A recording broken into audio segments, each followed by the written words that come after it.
In an encampment, the cook is waking everyone up with the banging of his pan, which makes most of the soldiers rise from their beds, including one Encrid, who has been causing a lot of trouble for everyone, so he was demoted to squad leader for a bunch of dumbasses. Shortly after, an attack begins, and even if Encrid does not have any special abilities, he got here with his endless training, and this is why now he is able to put up a fight on the battlefield. Even if he can down 1 or 2 men, eventually he is put to the ground, as he holds no talents, and he knows that his dream is out of his reach for someone so untalented. Tons of people die around him as he tries to grab his sword, which makes him recoil. He thought that even if everyone around him mocked him for trying to achieve his dream, as long as he had his blade, he could manage somehow. Now though, the dream of becoming a knight is removed from his mind, as he can only think about his imminent death. Even this was pathetic. So that means the people who were praying for his downfall got their wish. As his mind drifts to the abyss, he sees a blue flame standing in front of him, and in a few moments he awakes again, in the same bed that he did today. He thinks that this was a dream,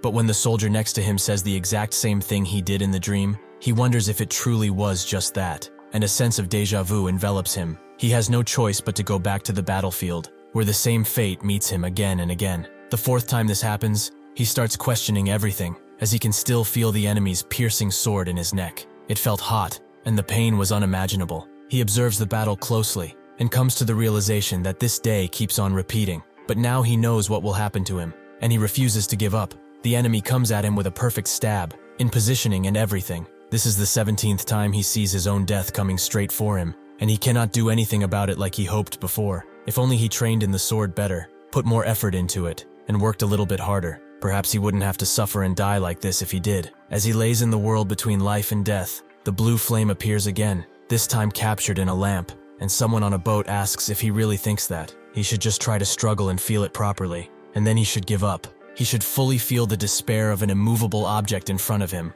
Encrid becomes enraged as he hears this, and determination fills his eyes. He is already awake when the cook wakes them up, and he immediately tells the guy next to him, Rem, that he has a bug in his boots. When he looks, he actually finds it, and after crushing it, he asks if he put it in as a sort of prank or something. Encrid explains that he saw it crawl in his boot earlier. This is his 18th time seeing that bug, making him wonder, how many more times will he see it before this nightmare ends? Since he was young, he chose to wield the sword and learned swordsmanship from a returned mercenary that came to his village. The first spark of his dream came from him, as he congratulated him for being so good, to the point where he fully believed that he could become a knight. That's when Encrid began to dream. Someone like him, a true knight. The knights are people who can slay thousands on their own and change the flow of battle in an instant. They are incredible heroes that everyone respects. Like any child, he thought that he could become the knight who can finish a war, the knight of the end, which was the protagonist of a song he heard from a wandering minstrel. That is when he decided that he wanted to be the main character too, and leave the village in order to become a knight. However, people started to laugh at him as soon as he left the village to pursue his dream, as he joined a mercenary corps, and they were all making fun of how he ran away from a stray dog because it scared him. This way, he learned that his talent is really nothing special, but it was too early for him to give up, so he trained constantly, as hard work is something that never betrays you. Even if he had no talent, Encrid believed that with time and lots of effort, even in the most harsh places, he could overcome every limit he had, and thus, he gained a lot of experience. He also gained the strength and endurance to be acknowledged by people around him. That is when hope returned to him, and it returned in full swing. Unfortunately for him, that strong hope was shattered in a moment by a child. There was a 12-year-old boy who requested a duel. He was from the village he was currently resting in. Even with his age and the fact that he started learning how to wield the sword only 6 months ago, he defeated the idiot who spent almost his entire life learning the sword, to the point where his calluses developed calluses.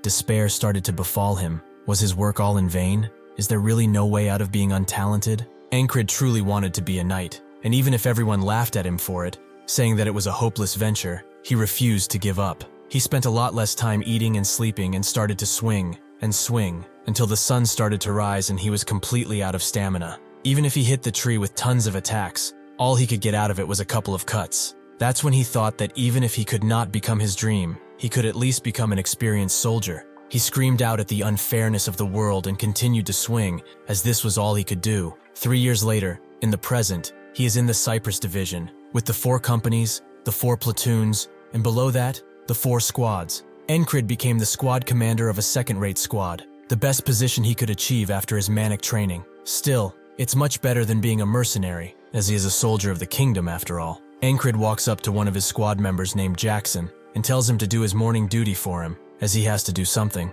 Jackson looks at him for a bit and says that he will have to repay him next time. Rem can't believe that he dared to look at someone of a higher position than him in that way. That guy is going to lose his head one day. Encrid doesn't care about that, as he wants to learn the heart of the beast again. Rem is quite surprised by this, but asks why he wants to do it again. He thought that he gave up on trying to learn it. Shortly after this, the Nolilia versus Aspen close combat battle began once again, and he died like before. Encrid was tired of reliving the same day over and over, but he used this time to learn the heart of the beast from Rem each time he came back. Even so, he still cannot see the tip of the sword that kills him, and he hopes that today will be the last day where he has to go through this. As the soldiers scream out and engage in fighting, Encrid notes that this is the 21st time on this same battlefield, and by now, he has completely memorized the situation. First, he dodges the spear that comes from behind. Next, there is a guy who will attack him from behind, and after that, a squad member by the name of Vel will die. However, this time, Encrid protects him from the arrow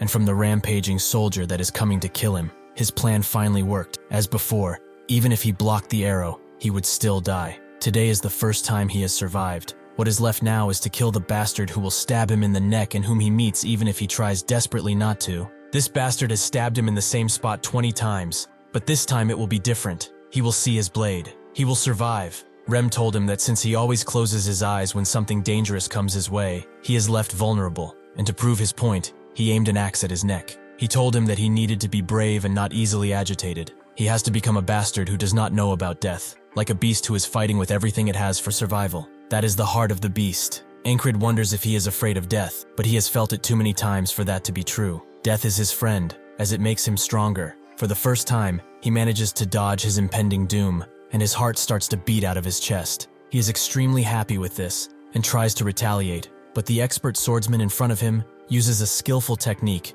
and stabs him in the neck once again, ending his life. The boatman greets him again, and says that on this day, he will only feel pain and despair, so he should give up and get on the boat. He should acknowledge himself as weak and be at ease in the afterlife. Unfortunately for him, the boatman has picked the wrong person to challenge, as Encrid refuses to go with him, and gives up as he finally sees the tip of the sword he thought impossible to see. Even if it takes him 100 days, he will get out of this loop. Eventually, Encrid arrives at the 33rd time he is on the battlefield, and now he can clearly see the first attack that ended his life so many times. But even if he manages to dodge it, he cannot dodge the next one, as his enemy is way too fast. So he falls to the ground, and another death is counted. In his time as a mercenary, he took up a few quests for monster subjugation. It's not like he really wanted to, but he just came to a random village where he was asked to help. The reason he decided to help them was because of his dream, as protecting the weak is what a knight does after all. His reward for doing all of that work was a charm, something extremely cheap for how much he risked his life. But the village elder told him that this would grant what he was desperately wishing for. So Encrid wonders now if this is why this day keeps on repeating, just so that he can become a knight. He isn't dead yet, and tries to get up, but the soldier notices and says that he will show him some mercy, since he must be in a lot of pain. Encrid knows that this is just a facade, as this bastard is just a monster who enjoys stabbing people. He wakes up in his bed once again and tells Rem that he put a bug in his boot, which he is very mad about, as he didn't expect a squad leader to be so annoying. Encrid tells him to stop talking and come outside, as he wants to learn the heart of the beast again. When they go and do that, Encrid is able to accurately dodge Rem's incoming attacks, which surprised him, as he didn't expect the skin of his heart to get so thick. Encrid says that he just trained, but Rem notes that this technique takes time to learn. There is no way that his family technique could be taught to someone else so easily, but he does not know that Encrid has gone through hell and back with it, and the sensation of impending death he felt each time made him much more proficient in it. He tells him that he probably got it by chance, but he wants to spar now, which Rem is pleasantly surprised by and accepts. Even if he masters the heart of the beast, he will just get killed because he cannot land a single strike against that bastard. He continues to dodge Rem's incoming attacks because he doesn't possess any good attack techniques. He only knows one, which is the Valen mercenary sword technique. It's quite anomalous, and it was made by someone named Valen. As the name implies, it's a technique that some speak ill of, and others call it a petty trick. Even so, he has something else he wishes to try. He tries to imitate the stab of his murderer, and he does so pretty well, but Rem can easily throw his sword away with sheer force. Still, for a moment he imitated that stab perfectly. Since he died to it more than a few times, his body remembers it well. Rem says that among what he showed him in this spar, that stab was the most decent. but he should put more impact into it. He tries to explain it the best he can, but he isn't really that smart. So he just says that he shouldn't doubt his attack and put everything into it, to the point where he can already see the enemy in front of him dead. That way, he shouldn't lose grip on his sword. Encrid thinks that this was a horrid explanation, but he got it. The difference between his stab and that bastard is that he is not confident in his blade. He must do like he does every time he kills him, stab with the intent to kill the person in front of him. He tries to do it again but fails, resulting in his death. Even if he has to do it a step at a time or even a quarter of a step, he will advance no matter what. The days continue to pass as he trains and dies. The 11th day, the 123rd day, but finally, on the 124th day, he lets out a strike that Rem has no choice but to dodge, which he calls him crazy for, as he puts so much force into that attack that blood is coming out, and his smile really isn't helping his image. But Encrid couldn't care less, as he has finally mastered that bastard stab technique. The first time he tried this technique, he managed to graze the soldier's head, but even if he failed and was stabbed again, he did not blink and didn't even let go of his sword. The soldier said his usual line, that this is mercy, but Encrid promised him that tomorrow he was going to die. This made the soldier smile, as the dead have no tomorrow, but he does not know. This time Encrid crushes the bug before it goes into Rem's boot and tells him to take his guard duty, making Rem wonder when he became so pushy. This marks the 125th day of the loop. He tells someone called Big Eyes to get him some shin armor, a shield, and a dagger, as he will pay for them later. Big Eyes reluctantly accepts, but he tells him that he is doing it only because he trusts him. Rem comes from behind and notes that the squad commander is becoming a little pushy, but Jackson says that they always push their tasks to him, so this is just revenge from his side. Rem doesn't know what to say, but he's acting weird, like he is extremely tense. As Encrid trains, he thinks that every time he dies, he feels a lot of pain, and his mind starts to wander. What if he never wins, even after tens of thousands of tries? What if he can find another way to escape and survive? Would he wake up the next day or still end up in this loop? He is much stronger than before. Isn't that worth something? Shouldn't he be content with what he has? But he steels himself once again. Giving up was never an option. He has to surpass the wall put in front of him no matter what. By learning how to stab efficiently, he proves that he won't abandon the blessing that he was given. With his mind more made up than ever before, he equips all of the equipment he needs and thinks about only moving forward. He and his squad join the ongoing battle, which Encrid is prepared for. He is a person with no skills, but he managed to survive all of this because of three things: preparation, luck, and maintaining a cool head. On the 46th day, his left shoulder was completely shattered by a spiked mace, and on the 47th day, he rolled to dodge the mace, but someone crushed his head instead. With this information, he is able to kill the mace guy with a single slash. But on the 71st day, when he first did this, a soldier cut his foot off, so he couldn't do anything to the stabbing soldier. This is why he got the shin armor, and is now easily able to take that soldier out. On the 89th day, his head was split completely open because somebody threw an axe at his head. If he lets him live now, he will interrupt his main fight. So he trained in throwing weapons throughout the day, meaning that it's not difficult for him to counterattack. After all of that, Vel always ends up behind him, and a sharpshooter called the Claw of the Hawk, which he doesn't have the time to take out, but he can protect Vel. And after this comes the wall, which he meets with determination. The stabbing soldier goes for his shield first, which he breaks, letting Encrid dash away. As dodging and stabbing won't give him any chances of winning, strategies like this serve him much better. This guy is just a regular soldier, but he is strong, at the level of a prodigy almost. But there is one thing he lacks: real fighting experience. Encrid uses this to his advantage and headbutts him before using the Valen mercenary technique. He gathers some dirt in front of his boot and throws it in the eyes of the stabber, allowing him to finally have the upper hand. But the stabber becomes mad at this provocation and goes for Encrid's neck, who knows that he had to dodge and does so expertly. This makes the both of them stand behind each other, and as the stabber goes for another attack, Encrid now knows everything about that stab, so he hits his sword in such a way that it completely shatters. At the same time, the Claw of the Hawk aims and shoots another arrow. Encrid now has the complete advantage and prepares to stab the bastard with his own technique, but that arrow moves straight for him. That's when one of Rem's axes flies through the air and breaks it, just in time for Encrid to finish his revenge. Rem wishes to go for that bastard, but he doesn't have enough time. As the battle rages on, Encrid enjoys his victory, and as the stabber crouches down while bleeding out, Encrid raises his sword in the air, as this is mercy. With that, he cuts his head off, and finally breaks through the wall that was put in front of him. Suddenly, he is attacked by a strange being and sent flying, which the others identify as a frog. The frog person notes that he spent quite a bit to raise this one, but to think that he would be defeated by a weakling, well, it doesn't really matter, as he will die now. Before he can strike Encrid one last time, Rem comes in clutch and starts fighting the frog person with everything he has, both of them emanating the spirit of a warrior. At the same time, one random soldier tries to kill the incapacitated Encrid, but Jackson quickly decapitates him. Rem and the frog person back away from each other, and Rem says that if he wishes to kill the squad commander, he has to go through him first. The frog person is surprised that he isn't the commander, and Rem thinks that the frog people are a warrior race, born to be on the battlefield. He is either going to have to burn him with magic or pierce his heart. The frog person doesn't understand why someone like the man in front of him is on this battlefield. To kill him, he will have to put his life on the line, which he doesn't think is worth it, so he just backs away. As Jackson escorts Encrid out, the others help him along the way by killing any attackers, and they eventually get the order to retreat,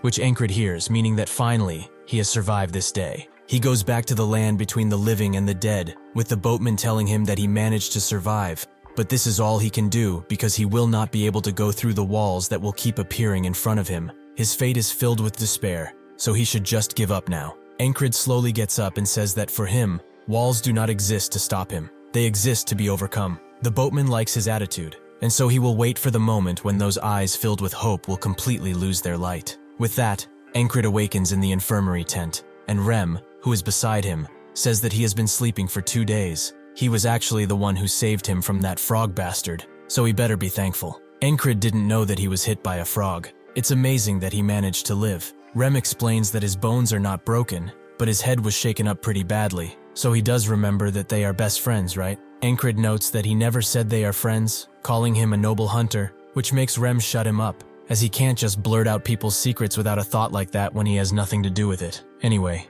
Encrid is glad that he was able to get out of that loop alive after so many days. Later, Big Eyes, real name Crace, comes to the infirmary, as he wants payment threefold, as he also paid for getting him in here. Encrid wondered why he was in the infirmary when soldiers like him would be left to tend to themselves. To lower the price, Encrid asks where he was when the battle started, as he didn't see him anywhere. Crace says that he will give him a special discount if he shuts up, which he accepts. Much later, Jackson comes around and hands him some medicine that he will apply twice a day, in the morning and evening, but he shouldn't ask how he got it. Encrid notices that this is the ointment he always uses, which is surprising since Jackson doesn't share his personal items at all. Around the same time, Auden also comes and starts praying for him, but Encrid says that he's not dead, so he can leave. As night falls, Encrid wonders why they are all taking shifts looking after him, as they are probably busy, as they usually are. Perhaps they are worried about him. That's when Ragna comes around, and is surprised to see him in the infirmary before leaving. Encrid notes that Ragna is exempt from this,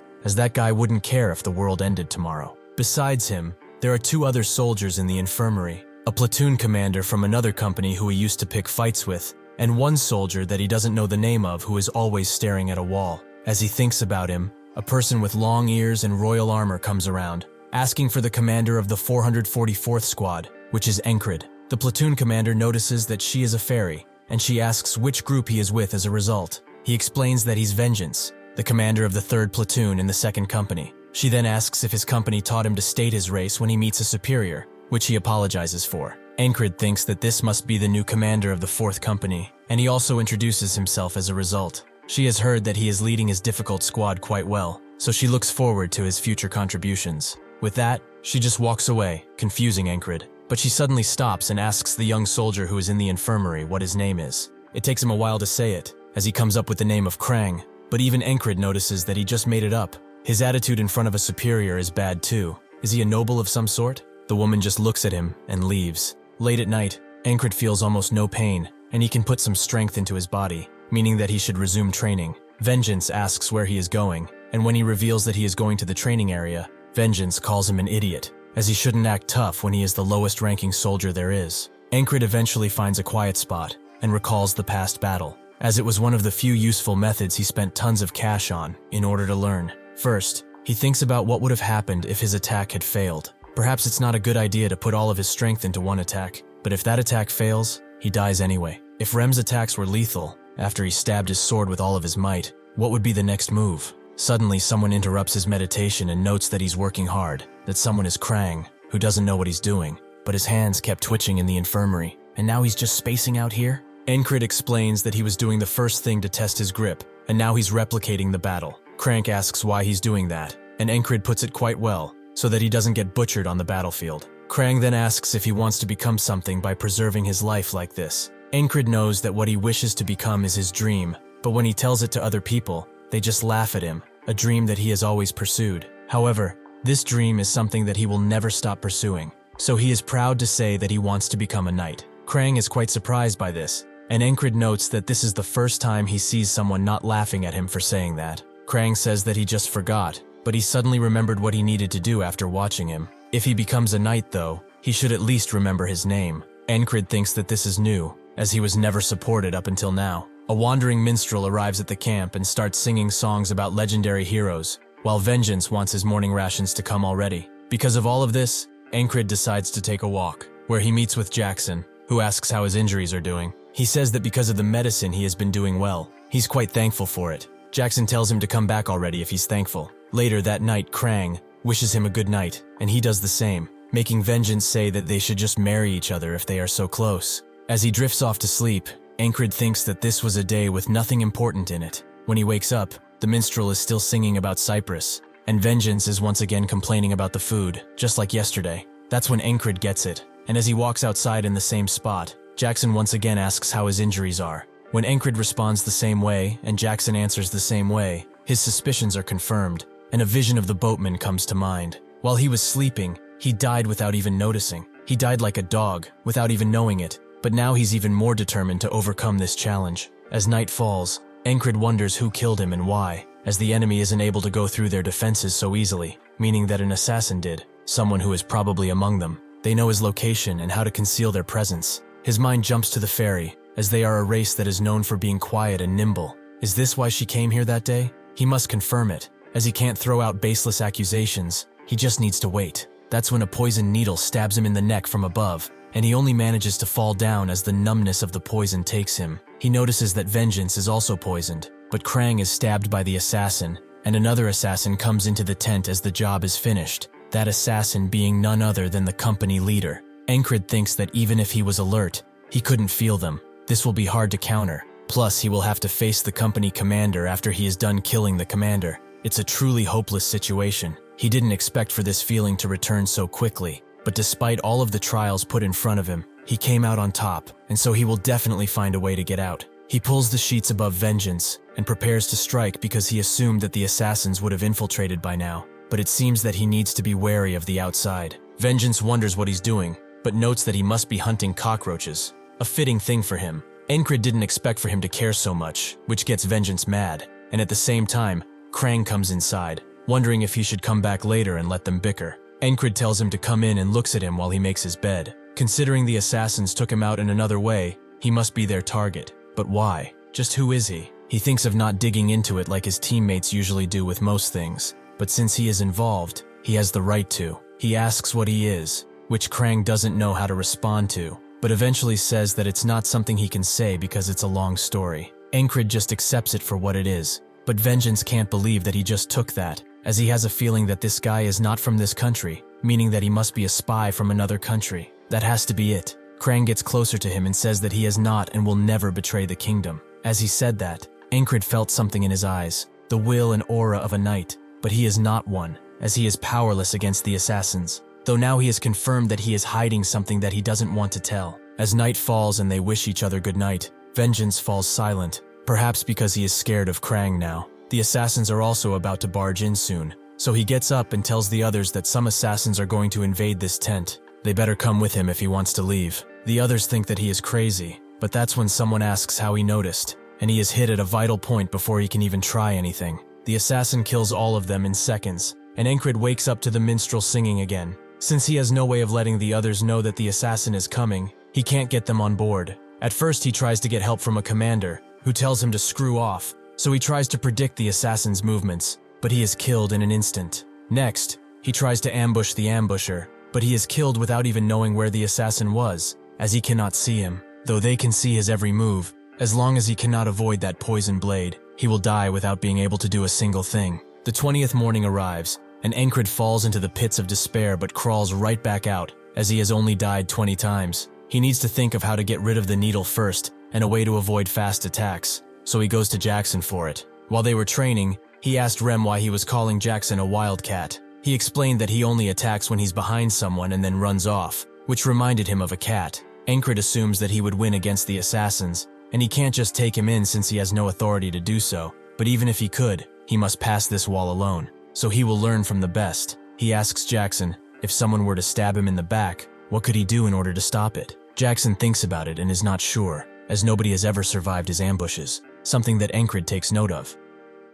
Jackson notices Encrid's desperate stare and relents, telling him that he always needs to have eyes in the back of his head. Encrid asks what that means, and Jackson explains that it's basically perfect timing. For example, the wagon behind the tents that's just passing by now. Encrid is shocked to find that there's actually a wagon behind him. But how did he know? Does he really have eyes in the back of his head? Jackson also says that the wagon is going to come apart, and only seconds later, that happens. Encrid asks if he's some type of prophet with a hidden talent, but Jackson notes that he just must have spent too much time with Rem to think that. Jackson tells him that he simply followed sound, as he heard the axle of the wagon creak from here. If he can efficiently hear what's around him, he can basically predict what's going to happen next. Encrid is more surprised that he heard something so quiet, as he didn't even hear the wagon in the first place. Jackson leaves him with one final piece of advice. He should keep trying to listen to what's around him and hone his senses to help him isolate sounds better. Encrid notes that this was a pretty good explanation, too good for someone as lazy as him.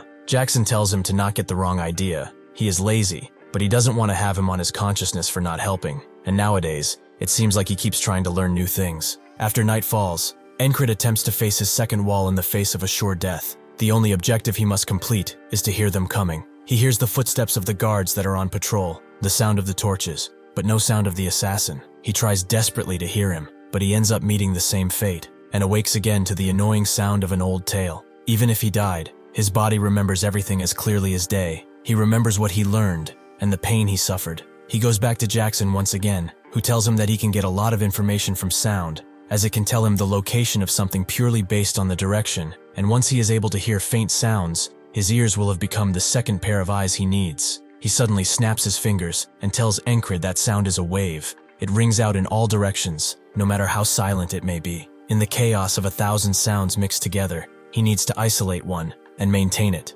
Encrid goes to try just that in one of the busiest parts of the camp, and practices what Jackson taught him. He first isolates the sound of the flags flying about. There must be at least 7 to 10 flags flying together. Then he isolates the sounds of the footsteps that are right next to him. He attempts to feel every single sound, the familiar and unfamiliar, whatever they may be. Suddenly Krang appears and asks what kind of training he's doing now, while also calling him Ensi. Encrid asks about that weird nickname, and Krang notes that it's just a nickname. He must be fine with it, right? Encrid sure isn't, but he also doesn't care that much. As for the training, he is just sitting around here like an idiot doing nothing, not actually training. Krang finds that strange, as he doesn't seem to be the type of man who sits around and wastes his time, right? Night falls once again, and the same things happen. He is poisoned, and Krang is stabbed to death. This is the 33rd day, another failure. On the 34th day, Encrid didn't hear a single thing again, and he continued this cycle of failure again and again. What Encrid needs isn't more experience, divine intervention, or a sudden realization. What he must repeatedly do is what he must do, no matter what. This time, when Krang attempts to sneak up on him, he opens his eyes before Krang can speak a word. Who is surprised that he actually sensed him? He must be training his perception, right? Since he isn't an idiot who wastes time. On this night, as soon as the assassin throws the poison needle, Encrid dodges decisively and strikes back at the assassin. From now on, the faceless death he has met countless times is no longer faceless. The assassin gets mad and retaliates right back at Encrid, who can feel that he's not great at combat, despite his assassin abilities. He can kill him. He looks at the others to make sure they are okay. Vengeance is dead, but Krang is unsheathing his sword and getting ready for battle. Even if this guy is inexperienced, he will not let his guard down, as he is still an assassin and must know all of his vital points. He desperately tries to hit Encrid and finally gets him with a throwing knife, but that's when the fairy commander rushes in and Encrid moves his target to her. If he does not attack first, he will most certainly die.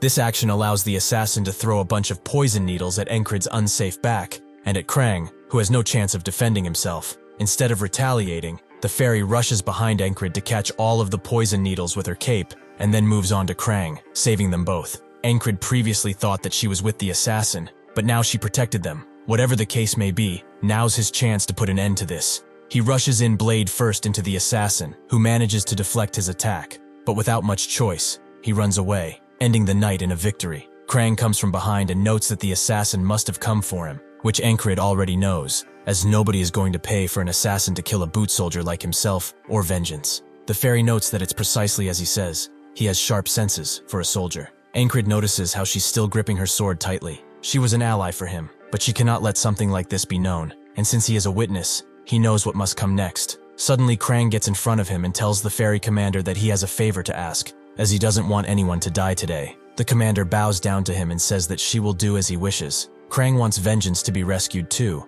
as he can sense that he's not dead, and the commander confirms that with a little antidote, he should wake up soon. Encrid thinks that she must be knowledgeable about antidotes, and Krang moves on to cleaning up this mess, as it's going to be a bother if people find out assassins were in the camp. Encrid notes that nobody will be suspicious of anything if there is nothing left, which he has an idea for. Eventually, they burn down the entire tent, and people rush with water while they confirm that only 2 survivors remain out of the 3. With this, the traces of the assassins have been removed, and Krang will take care of anything else. He and the commander walk away from the camp in the dead of night, with the commander noting that if that squad leader hadn't slowed the assassin down, he would have died. Did he perhaps change his mind because of him? Krang confirms it, as that man is just too interesting. He has been trying to avoid something like this, but when he thinks about him, he just can't feel anything else. He must have rubbed off on him, but the next time they meet, they will do so in their respective roles. Inside Encrid's mind, the hollow scythe of the Reaper disappears, though the boatman comes around and says that he will meet death again in the future. Encrid is more confident than ever,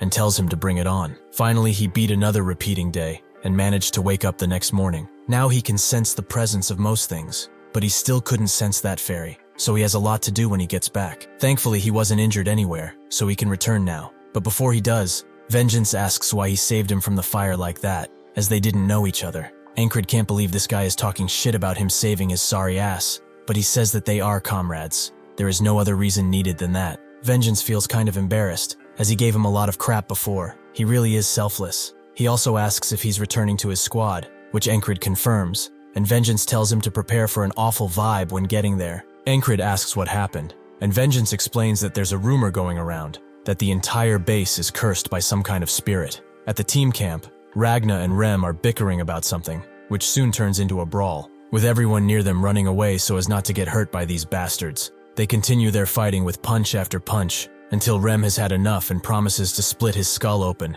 and Ragna tells him to bring it, as he is nothing but a stinking barbarian. Encrid comes around and says that the base isn't cursed, but he might as well be with these bastards. He tells them to stop, which puzzles them, as they thought he was dead, which Encrid denies, but he will soon go crazy if they don't stop doing this shit. 4 days have passed since Encrid has returned to his squad, and because of his improved senses, he notices Jackson, who is trying to leave quietly, and apologizes for waking him. Encrid says that it's fine, since he was going to wake up and go train anyway. Jackson also notes that he has a pretty keen hearing sense, even though he only started a few days ago. He should keep it up, as he will help in any way possible. The usual battles are few and far between, since winter is steadily approaching. Since he has a lot of extra time, Encrid will use it to train himself until he cannot anymore, as that is the only thing he can do. When he gets back from his training, he notices Auden doing one-arm push-ups with a giant rock on his back. He says that he must be returning from his morning workout. He is keeping busy these days. He finishes his push-ups and gets up, towering over Encrid as he does so. He notes that a well-trained body is a weapon too, so he should be able to withstand a kick from the frog now, though his body is still too thin, so he should keep training like he has done up until now. Encrid thinks that he's just too large, but says that he will try. As they try to talk about something else, a commotion can be heard in the nearby tent, as Rem has kicked Ragna off of his bed, since it was his turn for duty, yet he dares to still sleep like a lazy bastard. The barely awake Ragna crawls to his sword and grabs it before hurling it at Rem, who already had his axes prepared. They are again stopped by Encrid, who asks what they are doing, and Auden prays for their foolish minds. Rem says that he's hungry, and this bastard who is on kitchen duty is still sleeping like a baby. Encrid tells him to go ahead and start cooking, which he agrees to. Rem calls him a bastard and says that there was no need for what he did if he was going to do it anyway, but Ragna pushes him away, as he stinks. Encrid asks Rem why he's picking fights for no reason. Is he that bored? He notes that it is precisely that. The lack of battles is making him very cranky and active. Encrid notes that he shouldn't waste his energy on a random person, and should come with him, as he wants to duel once again. They go and do just that,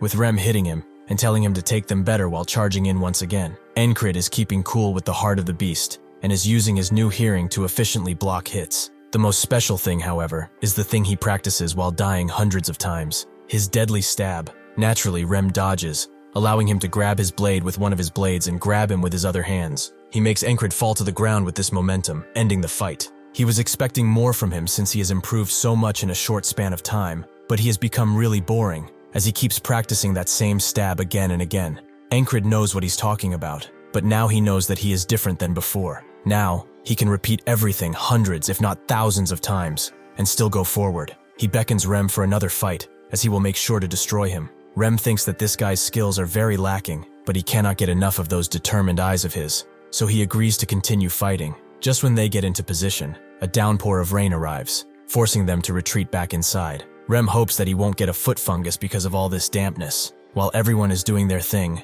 be it praying or sleeping. Christ comes inside too, and wonders how many times he will have to cancel his duels because of dumb rain like this. He's really starting to believe that they have been cursed. Encrid asks what curse he's talking about, and Christ notes that it's about the one from the rumors. Encrid remembers Vengeance talking about something similar, that their entire encampment is cursed. Christ notes that the weather is too unusual, the casualties have increased, and the incident with the medical tent isn't helping either. People are rightfully saying that it's some kind of curse, though it probably isn't true. This downpour will only add fuel to this fire. Encrid notes that the higher-ups will not let these rumors fly around for long. Krace asks what he's doing at the entrance, and Encrid explains he's training his senses. He wonders how he can do that when it's raining so hard, but Encrid notes that it's especially because of that. Rem notes that this won't do him any good, but Jackson congratulates him for finding a creative way to train, as it will certainly help him. Rem looks back at him and asks what he taught him, and since when did he start caring about anything, since it's so extremely loud in this place.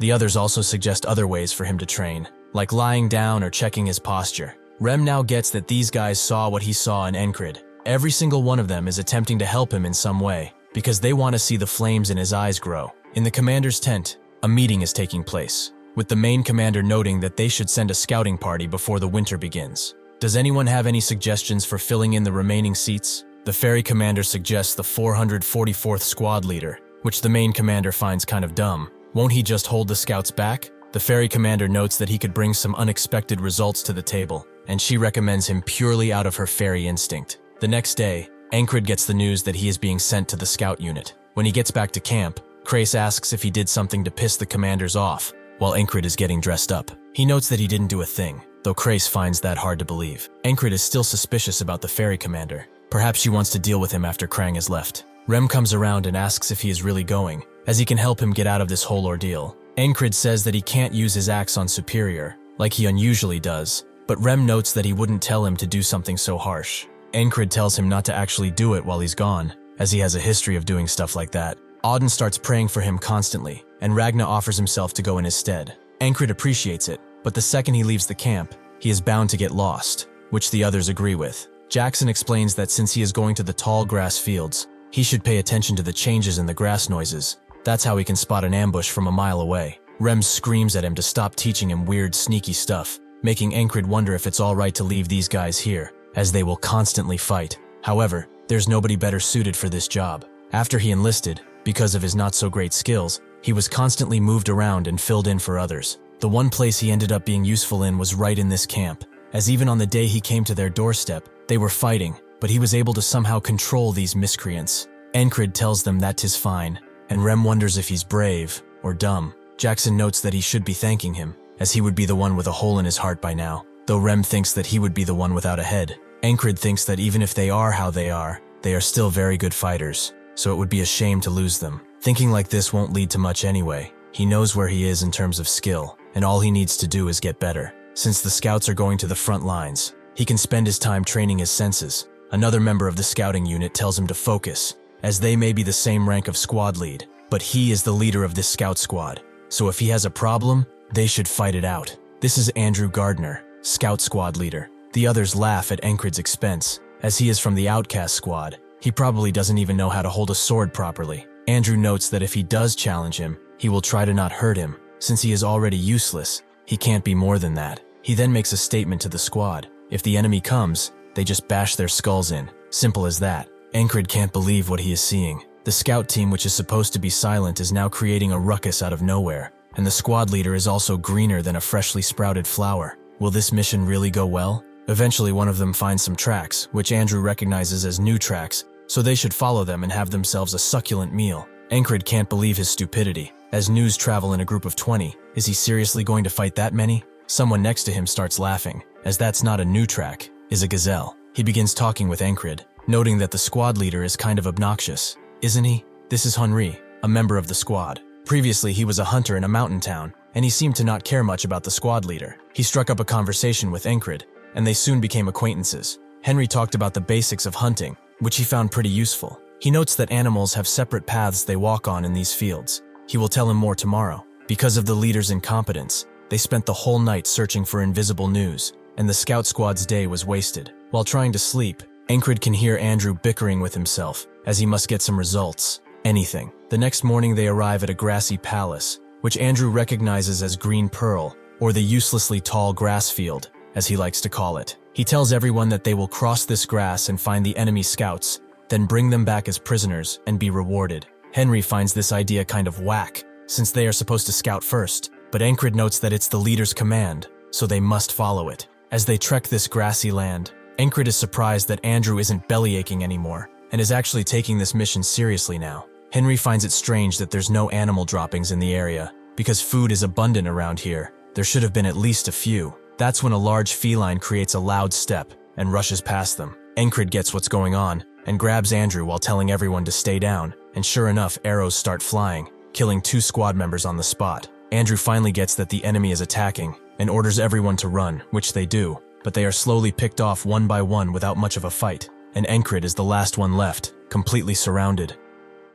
By using Jackson's listening technique, Encrid is able to get quite far from the ambushers and even dodge some arrows, but unfortunately for him, the enemy attacks from all directions, so he dies, while thinking that they must avoid this spot. He tries to tell everyone not to go in there, but Andrew calls him a crazy bastard, and threatens to beat him up if he keeps talking crap. Since nobody will listen, perhaps he has to make his way out of this place alone. With that in mind, he tries to run in a different direction at the moment of the attack, but the enemies still get him. Since Encrid has the power to repeat on his side, he doesn't worry, and keeps trying and trying. One time he got caught in the open by 20 crossbowmen who put him down like a rabid dog. Then after that, a squad of spearmen impaled him without mercy. Even when he managed to make it to the night, these bastards wouldn't stop searching for him. But this allowed him to notice that their uniforms are green. They must be a squad specializing in ambushes. He surprisingly makes it out of the bush and into a large camp, where he sees something that shocks him right before getting stabbed from behind. But he doesn't even care.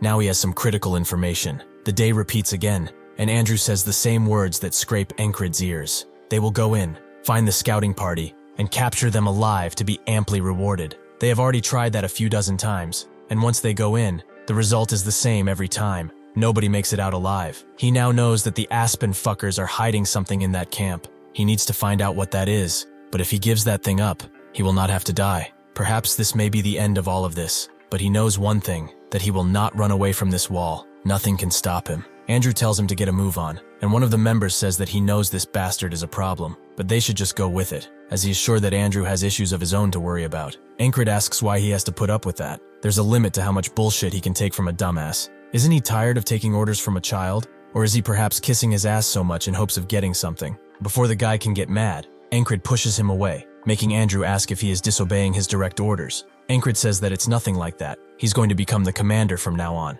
whether they like it or not. Even if he doesn't like Andrew, he knows that from everyone. He survives the longest alongside that guy and Henry. That guy especially fights like a beast, fitting of his appearance. He is the most skilled one in this squad, but he doesn't scoff at Andrew at all, so he has to be some bodyguard for him. Andrew draws his sword and says that he can take command only if he beats him, so he better get ready. Encrid knows that a normal soldier would not have something like a bodyguard, and Andrew seems pretty trained, considering his posture. He has little experience too, given his skill level, so he must be some lord's son or something. However, that doesn't really click, as the son of a lord wouldn't have to be worried about getting results. Perhaps he's a fallen noble. Andrew notes that based on his pathetic skills yet strangely high rank, he must be some sore loser who only trains in hopes of getting paid. He is different than he is, and he has an important mission to fulfill. Before he can say anything else, Encrid says that he talks too much, so he should come here already, as he won't even use a sword to make it fair. Encrid did this because he would struggle against Andrew if this was a normal fight, but now he is obviously mad and looking down on him. This action will give him the opportunity to take over the situation instantly, and use it to craft a new future. With one blow, Andrew is on the ground, much to the surprise of the others. Encrid says that he is the commander now, and he hopes that they won't have a problem with that, because he won't care anyway. Nobody says anything, not even the bodyguard, so Encrid has completed his first step. Later that day, they go through the bush like usual, with one of the soldiers wondering what Encrid is thinking. Suddenly, he asks Henry what his dream is, who says that he wants to marry a beautiful woman who runs a flower shop. Encrid notes that to do that, he must survive today. He asks another soldier what his dream is, who says that his lover just had a baby, so he hopes to raise it together. Encrid tells him that if he doesn't want that child to grow up without a dad, he needs to make it out alive. He asks the other two soldiers the same thing, with one saying that he wants to open up his own business, and the other simply wishing to return home. Finally, he gets to Andrew, who wants to fulfill his mother's dying wish, to revive House Gardner. Encrid feels like all of their responses are the same, as they all must live in order to fulfill them. He turns around to face them, and puts his entire sincerity into these next words. They will make it out of here alive. He did this because he needs these guys to trust him, and there is nothing more motivating than remaining alive. So with the enemy appearing soon, he plans to break through first. He suddenly orders Henry to shoot an arrow in that direction, who sees nothing, but Encrid commands him to do it. So he does and hits a soldier square in the head. Everyone is surprised to see enemies around here. Encrid tells Andrew to follow him while rushing in, who does so with annoyance in his face. But Encrid is doing this to gain the upper hand in this battle, and be the ambushers. The soldiers react quickly to Encrid, but Andrew silences one, and his bodyguard protects him from behind. With these two fighters, they are able to cut a few people down, so now the 12 original ambushers have been cut down to 8. The rest are ready enough to charge in after the sacrifices of their comrades, but Encrid does not falter in his command, and commands everyone to kill everyone. With them having the upper hand, they are able to cut most of the soldiers down to size. The enemy is having a hard time locating them in a tall grass field like this one, but the main reason they were discovered first was because of this beast, an animal who was caught in human squabbles, a sign of death before, but now he is a boon, as Encrid is using it to locate the enemies. He knows that the only reason the enemy failed to spot their ambush is because of this animal, so since he has a debt to pay to it, he will make sure that it gets out of here alive. The others announce that they are done with the enemy, and Encrid tells them that they will move immediately. There is no time to waste. The beast follows him from behind a bit, until it notices that it will be left alone. Unbeknownst to it, this oversized cat has changed everyone's lives, and allowed fate to change. After a single casualty, Encrid's unit now has 6 people remaining. He would have liked to save everyone, but he knows that it's impossible given the situation. He's just glad that so many survived. They move in to ambush yet another ambush, all thanks to Encrid's repetitions, which allowed him to know the quantity and location of these groups. He knows that if they keep going straight, they will get shot down by the crossbowmen, so he takes a far right to avoid them and disposes of the spearmen who were after them, something that must be done quickly, as they cannot be hindered. They are using hit-and-run tactics and low blows in order to survive. Even if it's not honorable, it sure does work. After taking the spearmen down, Andrew's bodyguard notices that he's overexerting himself, and since it's getting dark, they must find the exit now. He tells Encrid all of this, who only says that they are going further inside. He will also not accept any disagreements. They must obey and follow him. Suddenly, the bodyguard puts his blade at Encrid's neck and says that he should act accordingly. He has no plans to follow him to his damnation. Even if he has to kill him and desert him, he will find a way to live. Encrid notes that he must also know that it's too late to turn back. After the commotion they made, their retreat will be blocked by swarms of enemies. The bodyguard asks what the alternative is. Follow him into the pits of hell? Encrid pushes his sword away and says that he would like to make one thing clear. He wants to survive just as much as they do, probably even more considering what he did. Andrew previously thought that this guy would be some useless bastard, just like his father, who gave up on life and wasted the entire wealth of the house to drink his sorrows away. But he is not like that. He reminds him of someone else. He remembers his mother's dying words. Their house is finished, but even so, she hoped that he would become a person who could lead everyone, so he should earn people's trust by becoming a leader and rebuild this family. Encrid is like the person he always wanted to be, so when he says with such confidence in his eyes that they will get out of there, he has no choice but to follow him until they see the end. The bodyguard tries to change his mind, but Andrew says that Encrid is now the captain, and a squad always follows their leader. With that out of the way, he tells everyone to crouch down and follow him until he gives another signal. The first step of the method to escape from this place is to take initiative and ambush the enemy to break the encirclement. They did that, so now for the second step, they have to be quiet. This is the critical point Encrid has found after many repetitions. Only at this exact time, and at this exact place, can they let the legions of soldiers pass them and come out of it alive. Everything is going according to plan. So now, Encrid has reached the final step. When the sun sets, darkness rises, and the reason they failed to escape this place is clear. They eventually arrive at the enemy camp, where Encrid wanted to be. The soldiers of Aspen are so adamant about protecting the field because they are hiding something in here that they don't want anyone to know about, something that is life and death to them. So, what would happen when something more important than catching them happened? If that happens, they will definitely find a way out of here and live to see another day. Encrid tells everyone that he will set the enemy camp on fire, which the bodyguard thinks is insane, as they are literally in the middle and will probably be surrounded and killed. Encrid asks for his name, which he says is Mac, so Encrid tells him that he won't tolerate his disobedience anymore. He tries to say something, but Andrew tells him to be quiet, which surprises Mac quite a bit. However, he knows too that they can't do anything else but follow the commander, as the clouds are covering the moon already. Encrid suddenly cuts a tent open, making Mac get ready for battle, but it's revealed that there's nobody inside, and Encrid moves like he knows what's going to happen, since he is rushing through the enemy camp like crazy. Mac is more confused by the fact that they have not seen a single enemy yet. How is something like this possible when they are in their own camp? Encrid suddenly tells them to wait as they get near the middle, as there are some soldiers nearby. He has infiltrated this camp at least a dozen times or so already, but when he noticed that flag and tried to touch it, the entire base suddenly shifted their attention to him and killed him. He explains to everyone that what the other soldiers in the grass field are trying to protect is that flag. That is their main objective here.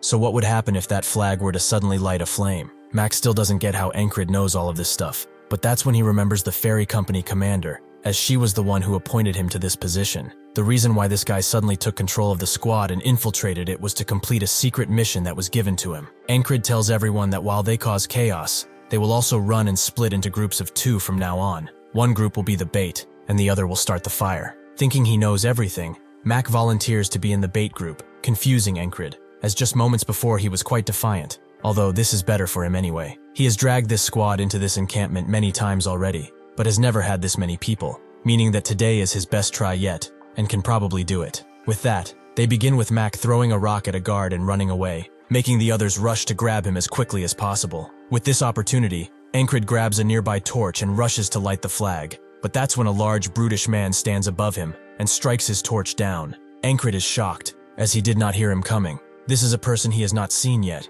He is not one of his variables. Where did such a beast come from? The brutish man calls him a rat, but Encrid tells him that he's too late already, as the torch made it to a nearby tent, which caught fire quickly. This sends all of the soldiers into a panic, and they all rush to grab some water while some are still after the intruders. Mac has baited away most of the enemies, and he got the attention of the rest, meaning that Andrew has done his job and set fire to the rest of the tents. Now it's time to get out of here. He smashes his foot into the ground and propels his whole body forward towards the unknowing brute. Encrid can finally see his way out of here. He can see tomorrow. Unfortunately for him, in a split second, the brute dodges his attack and lands one of his own, slashing Encrid's side. He thinks that this was the most perfect stab he could have ever mustered, yet he didn't even make a dent in this bastard. He cannot beat him. He can't do it with his current level. He barely managed to get out of that brown hell. He was ambushed there and killed 1,000 times. He thought that he had finally passed the wall for tomorrow, but perhaps this guy was the real wall all along. If he challenges him, only death will await him.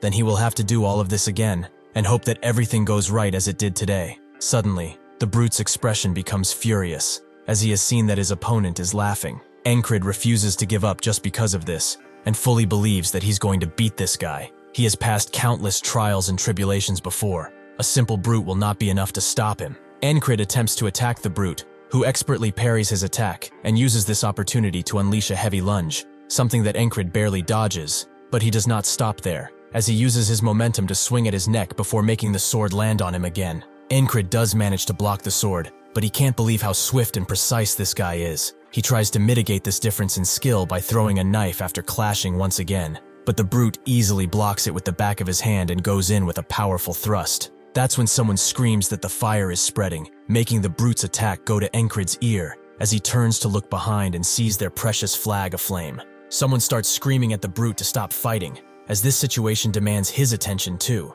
The brute can see that his opponent will not go down without fighting, so he relents and says that they will certainly see each other again. Encrid can't believe that he's backing away so easily. Perhaps he was not the true wall he thought he was before. That's not true, however. He is still someone he will have to overcome. He must improve if he wants to survive. That's when Andrew comes around and says that they have to leave now, while they still can. the brute gives Encrid one last stare, making him sheathe his weapon and command everyone to retreat. They do just that, and Encrid notices that one of them has disappeared, meaning that there are only 5 left in the squad. The bodyguard asks if this is it, or will their enemies send another pursuit team after them. Encrid notes that they are busy right now, and notices that Henry is lagging behind, while some grave Aspen soldiers charge them. The squad refuses to let one of their comrades die while they are there, so they all charge the enemies and take care of them before they do the same to them. Encrid tells everyone to keep running, and Henry notes that it will be harder for those guys to follow them if they run towards the fox and snake field, making the one carrying him ask if that does not also apply to them, but Henry knows a hunter's path that not many know about. With that path, they easily evade the enemy,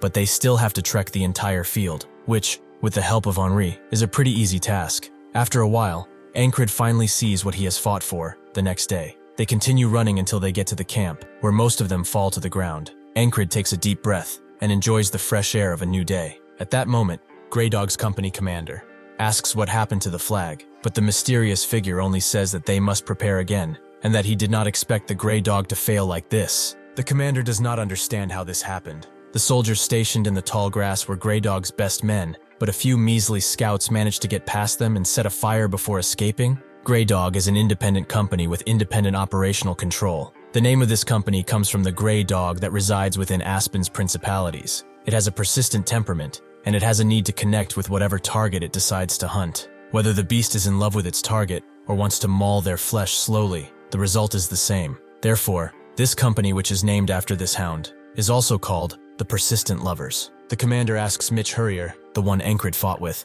if his opponent was really that strong. Mitch says that were it not for the fire, he would have killed him. Grey Dog notes that he got lucky, which is also a powerful skill. From now on, I will call him Grey Dog, because he is the commander of the company, so he deserves to be called by the company's name, and it's easier than saying every time the commander. But Mitch vows to not let him slip away again. While tending to his wounds, Encrid is still conflicted, as he did not pass the wall in front of him. He wanted to keep fighting that guy, but the situation demanded something else from him. That's when fate connects these two, as Mitch promises to kill that guy, and Encrid vows to overcome this wall no matter what. While Rem is swinging his axe out of boredom in the tent, he wonders what Encrid is doing, as there is no news of him as of late. He suddenly stops, and wonders if that bastard died. He got a lot better in a lot of ways recently, but he's still a weakling, so his dying wouldn't be that shocking. However, he actually likes this bastard, something that does not happen often, though at the end of the day, there's nothing they can do if he really dies. Ragna slowly awakes from his deep slumber and is met straight with Rem looking at him,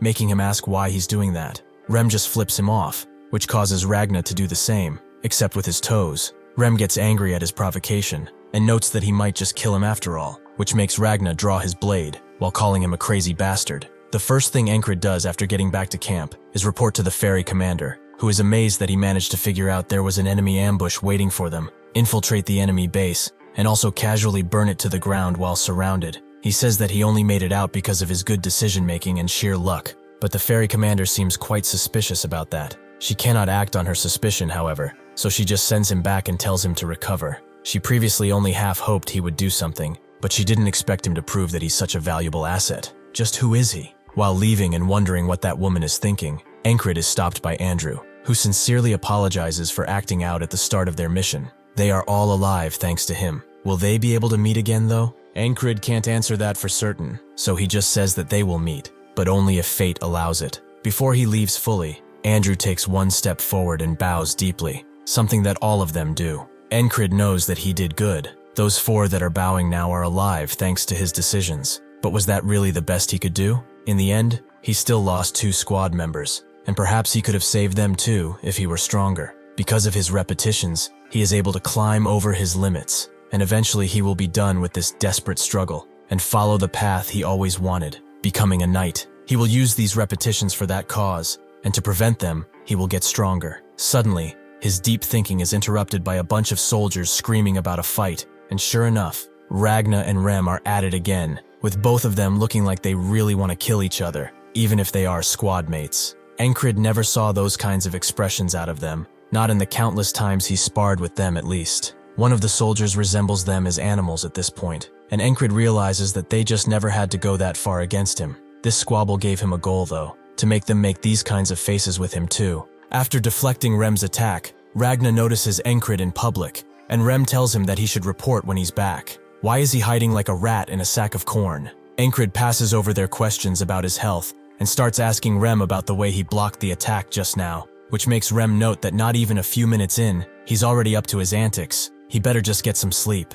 Next, he tries to ask Ragna about his attack, but Ragna asks if he's really going to do this now. Encrid asks why that's wrong, but Ragna just shuts up and leaves. Encrid is quite confused by his attitude, as it seems he had something to say, but if there's a guy who will speak his mind no matter what, it's him, so he will say it eventually. The battalion commander swiftly learned of the enemy forces trying to ambush near the grass field, so he moved an entire battalion closer to it. Encrid's wounds healed significantly, and he constantly reflected on the way he fought. While having dinner, Encrid finishes first, making his squad mates ask if he can't just rest a little. He says that he will just train for a bit, making Rem note that if he continues to mess up his body like that, he will croak soon. The next day, Ragna wakes up earlier than usual, because he is awoken by Encrid's training outside. He slowly gets up and drags his sword along while thinking about some things. He's very good with the sword, as getting stronger isn't that difficult for him. He even had a chance to become a knight at one point. However, all of that bores him to death. There is nothing he wants to do as a knight, so why would he spend his time and sweat on it? He cannot find a single purpose behind getting stronger, so he loses his own purpose. Just like that, he came to a standstill, never improving, never falling off. He arrives at Encrid's training spot, where his injuries get the better of him, which makes him fall to the ground. Ragna can see just from this that he learned his fundamentals wrong, which are a must if he wants a proper start to getting stronger. With all of the shortcuts he made up for his awful fundamentals, becoming powerful for this guy is impossible, even with training. However, he still has one question for him. Why is he putting his body through such hardship and trying hard like that? He decided to ask him now, why does he do this? Encrid's answer is simple. He just wants to become stronger. Ragna then asks what he will do after that, and Encrid answers swiftly again. He will become a knight. Ragna feels like a knight is just someone who knows how to fight. Does that really have meaning to him? Encrid explains that the knight he aspires to be is someone who decides for himself what is wrong and raises his sword for it, for honor, for the sick and downtrodden, and for the ones he cherishes most. Ragna begins questioning himself because of his words, as strength really is just a tool. What is a knight then? Or better yet, what is a sword? What does he want out of this short life of his? Well, pondering it like this is dumb, so he will just walk that path himself. He gets closer to Encrid, and he comes to him with a proposition. Would he like to learn the way of the sword? Encrid immediately accepts Ragna's offer, who thinks that he shouldn't have proposed such a thing, because he feels lazy about it already. Still, that determined look on this guy's face might prove quite interesting. He notes that he knows Rem taught him the something of the beast, right? That, and his stab. He must get rid of everything, except those two things. Encrid asks if he also has to get rid of the Valen mercenary technique, which Ragna confirms he really has to get rid of in particular. If he doesn't, even if he does learn a new technique, he will return to his habits, which is just human nature after all. If that happens, he should just give up now. So it's time to choose. Either forget everything and begin anew, or remain complacent in his mediocrity. Encrid immediately chooses to start fresh, which surprises Ragna, and he asks if he's sure. Encrid just asks what he must do first, which makes Ragna think that he's not normal at all. He explains that he has a good sword technique, so he does not need to have a lighter blade like he does now. He would profit a lot more from a longsword, so they should swap. Encrid asks if handing his sword over is okay, but Ragna doesn't care. It's not that special anyway. He begins instructing him on how to wield it, and notices that he's clenching quite tightly. Encrid explains that he does it so he doesn't lose the sword, making him wonder who taught him such a thing. Encrid says that Rem did, which doesn't surprise Ragna at all, but he orders him in position and starts attacking him with full force, making Encrid have to block and see why clenching so tightly is such a bad idea. Ragna notes that it should hurt if he does that. If he stiffens up, things are going to break. He's like an old branch or something like that. Encrid wonders why all of these squad members are awful talkers. Just what is that metaphor supposed to mean? Is he perhaps saying that he's too stiff because of how much he's clenching the sword? He probably wants him to stay flexible to keep the sword from breaking, so he needs to become more malleable. With that, he begins his training in earnest, with Ragna instructing him again and again when he spots an issue. This goes on for a while, until Encrid falls and allows Ragna to think. He did not expect for things to be this bad. This guy doesn't even know the basics, which is not something that can be taught so easily. Still, Encrid refuses to give up. He slowly rises and asks Ragna to go again. Ragna can't deny his conviction and notes that they should take things slow. Baby steps are the best after all. That's when Rem arrives, and asks what they are doing here, skipping meals and disappearing like that. He asks Encrid if Ragna is giving him a hard time. Does he want him to deal with him? Encrid asks what's going on, as he's not usually dressed up. Rem tells them that they are being called, as the enemy forces are gathering in the distance. Every soldier gets ready and in position, but Ragna wonders if teaching Encrid those things was a mistake, as he's still new and can't fight well with them. He just might die because of that, meaning that he will unfortunately have to look after him. Encrid really wanted to learn more from Ragna. In the distance, a familiar flag flies as the enemy approaches, and the warlock notes that this is the end for them. As soon as he says that, the entire area is covered in a mysterious and heavy fog, making people unable to see each other. That's when they all hear a certain sharp noise coming towards them, and only Encrid recognizes that they are arrows, so he tells everyone as such. But some do not have the opportunity to defend. The fairy commander realizes this is no common fog. They have been completely had. The warlock laughs in their faces, as getting this spell ready was a hassle. He had to offer the blood of tons of animals and collect the cleanest water from the purest lakes, while also constantly casting rain spells. Once they activated this spell, it obscured all vision, and unless they get under the casting point of the spell, that being the flags, this will be a one-sided battle. This is called the Fog of Annihilation. Mitch comes next to him and sees that he's quite satisfied, which the warlock confirms. He barely managed to get this working, especially after they lost a flag. This makes Mitch think about his opponent. He has to find him and teach him a lesson in manners. Encrid dodges the incoming arrows the best he can, and someone behind him warns him to keep his head down, which he recognizes as Ragna. The one in front of him cursing out the enemy is definitely Rem.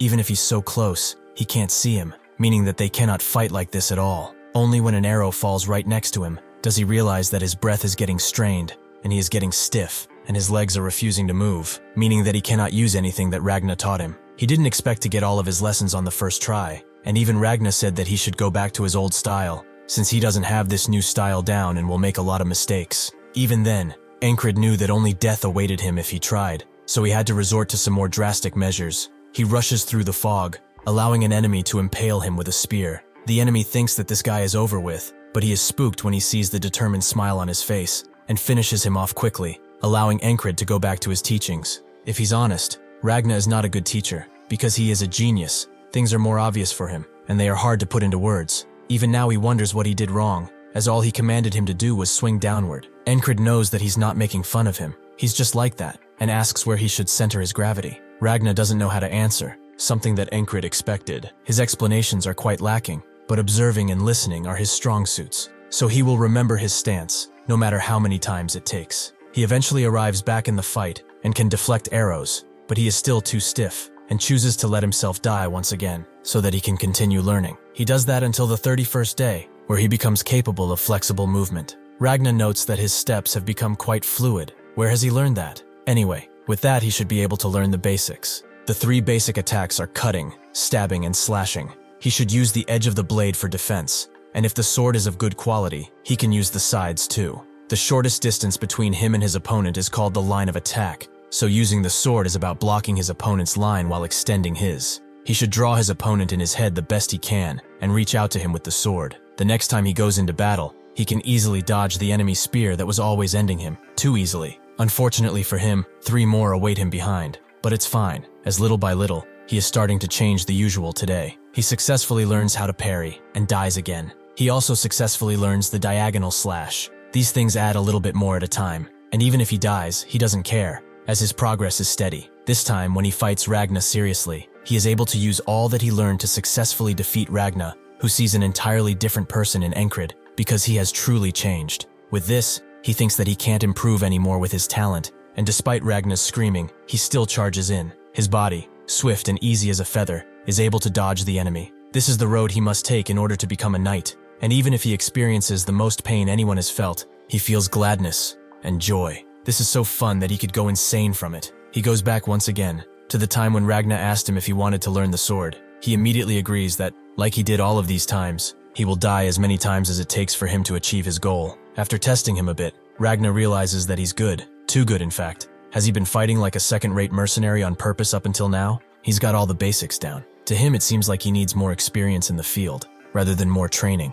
With those words in mind, Encrid goes through today tons of times. Must be over 200 by now. And now, he tries to use everything, to see where the techniques he learned will take him. He slashes through the first enemy like butter. He grabs the knife that killed him so many times, and uses it to attack the hidden enemies in the front, who are all confused. Encrid disappears for a bit, making the enemy think that they are safe until he comes around and starts slashing them up. One of them tries to shoot him with the crossbow, but Encrid has learned from Ragna that he should use his eyes to predict, his feet to move closer, and his hands to end the fight. Encrid can only smile, as things are much different. Fighting feels fresh and swift, compared to when he didn't know anything. He wants more, so he moves forward with great anticipation. He is met with a dozen or so men pointing their crossbows at him. One of them congratulates him for making it this far, but this is where he will stop. Encrid takes a step forward and says that they should fight things out with their swords like men do. The enemies become scared of him, and so they shoot him down before he can do anything. Suddenly, he is dragged into the realm of the boatman,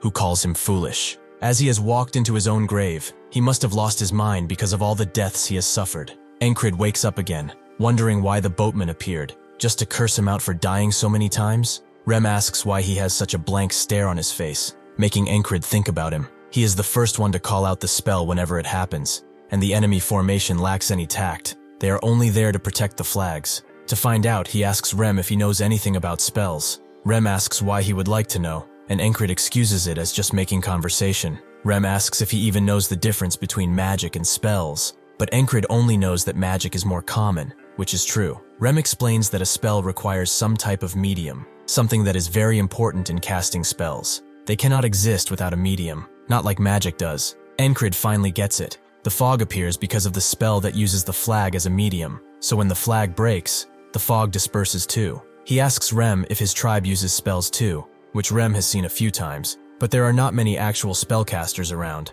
Most of them are hexcasters, warlocks as they are commonly called. Encrid suddenly leaves, as he has somewhere to go, to train. Ragna notices that he knows all the basics. They have the same background, but does he know of the Oniak sword technique? About 500 or so years ago, there was a prodigy, a 1 in a million talent. The child, born on a sword farm, killed 12 bandits that attacked the farm, with nothing but a fireplace poker. Having lost his parents at an early age, he began learning the sword, and a noble, having heard the rumors of his actions, took him in. That prodigy's name was Leonesis Oniak. However, even if he was gifted, he was also cursed. He began losing his strength at just 10 years old, and by 12, he was fully paralyzed. Just like that, a prodigy destined for greatness was lost to history. However, his dream of improving swordsmanship did not falter, so at the age of 20, he compiled all of the sword techniques and categorized them into 5 categories: the righteous elaborate sword, the heavy strong sword, the flowing confounding sword, the fast swift sword,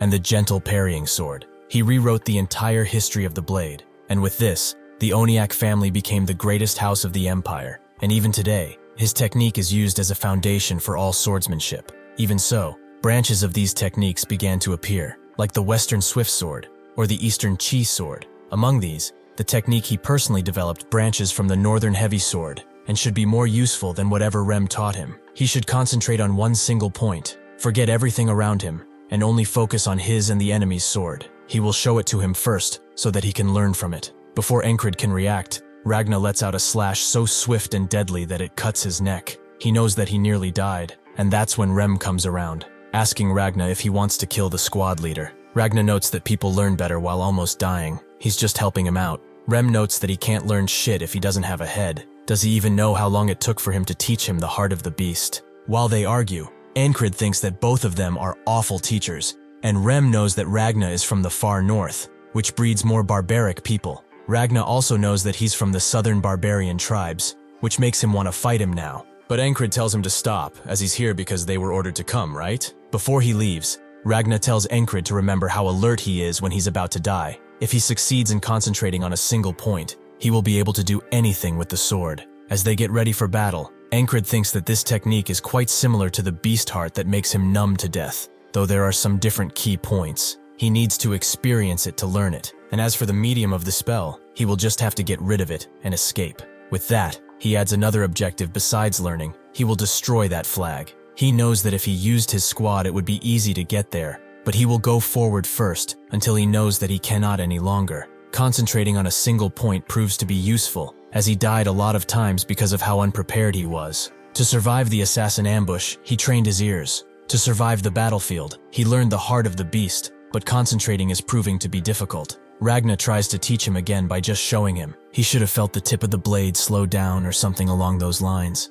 Encrid still doesn't get it. Is the heart of the beast interfering with this? Ragna explains that everything else should fade besides his opponent's blade. which will give him the ability to predict the path of the sword. Encrid knows that channeling his fear of death isn't the way to do it, so he asks Ragna how he did it. He notes that he could always do it. It's just easy for him. Encrid knows that he won't get any good information from Ragna, so he will just have to figure it out on his own. He will keep practicing this concentration, but his first priority now is knocking that damn flag down. He should minimize casualties and charge in. When the fog drops, he screams at everyone to drop down, and then orders them to shield, saving the lives of those who would have just died before. He has repeated this today 300 times already. He knows where the attacks come from even with his eyes closed. He slays the first enemy without him even knowing he was there, and the second too. The others charge in, but they are all going into the meat grinder, as Encrid is now determined to achieve something. Their commander tells them to rally and prepare for the attack, making Encrid smile as he can see fear on their faces. He charges in so hard that he goes through any blade and smashes the flag down.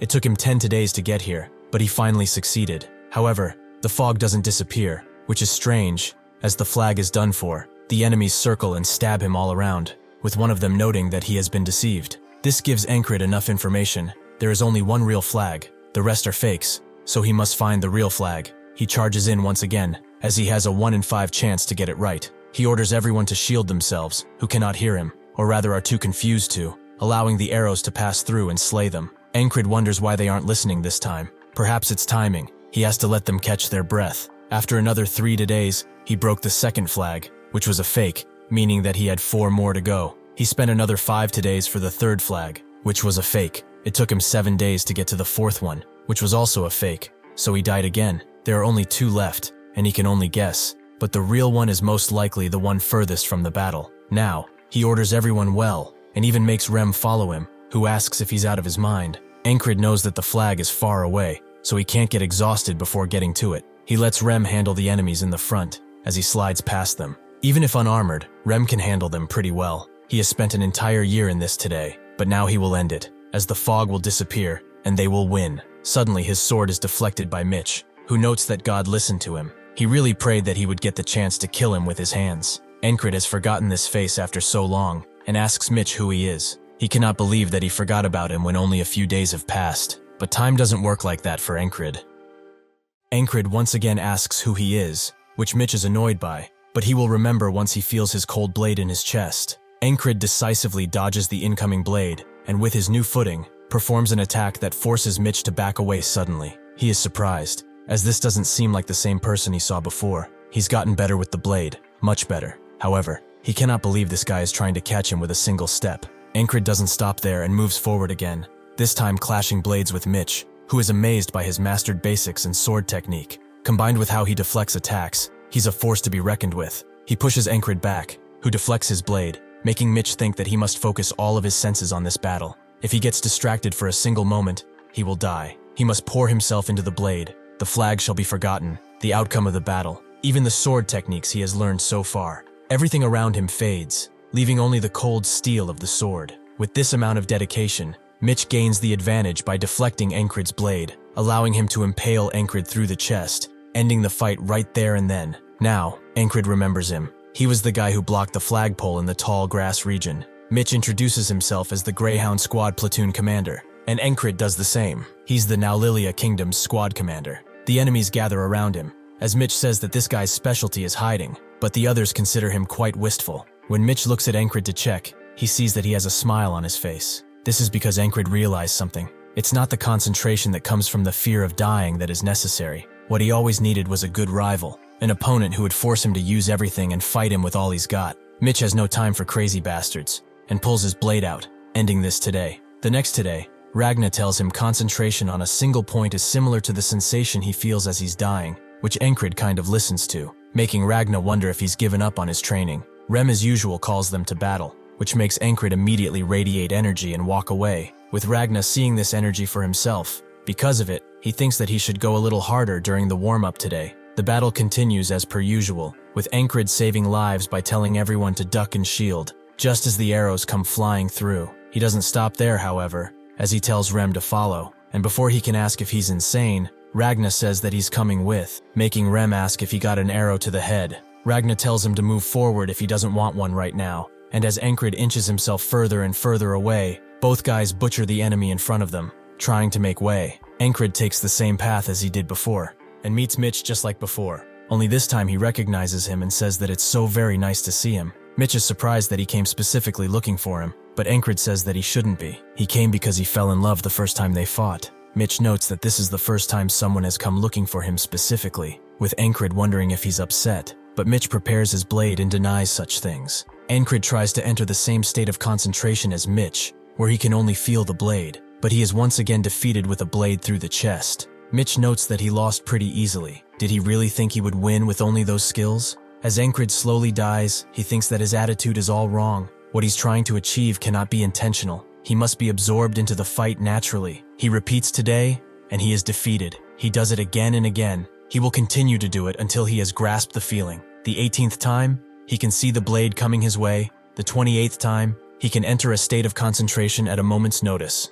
And the 48th time, he reaches a revelation. When Ragna tries to teach him that feeling, Encrid finally sees the blade for what it truly is, and he becomes lost in its beauty, allowing him to deflect Ragna's attack with ease. He asks how he was able to assimilate what he told him so easily, but Encrid isn't even hearing him now. Pure concentration means completely controlling both body and sword. His power and technique have developed so much that he cannot compare them to his past self. Ragna asks where he's going, and Encrid notes he's just going to meet the platoon commander. It's time for him to overcome today. When he reaches the ferry commander, she asks what he wants, so Encrid reveals that he remembers seeing spells during their recon mission. The Aspen soldiers were calling a creepy old man the spellcaster. The ferry commander is intrigued and asks him to elaborate further. Encrid told her everything that they might need to win this battle, so when the fog comes now, the soldiers are prepared to block the arrows, and Encrid's team charges in without words. He has put his hope in the commander's competence, as he has a mission to overcome this next obstacle. Encrid immediately says that he recognizes him. He wanted to fight him from the very beginning,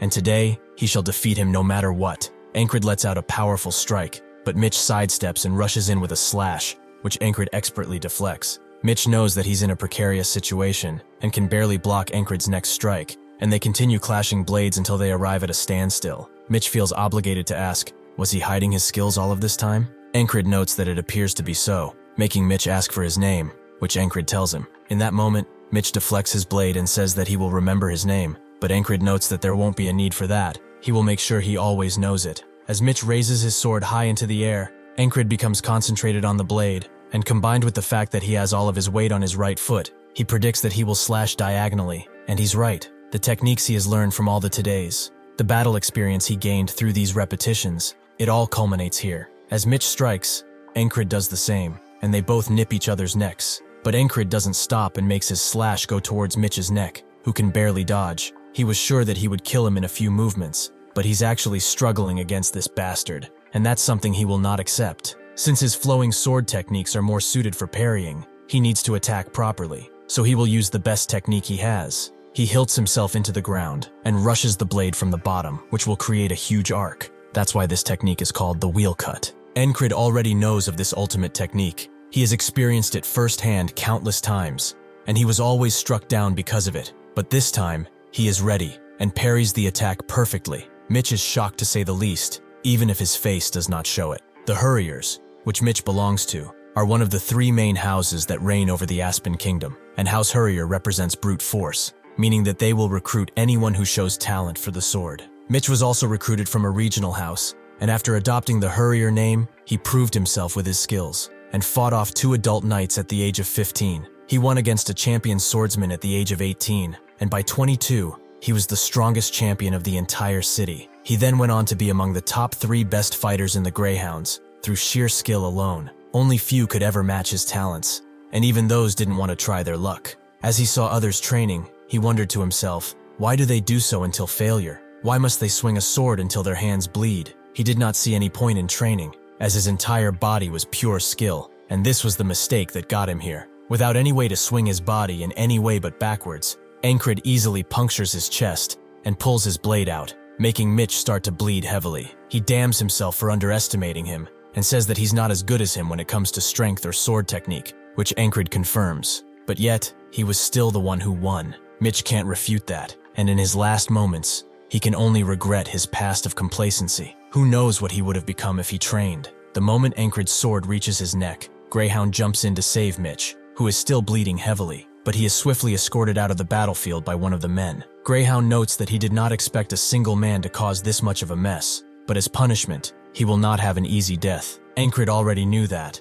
since he's surrounded by enemies, but he is also not deterred. This only means that breaking the flag and finding an exit is the next wall that he must overcome. Greyhound tells everyone to fire, and Encrid is prepared for the worst. He charges in through the arrows as he cannot avoid all of the attacks, so he will take them while continuing to advance. Greyhound isn't there just for decoration, however, and strikes Encrid, who can feel how heavy his strikes are just from this. So to win this fight, he will have to die numerous times, but the objective for now is to destroy the flag and get out of here. With that in mind, he throws a knife at the flag, as even if slightly damaged, the spell will stop working. Greyhound sees what he's trying to do and slashes at him, but Encrid rolls away and throws another dagger, this time hitting it expertly. In the fog, the fairy commando holds her ground, yet her mind is set on the fact that she asked command for more troops, yet she didn't receive anything. This kingdom is as rotten as ever. They sent the weakest men to command the lines. At this rate, slowly, they will be wiped out. That's when the fog dissipates, allowing her to move more swiftly than ever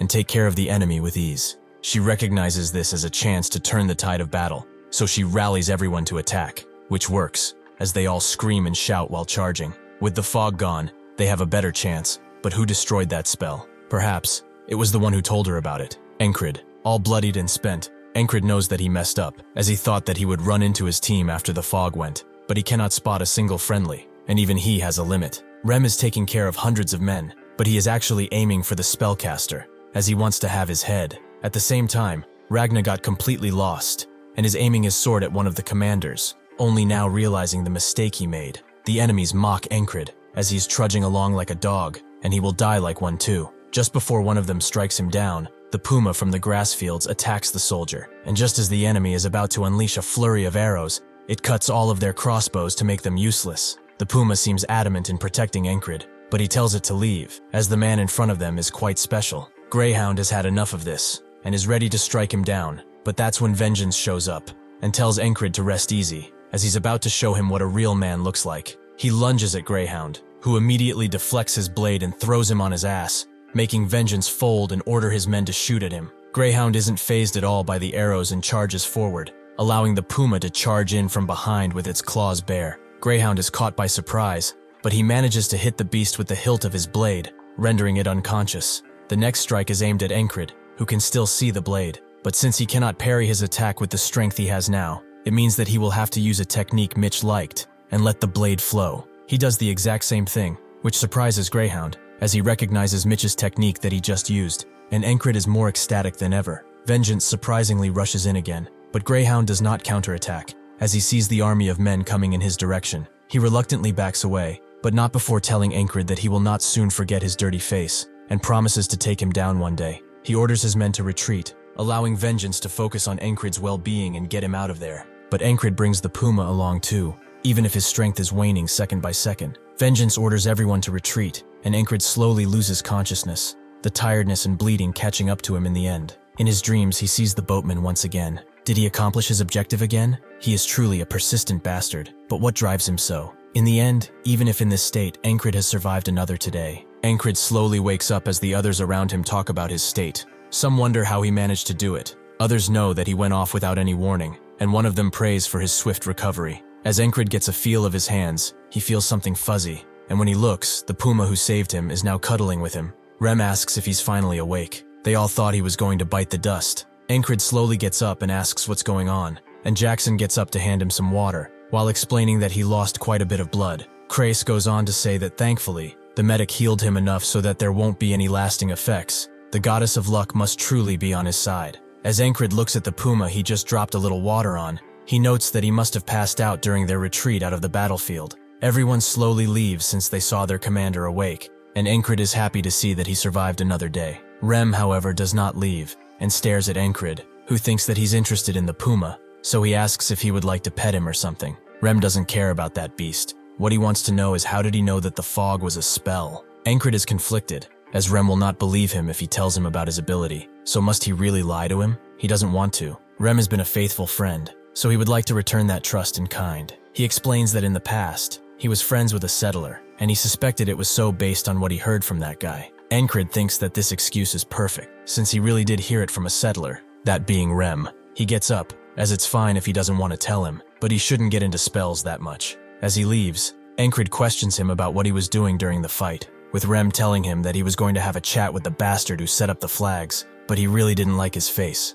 so he sent his head flying. While Encrid thinks of Rem doing that, Crace tries to bribe the puma with some beef jerky, but it's having none of it and it snaps at him. Encrid tells him to be careful. This little guy might just rip him to shreds if pushed enough. Crace doesn't care, as he really wants that 10,000 krona. He heard from that Henry guy that because this beast has blue eyes, it's a lake puma, and they hold the energy of the land inside of them. Each of its claws is supposed to be worth about 10,000 krona, and they keep growing new ones. Encrid is pretty amazed. A single bronze coin is worth 1 krona, so 10,000 must be like a gold coin, more than what he has paid, that's for sure. After he passed out, they dominated the battlefield, but the battle itself came to a standstill, and both sides chose to retreat. Since then, nobody has made a move. They are all recovering from their wounds after all. While his mind is racing, he wonders if the parry he did back then would succeed if he tried doing it again. Perhaps he will never know. Jackson comes around later and tells him to stop stretching. He will not heal if he keeps his muscles moving. Encrid feels that he's not overdoing it, so he can move at least a little.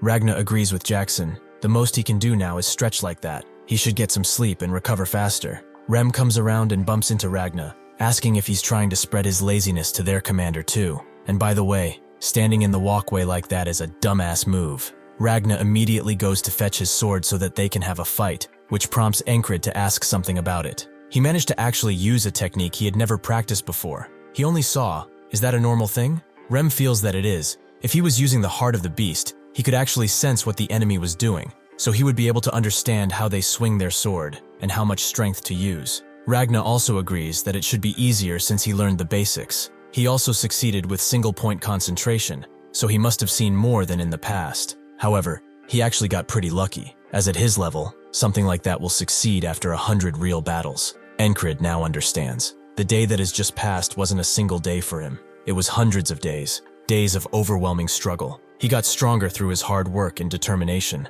not just through memorizing patterns as such. No matter how much talent he has, he can get stronger, and he will. While Ragna and Rem butt heads, Encrid asks them both for a duel. Rem notes that most people call him a madman, but that title should be given to him, while Ragna asks how he hopes to duel in his condition. Suddenly, the ferry commander appears, who says that duels are not to be participated in while he's in such a bad condition. She also asks if he was the person who broke the spell. Encrid knew that someone would come and ask him that question, but why the company chief commander? He says that it was indeed him. He saw it while on patrol and also knew a little about it from previous encounters. The ferry commander is surprised. There were 5 decoys. How did he find the real one? Encrid notes that he just guessed, which makes the ferry commander stare at him for a bit, but she turns away and takes that as the truth. Encrid asks if this is all she came to ask, but the ferry commander explains that she also came to see his face, as it seems that fate has brought them together. Encrid has no clue what she's talking about, but Rem and Ragna think that they are together or something, with Ragna surprised that he has those types of skills.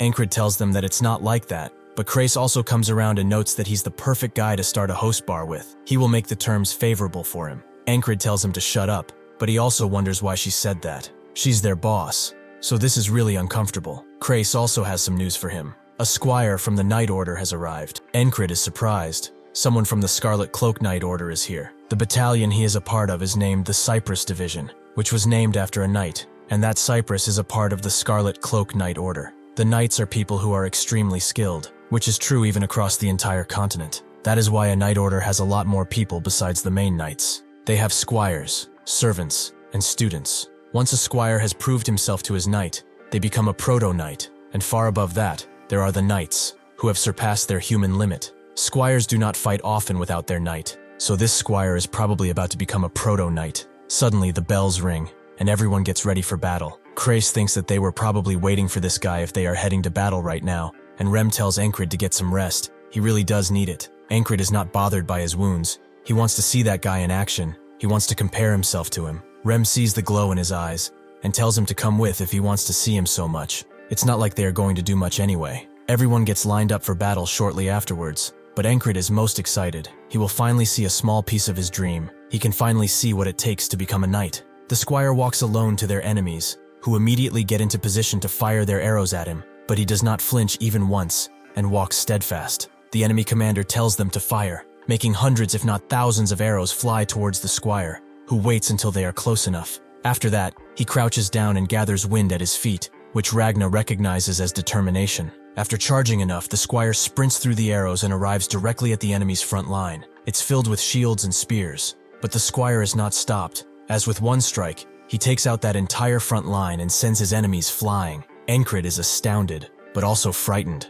Even the commander doesn't know what to say, but he has nothing to say, as the squire starts cleaving through them left and right without mercy. Everyone starts to retreat at the sight. They will not needlessly sacrifice their lives, but the commander tells them to hold the line before his head gets chopped off cleanly. As the squire stands on the head of the commander's horse, everyone has different opinions about him. Rem is not surprised by how skilled he is. They are called war specialists for a reason, right? Ragna feels that he should be able to at least hold the line against him, and Jackson notices that the enemy had at least 5 chances to stop his advance. The enemy commander was a fool. Krace is only glad that this will be over without them needing to do much, but Encrid starts to ponder heavily. Is he using the righteous sword? But that's not it. It has elements of the heavy and swift sword in it too. The righteous sword is a just and intricate technique that lures the opponent into the user's moves. The heavy sword is, like the name suggests, a heavy sword technique. It uses strength to cut through everything and dominate no matter what. The confounding sword is the most confusing technique,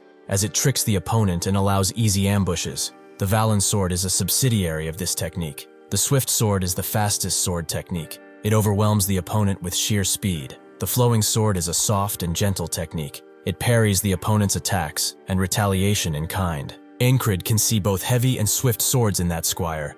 They are both vying for control. He breathes in and regathers his thoughts. Even if different in character, all techniques started from a single source. If one is to understand the resemblance between all 5 techniques and wield the sword like it is a living, breathing object, perhaps then they will be able to do this too. He closes his eyes as the army charges in, with Rem and Ragna noticing that their squad leader is meditating. Rem smiles and tells them that the squad leader is about to overcome something, so they will allow nobody to disturb him. Encrid knows that nothing changed, despite his understanding. Understanding is nothing. It is only a wall, something that exists only to show how much he has to climb. Soldiers fly past him into battle, but Encrid does not move. Instead, he climbs the obstacle inside of his mind, and he will do it to the very top. As the screaming and wailing of the fight rages on, Encrid continues to climb. As their soldiers continue to push the enemy, Encrid continues to climb. As the soldiers scream out in victory, Encrid has finished his climb. He knows that this war is coming to an end, so the following seasons will be quite busy. In the Principality of Aspen, which is controlled by the 3 main families, Aspen, the sovereign, damns the empire, as they broke the gentleman's agreement to not bring in any knights. Grey Wolf, who is actually named Hurrier the Almighty, and Atkins, the administrator, are also present. Atkins explains that they used the frog general they sent out as an excuse, and since the frogs do require a knightly response, they have no excuse either. Aspen damns that bastard of a frog who did as he pleased, but Atkins notes that it was to be expected. Frogs generally do what they want, no matter their excuse or motive. However, this would have not happened if the spell they wasted resources on had succeeded. Aspen becomes enraged at the Greyhounds. They must pay for this insubordination. Hurrier knows that this will not end well for them at all. After such a lengthy war, the Aspen forces headed back, and so did Encrid and his team. They all went to Borderguard, which is the kingdom's remote fortress city. Because it's close to Aspen, this place is heavily militarized, with 1 in 5 people being a soldier. A ceremony is held, praising everyone for their will and determination, which has brought them this victory. They will also reward the common soldiers who have proven themselves most useful, be it on the battlefield or out. The first one to be called out is Encrid, as he destroyed that foul spell of the Aspens, so he shall be rewarded. Everyone starts mocking him as he climbs the podium. They call him weak, and think that he did something with the commander to get this reward. Suddenly, someone from behind the trash talkers tells them to shut up, with another familiar face telling them to not talk down to that person. To them, Encrid is much more than that. He is a true man. Encrid receives quite a hefty sum of cash, which makes Krace immediately ask what he's going to do with it. Perhaps he will spend it on drinks, or women, or perhaps both. Encrid notes that he wants a good store, more specifically, the best blacksmith in the entire city. Krace walks with him all the way to the smithy, wondering how he can spend all that money on a damn sword. If he doesn't like the standard issue one, he can just pick one out from the battlefield and be done with it. He does that too, and they work fine. Encrid does not mind him.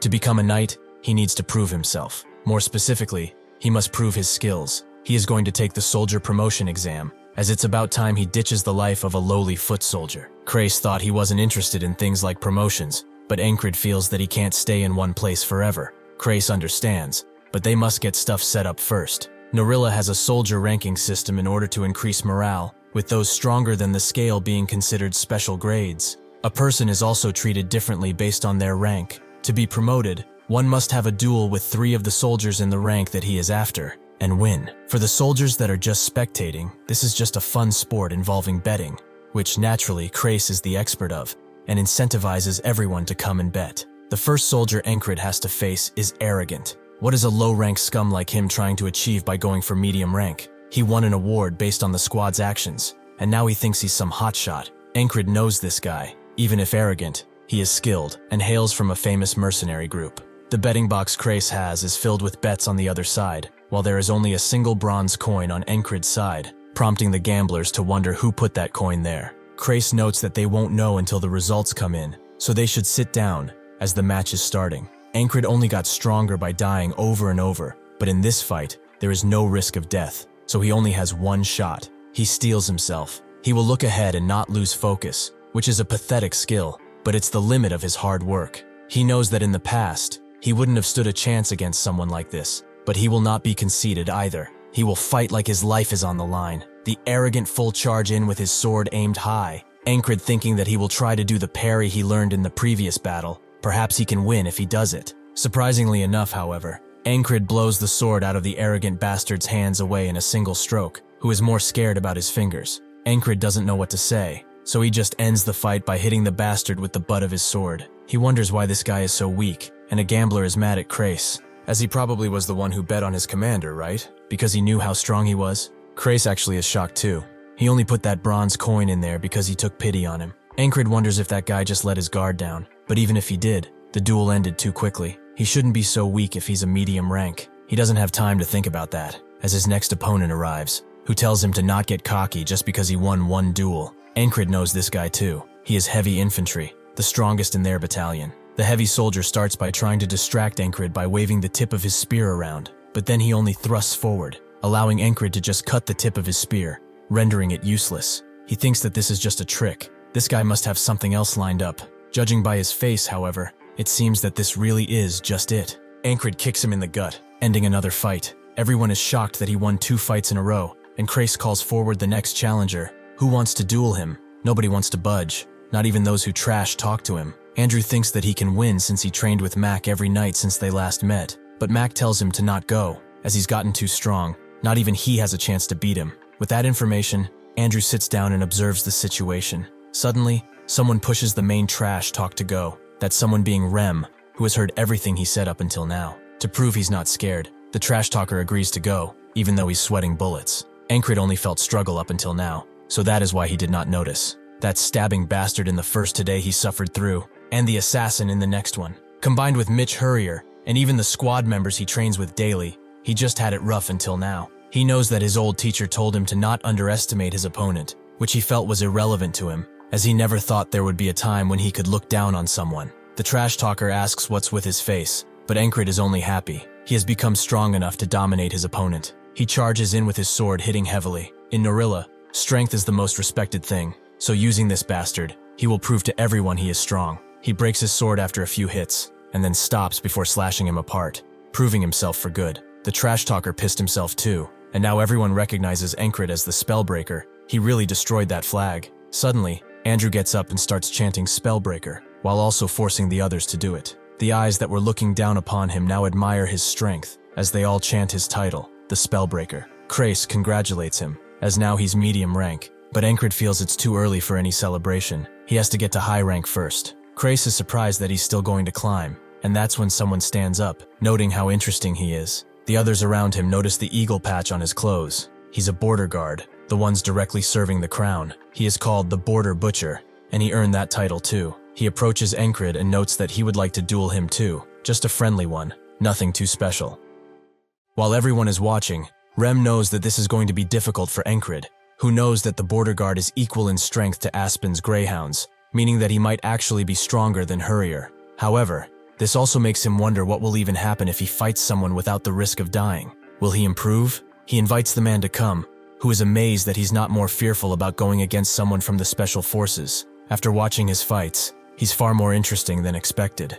The low-ranked soldiers cheer Encrid on now, repeating the same thing. The true kings of battle are in the infantry. The man thinks they are a bunch of idiots, as the border guard is infantry too, and cockiness like this is not healthy. He must humble them right now by using the gentleman in front of him. Even if his attack is swift, Encrid can see his blade and manages to deflect it. The man is surprised to see such concentration from a foot soldier and grabs him, thinking that with this, he has nothing left to do. Encrid, however, grabs his hand, allowing him to rush with his sword from above. The man knows that he will meet death if he's hit by something like that, so he finds the chance to dodge the attack and retaliate in kind with a deadly strike of his own.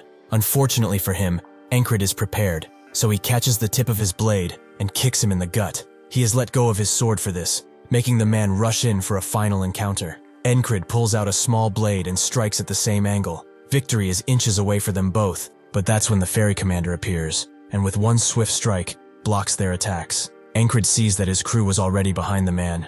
They aren't just about to let their leader die after all. Rem notes that he's quite the lucky bastard, but the man says that this is only a duel. If they get excited like this again, they will have to be punished. Encrid cares more about what happened in the fight, as he lost sight of his movements and almost lost. But who knows what would have happened if they fought until death. The man sheaths his sword and tells Encrid that he did not expect much, but he cannot just not recognize his strength now. He is called Torres, and he is the platoon commander of the border guards. Encrid also introduces himself as he accepts the handshake, but every spectator is shocked, as the platoon commanders are special rank soldiers, meaning that Encrid is at least a high-rank soldier. Everyone celebrates this fight, but Encrid really pays them no mind, which Torres likes. He has a feeling that they will see each other again soon enough, so this is goodbye for now. With this, Encrid feels one step closer towards his real objective. That same day, Graham, the first company commander of the heavy armored infantry, invites him to their company. This is the third time Encrid has been invited. First it was the second, and then the third company, perhaps because he broke that spell. Graham explains that his company is an important element of this battalion.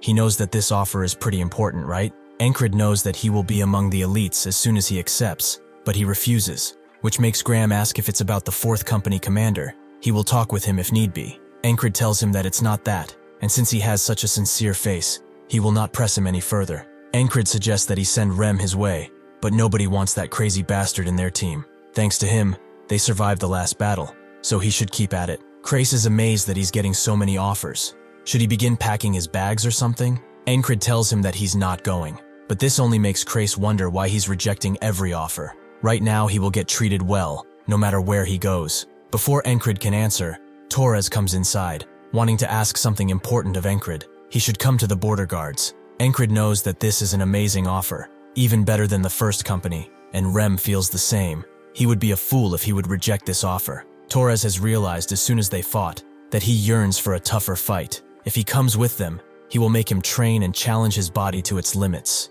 His coming to the border guards means that he will realize his full potential. Everyone on his team is resigned to their fate, and so Encrid opens his mouth. If he's talking about a hellish place to train in, there's no other place like this. Encrid does not simply want to reach his full potential. He wants to overcome it, little by little. The seasons change, which is unfortunate for Rem, who, despite being from a tribe, hates the cold so much he wishes he could fight it. He tells Encrid to get him some hot stones immediately, but this only makes him think of how useless this guy is while not in battle. Auden tries to get him to warm up his body by moving and training, but Rem refuses to get rid of his blankie, making Auden ask Encrid if he would like to train, as he will surely thaw his frozen muscles. Encrid excuses himself, as he's on patrol duty right now, so he gets out of the cabin, but not before Rem screams at him to get some hot stones. Encrid is also surprised by how the season changed. At first it got a little chilly, but now it's fully winter. He goes to a populated area, where he meets with the other guards to patrol, a thing they do because of the lack of fighting. The two introduce themselves from left to right. They are Jack and Bo. Today they will be working as a team. Encrid feels something peculiar about these people, like he has heard their names before, but he lets it go for now. Jack feels honored to be on duty with the Spellbreaker, and Bo heard that he got promoted really quickly. To be able to go from the lowest to one of the higher ranks is amazing, but Encrid says that he only got lucky. Jack wants to see how strong he actually is, so he invites him to a duel, which Encrid accepts. After a while of walking, Jack feels that someone cursed him to have to go on patrol in this weather, with Bo agreeing that it's pretty cold. but Encrid does not get why they are so close to him. As they continue their walk through the market, a small hooded figure appears out of the shadows and suddenly slips towards Encrid. He tries to grab the person, thinking that they are just a kid, but the hooded man suddenly pulls a dagger and stabs it directly in Encrid's chest before he can ever react. Jack and Bo play it out like he's drunk or something, hiding him from the crowd directly. These three are working together. The hooded person asks if he's surprised, but he should know, the greyhounds never forget a target. Encrid can see that this is a half-fairy, probably an assassin sent by Aspen for breaking the spell. The assassin pulls out his knife brutally, leaving him to die, and Jack tells Rotten to get out of here, as their mission is a success. Encrid remembers them now. They were the wounded recon soldiers, according to Crace. He said that they were hurt a lot, but now he can see that it was an excuse to make contact with Aspen. In this situation, he's 4 against 1, and he will conquer it. Now though, he falls to the ground, bleeding out from his wound and dying on the spot. He wakes up once again, violently getting out of bed, which confuses Rem, but Encrid only wanted to get up with more energy. He swiftly goes outside, where he finds Auden bathing himself in cold water, causing steam to come out of his toned body. Encrid asks about his training method to heat up the body, which Auden confirms exists. It's something essential in wintertime. It also allows a person to be ready for anything, which is a bonus. With this in mind, Encrid asks to be taught it, as he saw Rotten pull the dagger out, but he could not react, because his body was not prepared at all. He also should have noticed how Jack and Bo kept really close. He will probably take those two guys out first, but that half-fairy might do something unexpected. Auden cheers him on. His muscles will be really sad if he can't keep this position.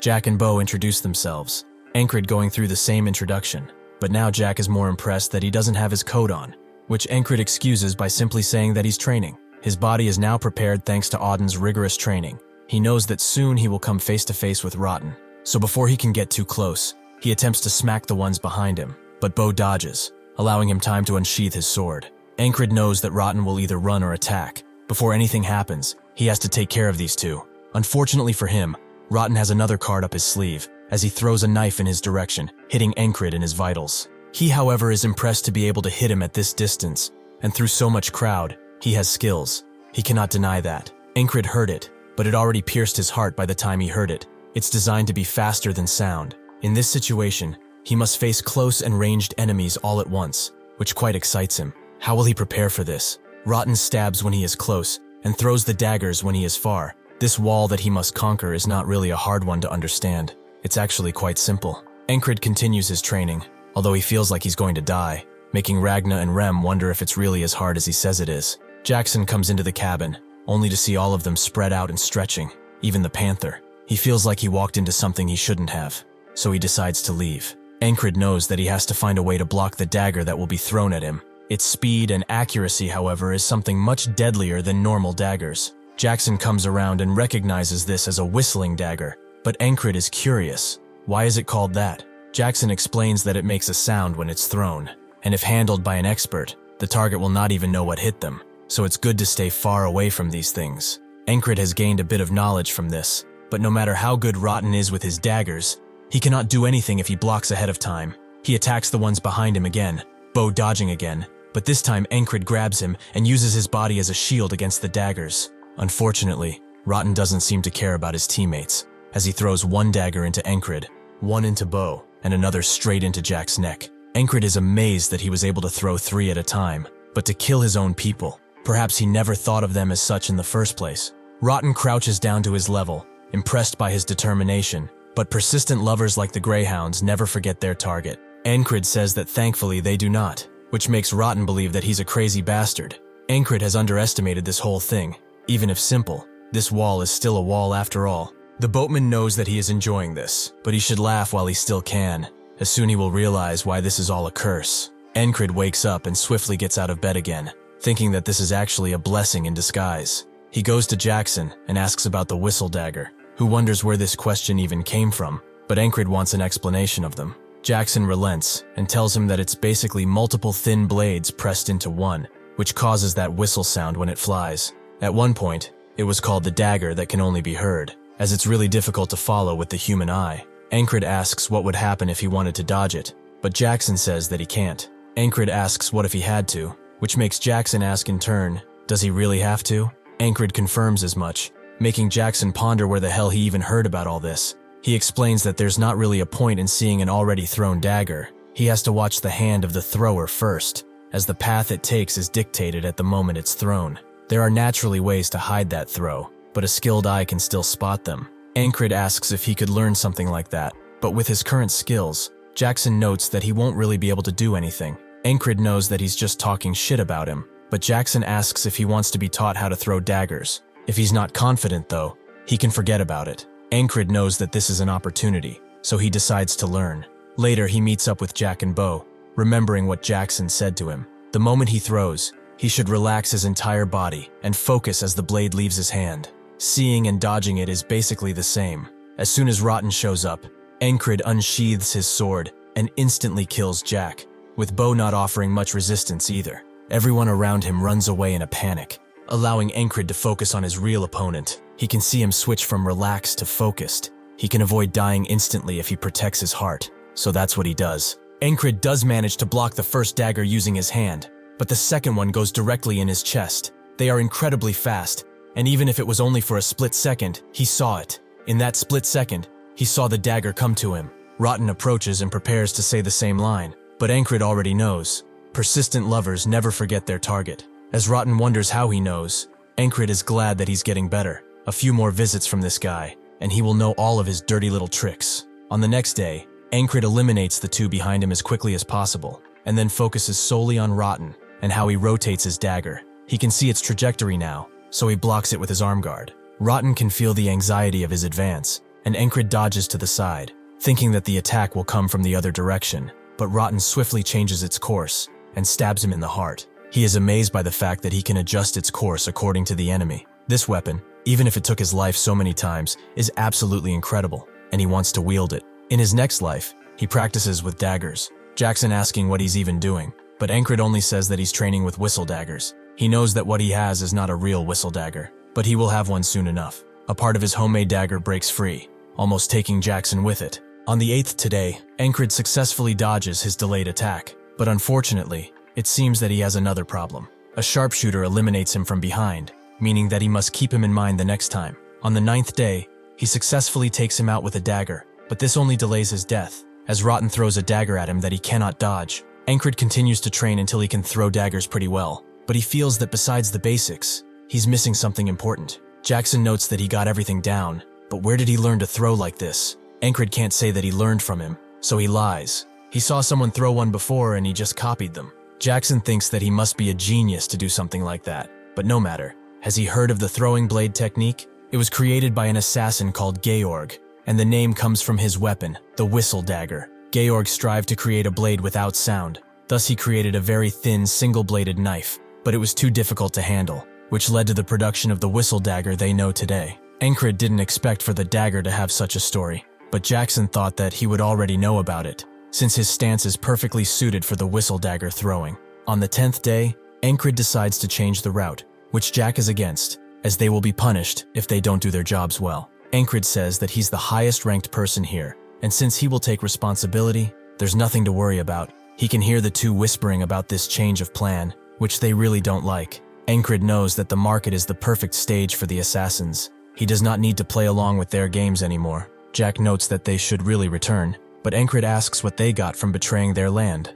A bunch of gold coins? This prompts the two to immediately jump in and attack, but Encrid easily strikes them down with 2 swift strokes of his blade. As soon as he's done with them, Rotten and the blue assassin arrive, which he feels is kind of late, but it's no matter. They should come with all they've got. Rotten throws 4 daggers at the same time, but it doesn't matter now because Encrid can see his hand. The blue assassin moves behind him to strike, but Encrid takes him out with a dagger. Rotten takes this as an opportunity and strikes while his back is still exposed, but Encrid blocks his dagger expertly. Even if it hurts him, it will not kill him again. Rotten is now frightened and asks who the hell he is, but Encrid feels that it's not for him to know. Anyhow, how many of these beautiful weapons does he have on his person?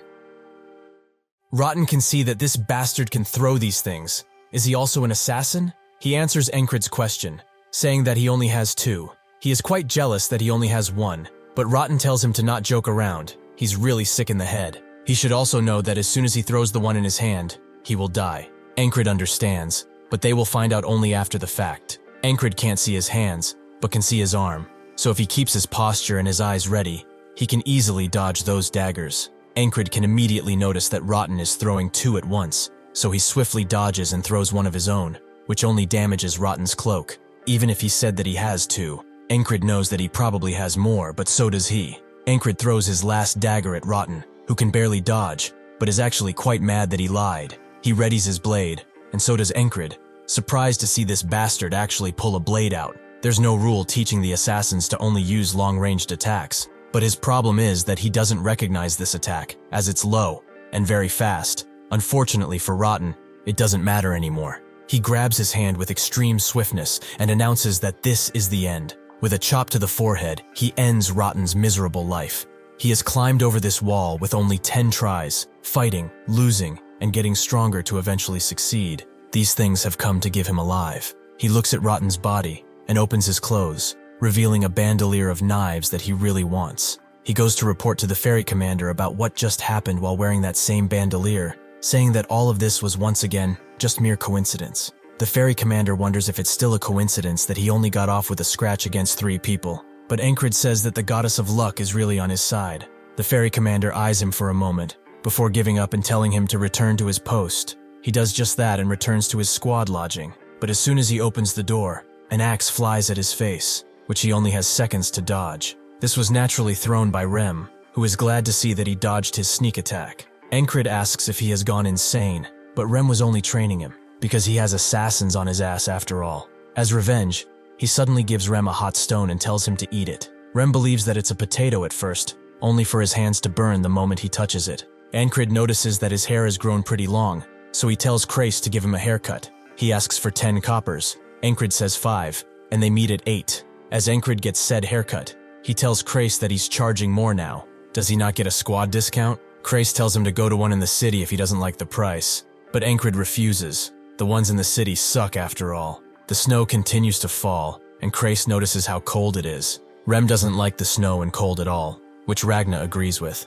Auden believes it's a test from God, and Encrid wonders why they are all out here in the first place. He also thinks of how the assassins get into the border guard, and when exactly did they turn. He asks Krace if he knows where Jack, Bo, and Rotten are from, who actually knows. Jack was forced to conscript after he was caught as a pickpocket, and Bo insulted a noble right in his face. Rem can't believe how fine these people were, and Encrid agrees. As for Rotten, he was from a failed merchant association, a mercenary by profession. They all joined in the past year. They must have been in a guild together. Encrid thinks about it. He can only deduce one thing from a guild that left its members a year ago. The Thieves Guild. It's a guild only in name, really, as in reality it's a place filled with thieves. A Thieves Guild member would know the entire city easily, so it makes sense. He asks Jackson if he knows anything about this Thieves Guild, who wonders why he asked him, but Encrid thought he might know. Jackson can't believe that he has become so brazen, but tells him that after the restructure, his contact with the guild has been cut off, so he doesn't know anymore. Krace is finally done with his haircut. Encrid is only surprised by how much it's snowing, which makes Jackson say that he will be out in the city tonight. Rem knows that he's trying to get out of shoveling duty, which he will not let him do. Encrid sees this and tells them that they should go on a mission.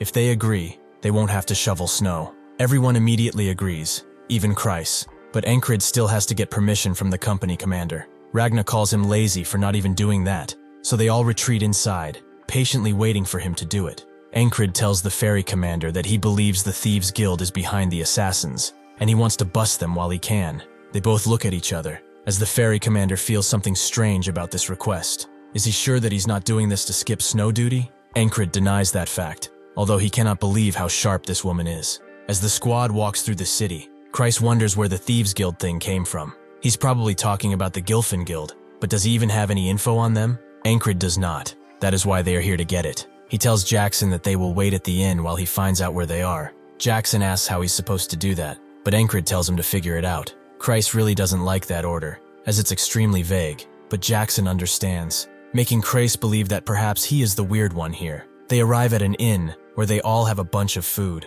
Krace asks Encrid what he will do if the Gilfins are innocent, but Encrid doesn't really care. Even if not involved with those assassins, they are still criminals, and they need to get cleared out sooner rather than later. Krace has already become acquainted with their server, Lesa, and whispers something in her ear. Encrid does not pay it much mind, but wonders where Jackson is, as he's late. Even though he has skills, he's starting with no real clues. He wonders if his orders were too vague, to the point that he feels bad for him. Jackson is propped up somewhere high, looking around and not moving at all, letting the snow fall on him. he suddenly notices two strange figures, which gives him an idea. Encrid asks Crace if he knows that woman, and tells him that she's Leysa. Her father is a shoemaker, and her dream is to open up an inn in the big capital. Encrid is surprised by how much he knows, but Crace only knows so much because she might be a valued customer. Jackson finally comes back, covered in snow and freezing, only to see everyone enjoying a warm meal while in a warm place. Encrid notices his annoyance and tells him to eat, but Jackson believes that they shouldn't wait and go right now. Rem doesn't want to, as it's cold outside, but Jackson asks if he wants a shower in his own blood. He promises it will be the warmest thing right now. Encrid agrees that they should go now, but the snow is quite immobilizing, so they need to be careful and leave when it stops snowing. Encrid looks out the window for a solid 5 seconds, and then says that it won't stop, so they should go. Crace asks if he didn't just say they will wait, but Encrid has been careful enough. As they walk through the slums, two beggars notice them and pull out their daggers, charging the group with murder in their eyes. Rem immediately turns to them with a smile and smashes one with his axe before smashing the other with his fist. Rem asks Jackson if these are his rat buddies, with Crace believing that they are from the Gilfin Guild. Jackson discovers the entrance to their hideout, but it seems to be locked. Auden tells him to move a little bit, as he will politely knock for them. He raises his fist up and knocks once, surprised to see that the door magically opened. Rem wonders what kind of knocking this is, but Encrid doesn't care, as long as the door is open. As they go in, Rem asks what he's going to ask them, but Encrid says that they should subdue them first, then they will have time to talk. They continue to approach the door, and those inside know that Encrid is coming. The leader knows that reporting their failure will be a pain, so they should take care of him themselves. One of them wonders if it's okay, as his squad is with him, but before the leader can say that they are a bunch of nobodies, Auden knocks again, but this time with his foot. Rem immediately rushes in to kill them all, but Encrid begins his speech. Those who have never killed the weak, those who can surrender, and those who do not wish to die, should throw down their weapons and cross this line. Everyone else will be killed. Rem asks why they aren't killing them now, but Encrid just wanted to look cool, and he believes that he is. The leader can't believe that a mere grunt dares to order them around, and Auden tells him that they are clouded by their demons. They will not listen until they force them to. Encrid resorts to using force then, and asks their strongest to come forwards. The leader wants this to happen, and tells their strongest swordsman Wyvern to go, who immediately pulls out his blade. He wonders if he can block his blade, as he has never been beaten, but as he talks, he suddenly charges in, only for Encrid to deflect his blade and stab Wyvern in the shoulder. This is something from the Valen mercenary sword technique, to stab while talking. This is what he was stuck at before, but he has overcome it by a lot. Encrid believes that he doesn't need to see anything else if this is their strongest. He will give them one last chance. Either they surrender or die. His squad looks at him unimpressed, all of them believing that he's just trying to act cool. One of them throws his weapon and surrenders, making the leader jump up and try to strike him. Before he can cut him down, however, Encrid throws a knife in his head, killing him instantly. Rem can't believe that he thought he was cool, while Auden does believe so, and Crace is amazed. Jackson thinks that he's not bad, while Ragna suffers from cringe, like Rem. Encrid knows that he must have looked pretty cool, but this makes all the thieves surrender and fall to their knees. Rem wonders what they should do. It would be better to kill them now, since they might become trouble again. One of them begs them not to kill them. There are people here with sick mothers and poor families. Encrid believes that it doesn't excuse their crimes, so the man says that if he has to kill someone, he should kill him, as he is Gilfin. Encrid is surprised, so he was the boss, and not that brute right there? Gilfin denies it. That man was indeed the boss, but he also isn't Gilfin. He is. Encrid is confused beyond his wits, so Crace explains that they named the guild after random people on purpose. If they start getting chased by the law, they can ditch that person and run. Gilfin explains that their boss was a bastard, a real rotten to the core individual, but the rest are not like that. Again, if he wishes for blood, he can have his. Everyone around him begins to try and defend him, as Gilfin is kind, and some of them even ask to be killed in his place. Rem can't believe that Encrid would kill them when they are like this. He did not take him to be such a devil. Encrid tells him to shut it. He was the one who suggested they kill them in the first place. Gilfin tells them about the guild fortune.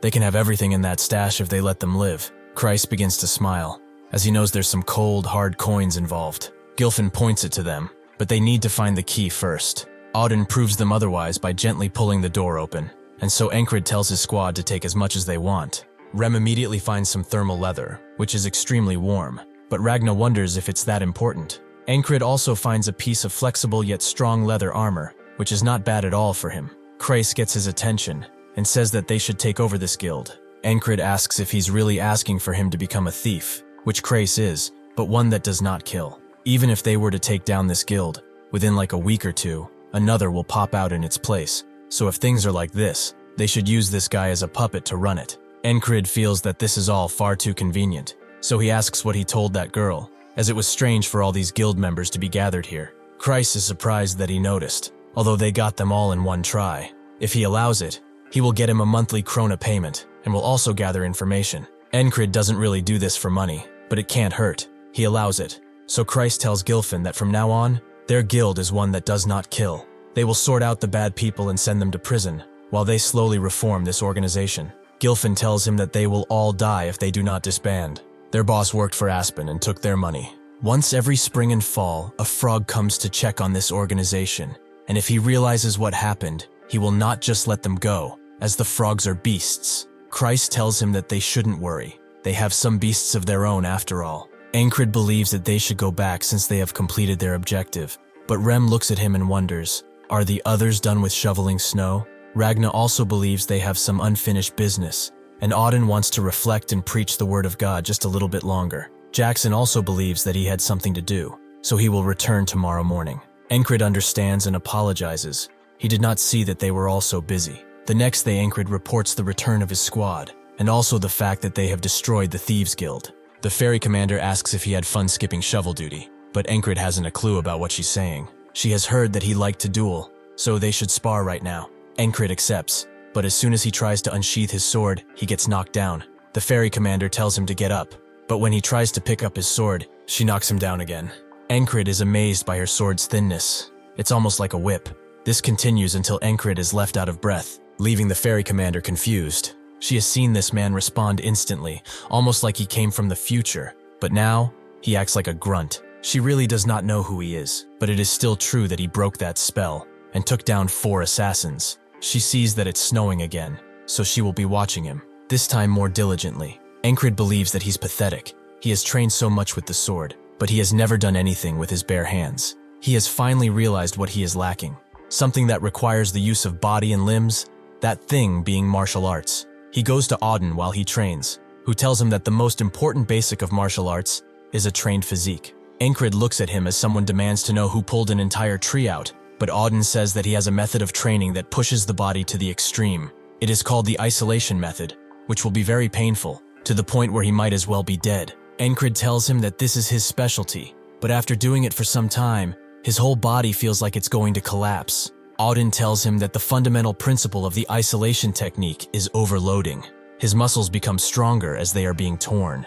Encrid can barely stay up, but Auden believes that he can do it for at least 10 seconds. He can see that this is his limit. He also asks if he does not regret starting sooner, as he needs to grow his body for quite some time before he can properly learn martial arts. Encrid does not have the time to regret. The past is the past, and now he is only thinking in the moment. If he was not, he wouldn't have ever made it past the first wall and probably gone crazy. He asks Auden to teach him something else while he does this, who is amazed by his diligence and work ethic. But that's why he respects him. Since he asked, however, he will return to the post, on all fours today. As he trains, the Panther watches him diligently, seeing the effort that he's putting in.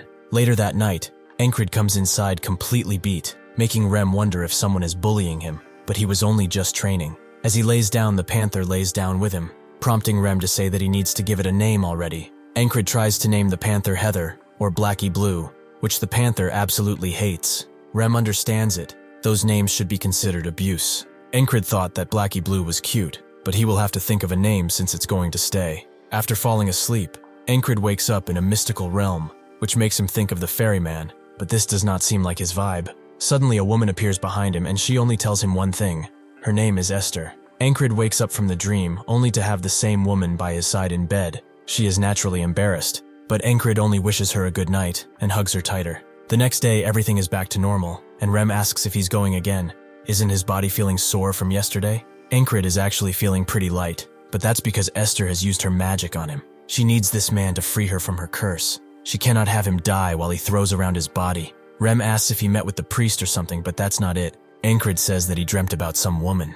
Rem is surprised, as he didn't take him as someone who would dream of women. But how was she? Encrid thinks back, and says that she was pretty. Esther is glad that his eyes are working fine.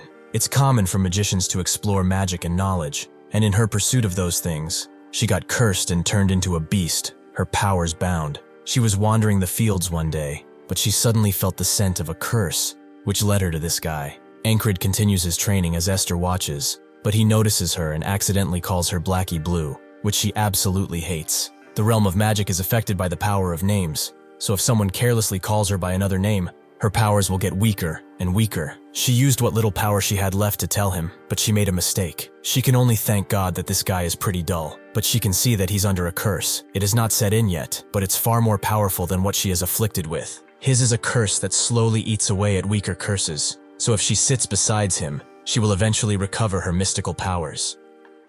Encrid continues his training, now fighting Auden one-on-one, and even though he is able to dodge some attacks, most still hit him, proving Auden's blinding speed. He explains that for martial arts, his body must always be ready. Just like with swordsmanship, the training and techniques are all meaningless if he is not fast, and even though he's as fast as an old turtle, his body is changing. He also really doesn't want to quit, judging by his expression. Just like that, 1 month has passed. The green begins to sprout through the melting snow, and Encrid continues his training. He fights with Rem, who can't believe how much he has improved, but he is glad, as now he can finally have a proper fight with him. Later that evening, he invites Ragna to a training session, who says that he's still lacking in adaptability after it's done, but his fundamentals are top tier. His muscle memory should allow him to do this even in his sleep, but it will require endless repetition, which is not at all easy. Encrid tells him not to worry after catching his breath. Repetition is his specialty after all. After his training is done for the day, he retreats to his bed, where he thinks that all this training is great and all, but some real-life experience would also be pretty good. At that moment, he hears a rustle come from the left, so he immediately catches the knife that was coming for his neck. Jackson congratulates him for improving so much. He certainly won't die in an ambush anymore. Kreis tells them to go outside if they want to train. They are kicking up all the dust in the cabin. Encrid asks why he's so early. Shouldn't he be out earning money right now? Esther gets out of bed with a purr, and Kreis immediately moves in her spot to see if he can find a claw, as that's worth 10,000 krona. Someone suddenly knocks on the door. It's the ferry commander, who asks Encrid to come with her. He immediately says that the snow is gone, but she doesn't care about that. She has a new mission for him. He must take care of it on the mercenary soldier board. Encrid knows about this. It's a policy that runs alongside the soldier ranking system, allowing people in the cities to hire soldiers as mercenaries. It's a lot cheaper than normal mercenaries, and has better trained people who are more polite, so it's pretty popular. He wanted to test himself, so he has no reason not to accept. At the same time, a guard is going back to his bed, glad that he is off today for today. It has been straining on him since he has been doing it non-stop. He suddenly spots the ferry commander, and Encrid, who asks how many squad members he will have to take. She explains that there will be 3 in total, but he should only bring 1 squad member with him because she will be the 3rd. Encrid is surprised that she's actually coming to a mission herself. He wants to know why. The guard walking next to them knows about the rumors. Those two are often together. Perhaps they are even dating. He leans in closer only to hear the ferry commander ask if he's uncomfortable with them doing a mission together. This touches the guard's heart, and more rumors start to spread because of him. These rumors escalate further and further, some saying that they were together even before the army, until the point that it said they already have kids together. The next morning, as Encrid is training, he hears other soldiers talk about his relationship with the ferry commander, most agreeing that they look good together. After he goes back to the bunks, Rem immediately laughs at him, noting that he's finally home. He asks how many months it's been. The baby surely is going to come soon. Encrid, with a rather annoyed face, says that he has heard wrong. These are all baseless rumors. Kreis tells him to not be shy as they will find out whether he likes it or not, but Encrid denies it again. Ragna is glad for him. If he keeps her by his side, they can train together, while Auden prays that his future with her is blessed. Encrid feels rather bullied by his own team, and Rem asks when they are going on his little date. It will be weird being the 3rd wheel, but he has to do it. Encrid is confused at first, but he must be talking about the mission, which he is not bringing him on. Rem is confused. Who else is he bringing then? Jackson confirms that he's ready and says that they should get going, but as they leave, Rem screams out, "How can he choose that rat and not him? Has he gone insane from the training?" Encrid notes that this is a tactical decision. He would be the first guy to throw an axe at the commissioner if he got mad, so he would rather not have to deal with that. After they are outside, Jackson asks if he brought him only because he wouldn't make so much trouble, so Encrid tells him that besides that, he takes these kinds of missions often, so he would be of help, right? Jackson understands, but he wants to give him a nice piece of advice. He should not give all his heart to a woman, as it will come back to hurt him in the future. Encrid looks him dead in the eyes and says that he has no need for advice in that department. After they meet up with the ferry commander, he asks when the commissioner will get here, who says that they will come soon. Encrid knows that she heard the rumors and that this will be rather awkward. Sure enough, she asks if they have done something for so many people to think that they have children together. Encrid denies anything while Jackson lets out a snicker, making Encrid ask if he dares to laugh in this situation. The ferry commander asks if these questions are making him uncomfortable, which he denies. She asks if it makes him glad, which he doesn't know how to respond to, and then she asks what he likes so much about it. Encrid really would like to know why she is asking him all of this so suddenly, but suddenly the commissioner arrives. The ferry commander is quite annoyed, as this was getting quite fun. Encrid doesn't know what to think anymore. Was that really a joke when she was basically expressionless? Their mission is to protect the child of a wealthy merchant. In the process of deciding which heir will inherit the Roca-Fried Trading Company, they have been hired to make sure they don't try anything funny. As she descends the carriage,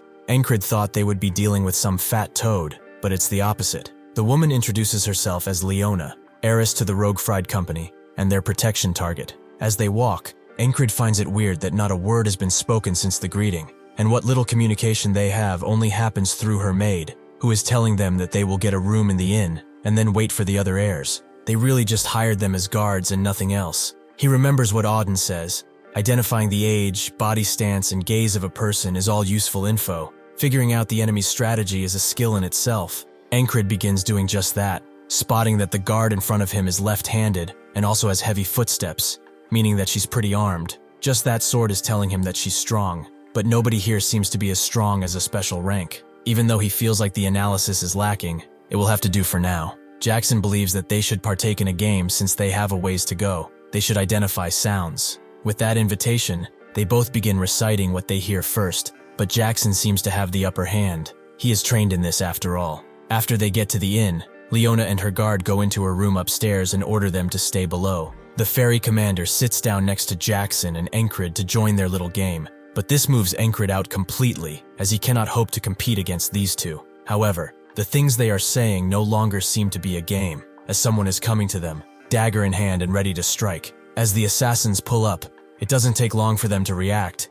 as they both suspected this ambush. The other guards are rightfully scared. One tries to get to Encrid, but he swiftly takes him out. He hears screams coming from above, and since the commissioner comes first in these types of missions, he rushes to their rescue. An assassin sees this and throws a bunch of knives at him, but Jackson covers his back by holding a stool over him. The ferry commander swiftly sweeps the area of the assassins, who are beginning to show worry, but they are still confident because they outnumber them. As Jackson fights, the ferry commander looks at him and notices he's much stronger than Encrid. Most of the squad members are, but they still listen to and trust his orders. She wonders who helped create all this. It is honestly quite interesting. She kills the guy that was rushing her by simply holding her sword forward. Encrid continues his quest, and it's quite easy for him. After encountering the assassin who tried to get Krang, and that half-fairy assassin, such measly attempts at assassination no longer faze him. Another rushes in, a perfect opportunity for Encrid to test his new physical skills. Although he's still too slow, he can move more freely now. He can feel a difference from the past. Suddenly, Leona's guard is thrown outside of the room, allowing Encrid to move in and see that an assassin is over Leona, with a maid desperately trying to defend her. Encrid would like to use the whistle daggers, but he's too close and stopping him is not a guarantee. Perhaps he can reach them if he tried, but to walk so quickly requires power, and he has only seen it once. He tries to perfectly imitate that person. Even if he can replicate that power just a little bit, it would be enough. Sure enough, he lunges forward at top speed, and before the strike lands, he gets in front of them. He is struck by the cold blade, but even if it hurts, thanks to the leather armor he got, he did not get cut. Encrid believes that they should talk downstairs, so he tackles the assassin and throws him out of the window, landing the assassin straight on his back and knocking the air out of him. Encrid is glad that he managed to cushion the fall somehow, and since there are no more enemies on the second floor,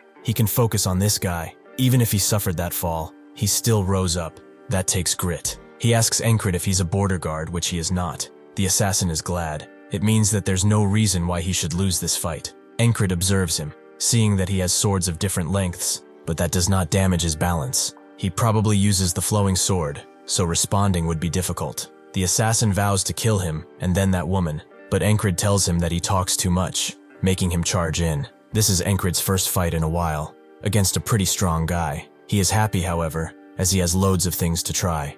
The assassin transforms his positioning, making Encrid recognize this as a Valen duet. He dodges the first strike that flows into the second and then the third. They both back away before the assassin moves in once again, but Encrid dodges this time too. The assassin is confused. How can this random soldier avoid his strikes like this? Encrid is impressed by his skills. He could not learn what he just did because he lacks talent. Judging by his speed and accuracy, he's as good as that stabbing bastard that killed him again and again. The assassin moves in with rage in his eyes, but Encrid can see his blade and its trajectory. He's about to try and double swipe at him, but this allows Encrid to move in with his blade and stab him in the chest before he can reach him. He was going for the heart, but he did not hit it. He pulls his blade out of the assassin, thinking that he must improve, perhaps training with Ragna or Jackson.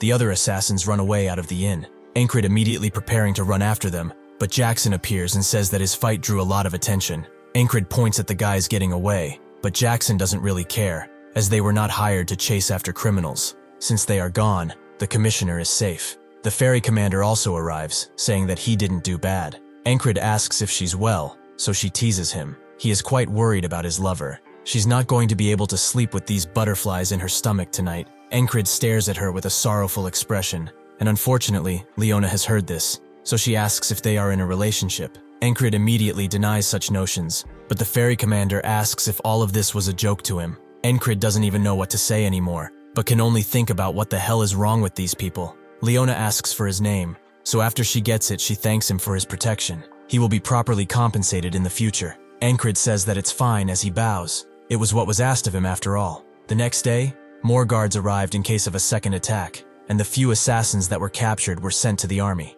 Encrid sits alone at a table and wonders who they are, as some of them were pretty skilled. They were probably sent by the other heirs or something. Leona descends from her room and sees Encrid, surprised to see him up so early. Encrid explains that this is his shift, so he has to abide by it. She suddenly sits next to him and asks him to come to her side. She will give him a chance to join their personal forces. She is asking because their Roquefried company leaves little to desire at this point. Their key partners include but are not limited to the shepherd of the wilderness of the Beastlands, the Black Leather Guild that is famous for hunting dragons, and even the Glacial Rangers, who are the defenders of permafrost. Additionally, the Roquefried map, which outlines key routes and regional specialties, is valuable enough to let those who choose to sell it without wanting anything more for the rest of their lives. All this power is too much to leave to the stupid sons of the previous owner. She must grow this organization, and she needs talented people. People like Encrid, who are talented enough to save her from sure death, and with a personality that does not require additional rewards.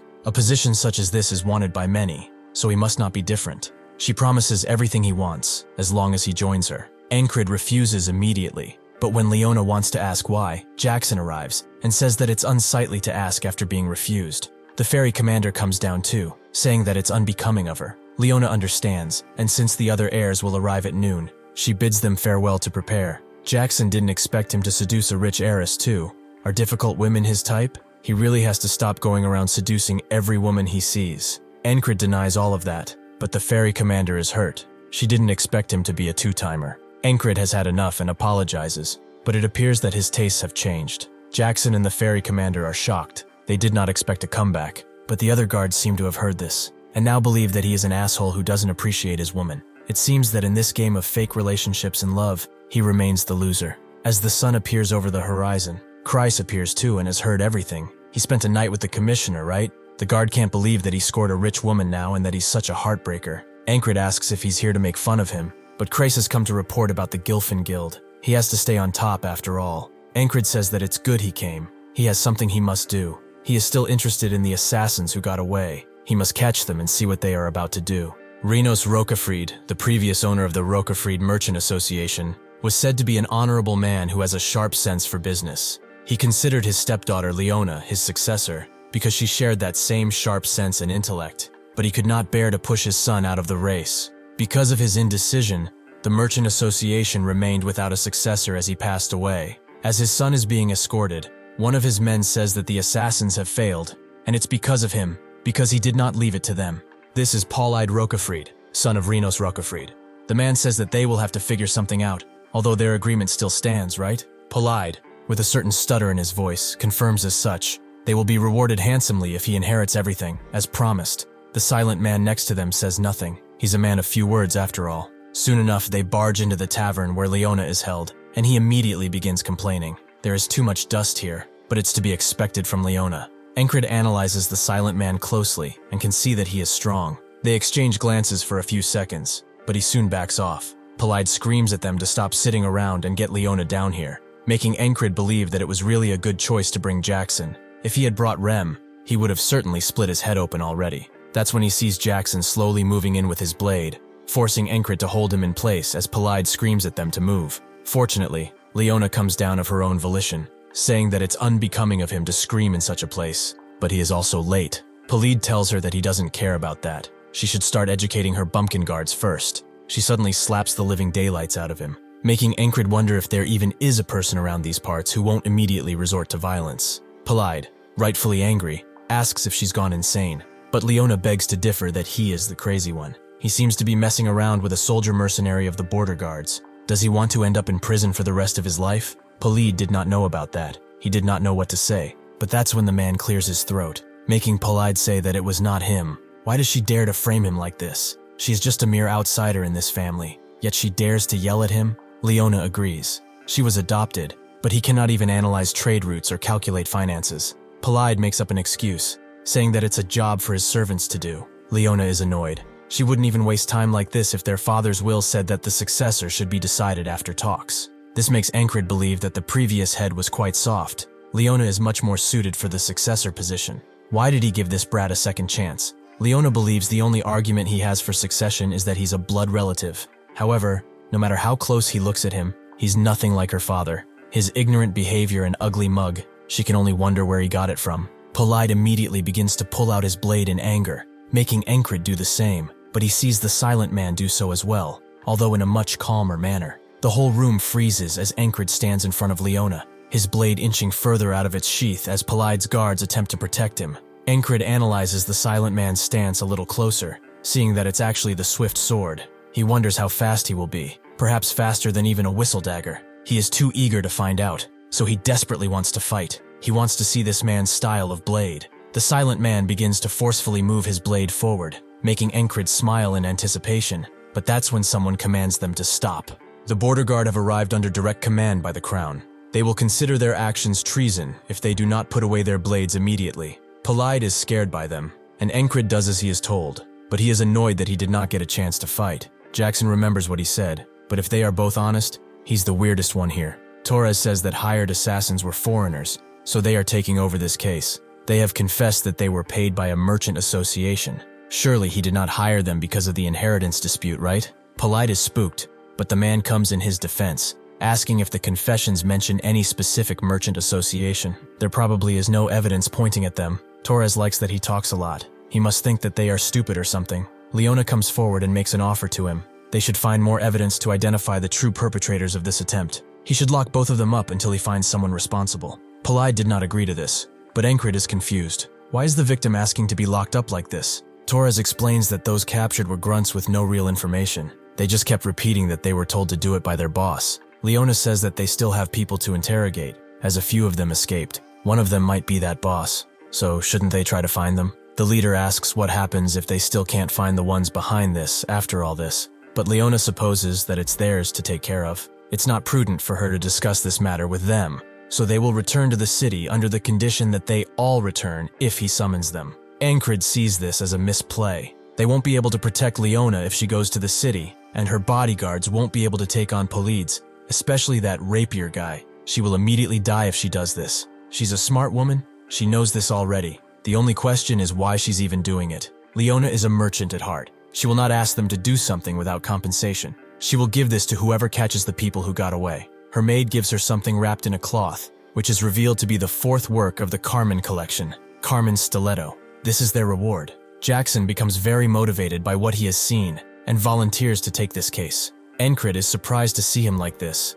Just why is that dagger so special? Polide starts to scream at Leona for even bringing such an item to this backwater place. Does she even know how much that thing is worth? Leona calmly tells him that it's hers, and she can do whatever she pleases with it. All the while, Encrid asks Jackson about the stiletto, who is surprised that he does not know about it yet. He goes on to explain that it was made by a legendary weaponsmith called Carmen, who was originally a slave, but he got out and worked as an assassin to enact his revenge, using the 7 weapons that he made. The The fourth among those weapons was the stiletto. There are people who would offer up their families for that thing. Since it has come to this, Torres explains that everyone will be held here by them. Nobody will leave this inn unless they let them. Encrid tells Jackson to not worry about the stiletto, as he has sent Christ to get that runaway, so they should hear from him soon enough. As Polyd continues to bicker, the silent man gives Encrid a look, who also looks back. With that, he leaves, and nothing really happens until night falls, and everyone is basically stuck in the inn's area.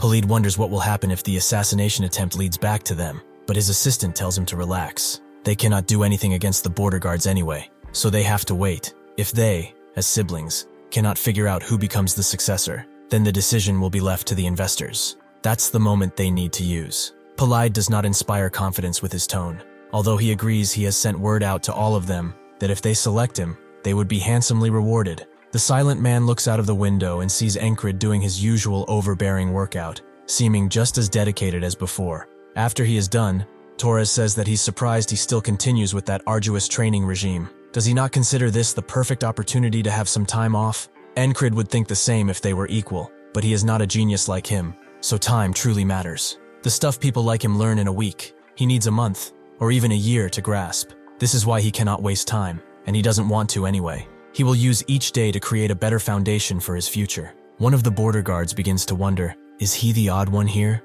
or are they the lazy ones? Torres is puzzled by this too, so he gets up and tells Encrid to calm down with his attempts at getting stronger. He's pretty strong enough already. They only drew because he did not expect that from him. But what about right now? Encrid knows that this is an invitation, so they begin to fight again and again, Torres continuing to win back-to-back matches. Everyone congratulates Torres and belittles Encrid, but he does not mind and wants to go again. Torres asks how the hell he isn't tired yet. They have been going at it 11 times already. That's when one of them gets up and suggests they swap, prompting others to join the queue as well. Polyd watches this show of strength with disgust. These barbarians really do not know class. The border guard who is now in the ring immediately puts Encrid to the ground, which the silent man watches carefully. Encrid gets up and asks if he can do what he just did again, the silent man recognizing that his pride is not hurt by these defeats. Rather, he is akin to a child who has found a new toy to play with. On top of all that, his open hostility in that encounter, while he knew full well he was stronger, makes him a very unique individual.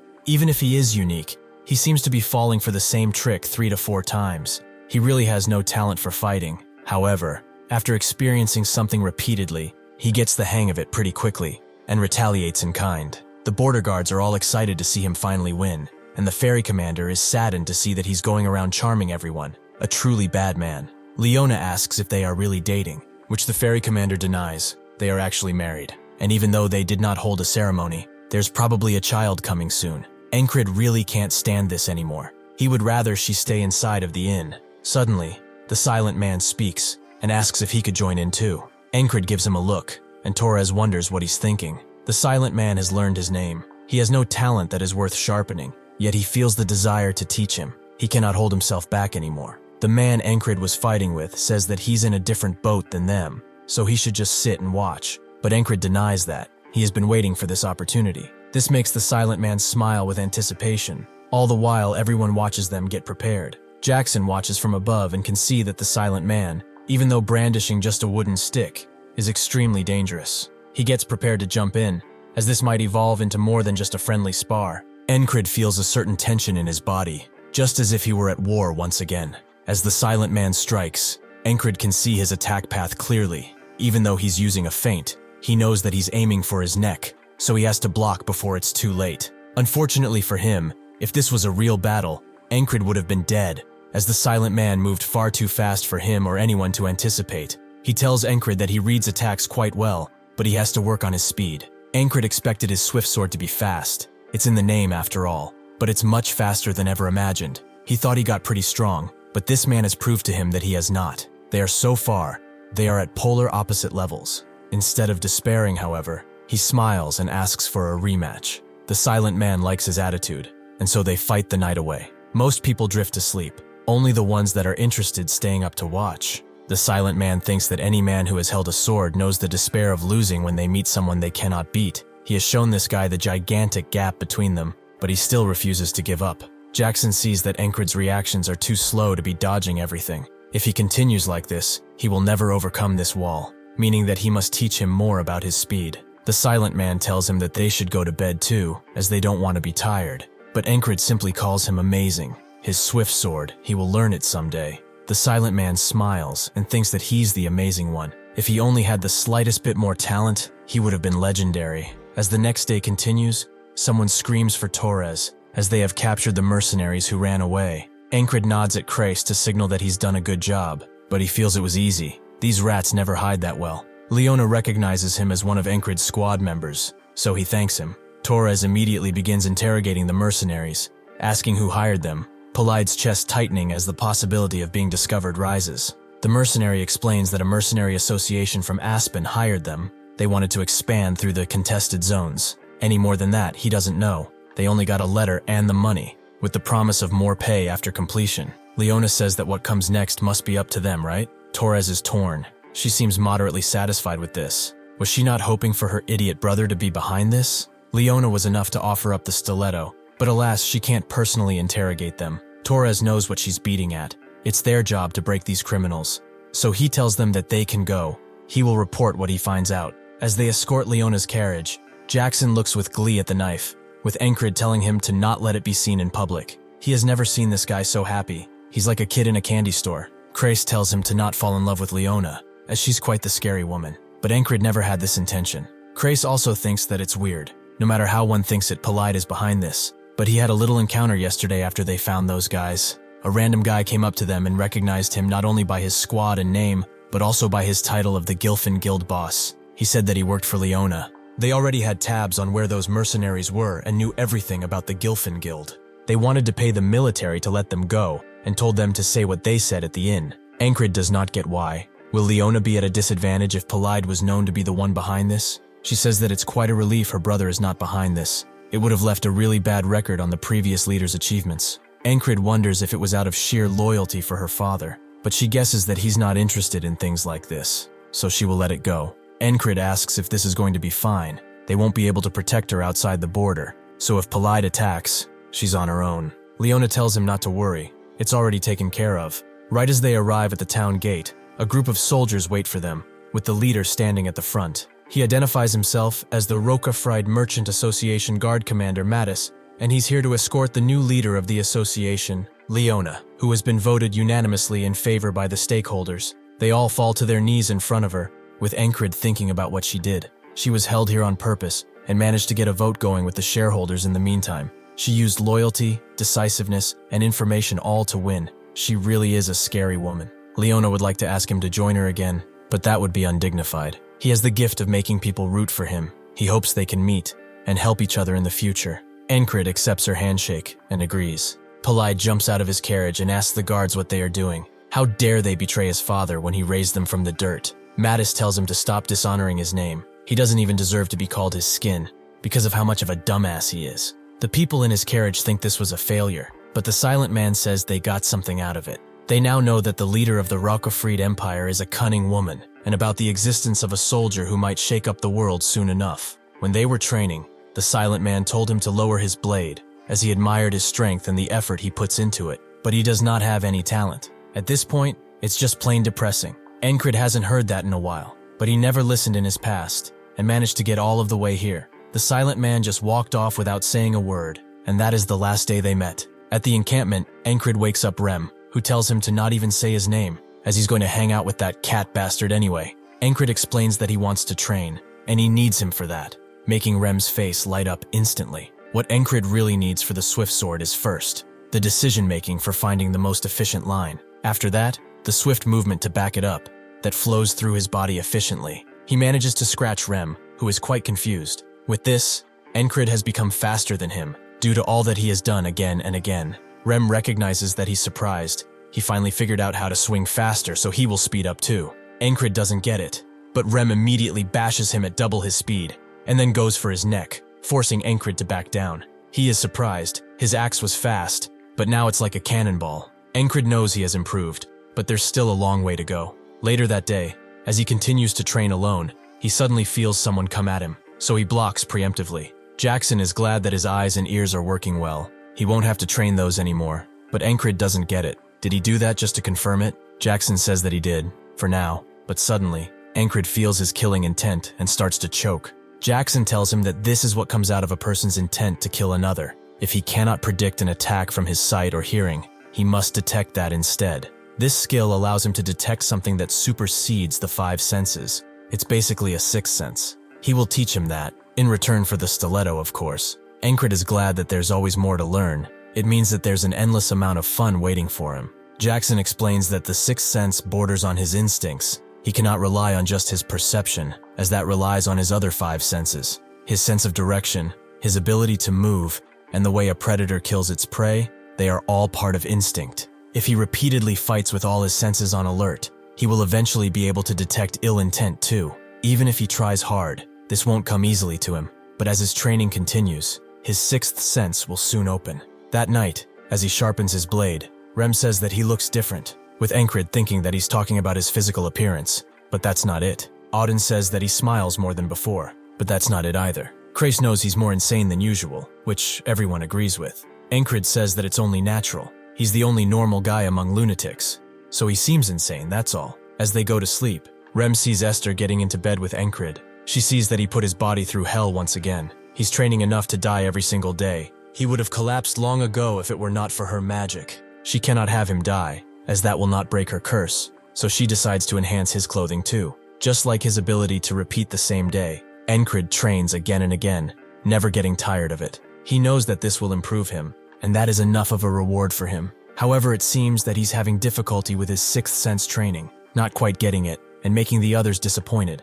Rem tells him to forget what he said about him being different. He has not changed in the slightest. Auden is weirded out, as he improved a lot in a day, and Ragna thought of him as a genius, but it seems like that was just a fluke. They all know that there's no better way to learn than the real thing, but Aspen will be quiet for a bit, so he should go and hunt a commissioned beast or something. With that, Encrid goes to the quest board. He thinks that those guys must really want him to prove himself since he's not improving. Suddenly, someone hands him a paper, telling him to take this quest for him if he's not seeing anything fun here. Encrid reads the quest, but it's quite strange, as it's to investigate a shoemaker's basement. Encrid asks the man if a recon party isn't better for this sort of thing, but the man explains that it won't be enough, as according to the shoemaker, there's probably undead in the basement. Encrid doesn't believe something like that can be in the city. That guy must have heard a huge rat or something, and since he needs more experience fighting, perhaps this is too unworthy. The man begs him. He can probably tell, but nobody wants this job. Doesn't help that the shoemaker is short-tempered,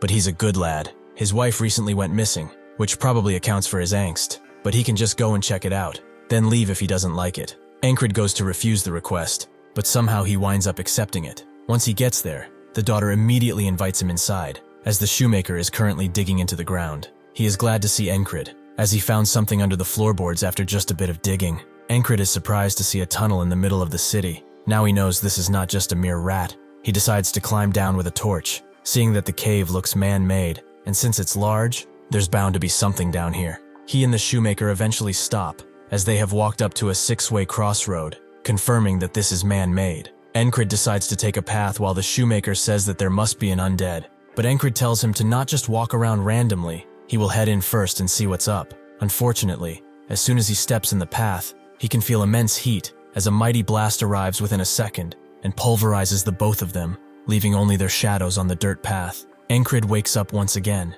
He knows that what he has just experienced was a magic trap. It is common for people to give someone this advice about facing magicians, and that is to simply run. The ones that die in combat with a mage are lucky. If they survive, it's a much worse fate awaiting them, and this advice also applies to traps created by them. He goes back to the quest board and wonders what he can even do against that. What skill can he master to overcome this? The man offers him the job again. Encrid thinking that this needs a magic specialist or higher-up support. It's not like the other walls he has faced up until now, which he could face head-on. He thinks that the ferry commander will listen to him, and before that man goes in alone, he has to be quick. He suddenly remembers just that and rushes to the house, kicking the door down and jumping straight into the hole. He runs towards the crossroad, only to see the shoemaker go into one of the walkways.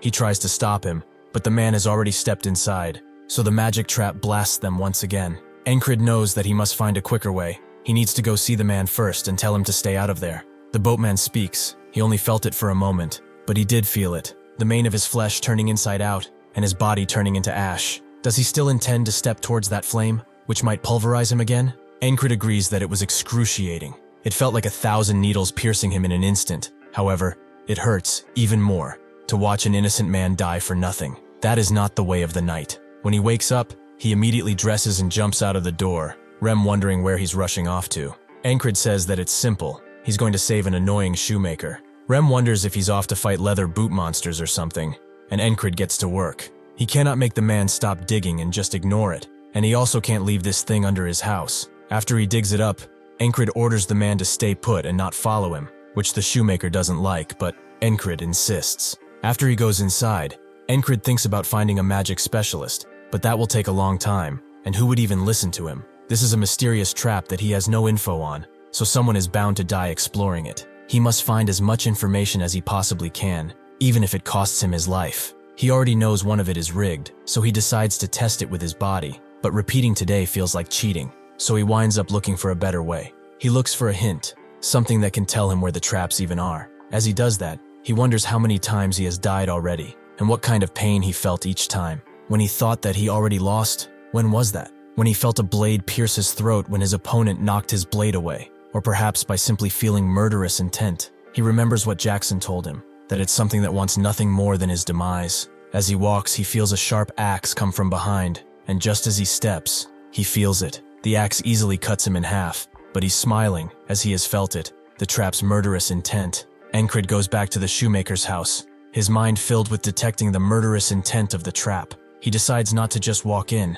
Instead, he walks back and forth until he gets a good feel for it. He goes to a path he has not walked on yet and feels nothing. Perhaps this is the right way. He decides to walk to the others. One of them will launch blades at him, and the other is where he got split into two. He finally remembers what happened then, as he did not just detect something unimportant. The shoemaker asks why he's pacing. Does he want to take a dump or something? Encrid told him to stay up, but it doesn't matter anymore. He goes back to the path he has not been on, and decides to keep going until he detects it. Dawn turns to night, and Encrid eventually gets out of the hole, with the shoemaker surprised that he went on for so long without a meal. Encrid tells him that he will come back tomorrow and to not mess with anything, as that place is filled with traps. The shoemaker asks him for help once again. He cannot even sleep because he's afraid that he will lose his only daughter. Encrid asks if he has any leads on his missing wife, but the shoemaker reveals that there's a lot of missing people recently, but none of them have been addressed. So if he sees a brunette woman with freckles, wearing a wedding band like this, he should let him know. Encrid agrees and goes back to his bunk,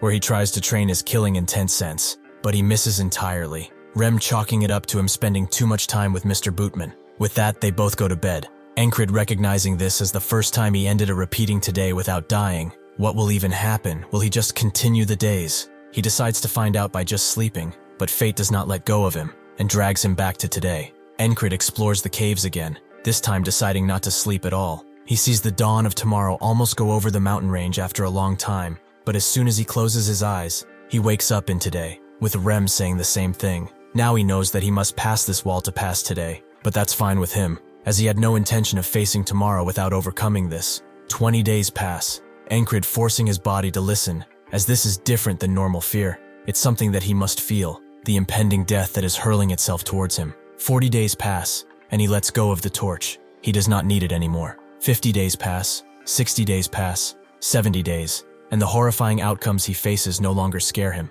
Next round, he is ready, as he has trained with Jackson, who was surprised that he figured all this out in just a few days. The 72nd day arrives. He gears up appropriately, Rem wondering if he's going to war on the boots. Encrid knows the 6 paths like the back of his hand, and the only one leads to an exit without traps. That was what he thought anyway, as whoever made this tunnel is a real creep.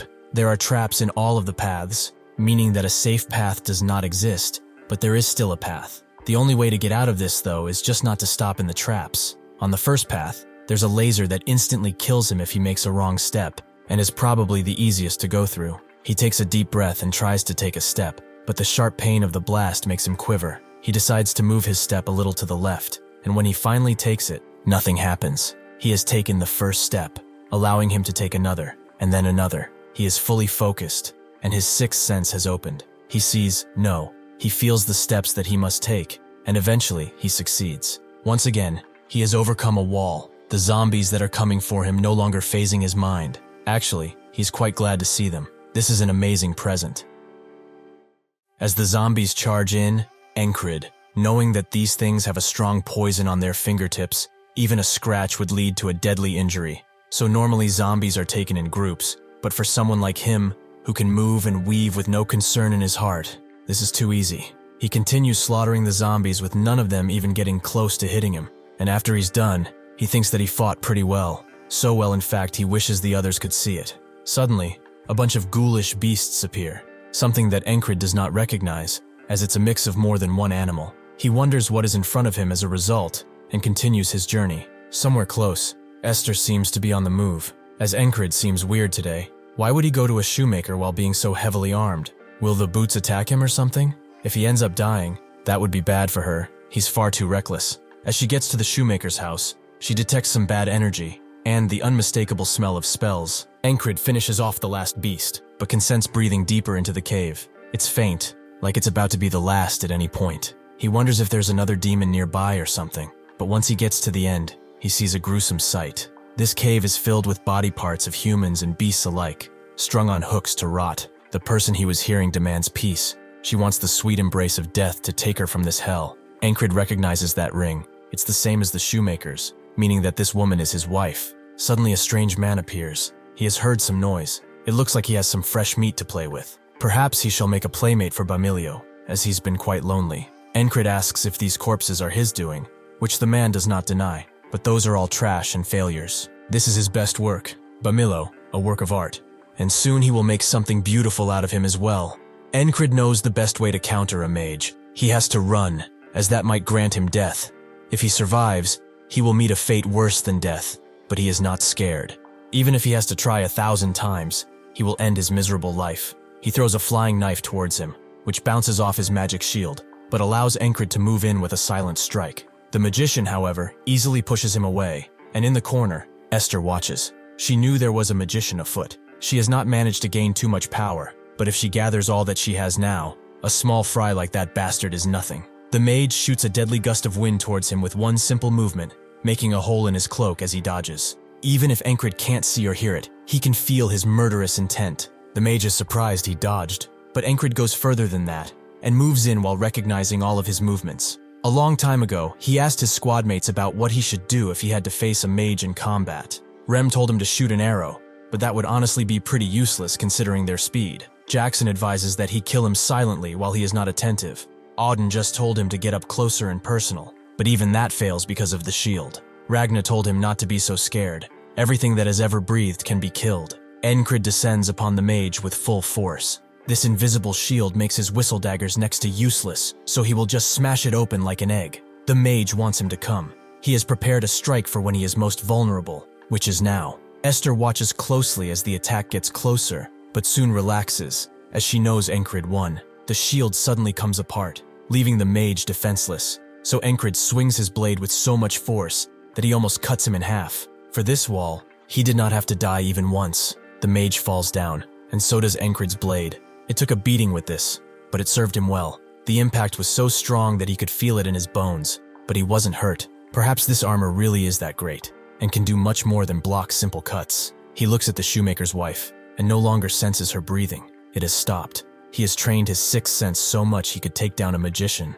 but this is no victory. What he was set out to do, he failed in. As he shamefully walks away, Esther comes in, calling the magician a fool, who lost only because he did not use his creation. This is a flesh golem, created to supplement the physical abilities of a magician, one that will wake up with only a few knocks. She will make good use of it, since he did not. Encrid swiftly reports everything to the ferry commander, who is shocked, and knows that if news about a civilian being experimented on right in the middle of the city spreads, they will not be able to contain the chaos. Encrid thinks that keeping things hidden is best too, but the ferry commander warns him that his contribution would not be recognized as a result.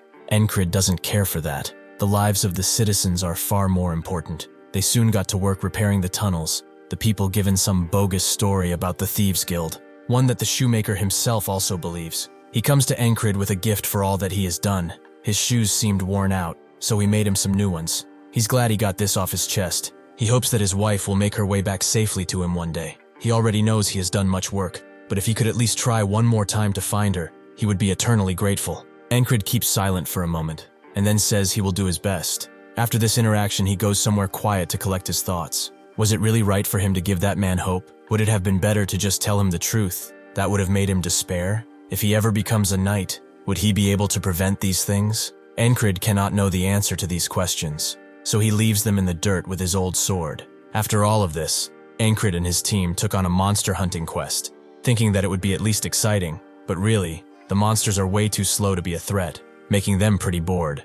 Encrid can't deny that this is for normal people. Should he have gone on a solo mission, perhaps? Rem notices that he's bored too, but he would like to fix that. He drops his shield and charges in with his blades, surprising the commander of the mission. He tries to tell Encrid to keep that guy on a leash, but Encrid charges in too, despite the commander's screams. As he takes down a beast, Rem tells the commander not to get it wrong. They were the ones who rubbed off his craziness. Encrid can't believe he's the one saying that, but it doesn't matter anyway. Together, they unleash hell on the beasts, leaving the common soldiers to only stare at them. After they are done, Encrid still does not seem satiated, so the commander tells him to go to the armored units if he desires more action, as they are fighting much stronger monsters. Sure enough, besides having to deal with disgusting-looking beasts, deadly harpies are also a concern, who pick up the soldiers with ease, and then throw them from up high, dealing some pretty heavy blows. Encrid and Rem charge in, with Encrid having a history with harpies. In his brief job as a mercenary, his squad was butchered by harpies.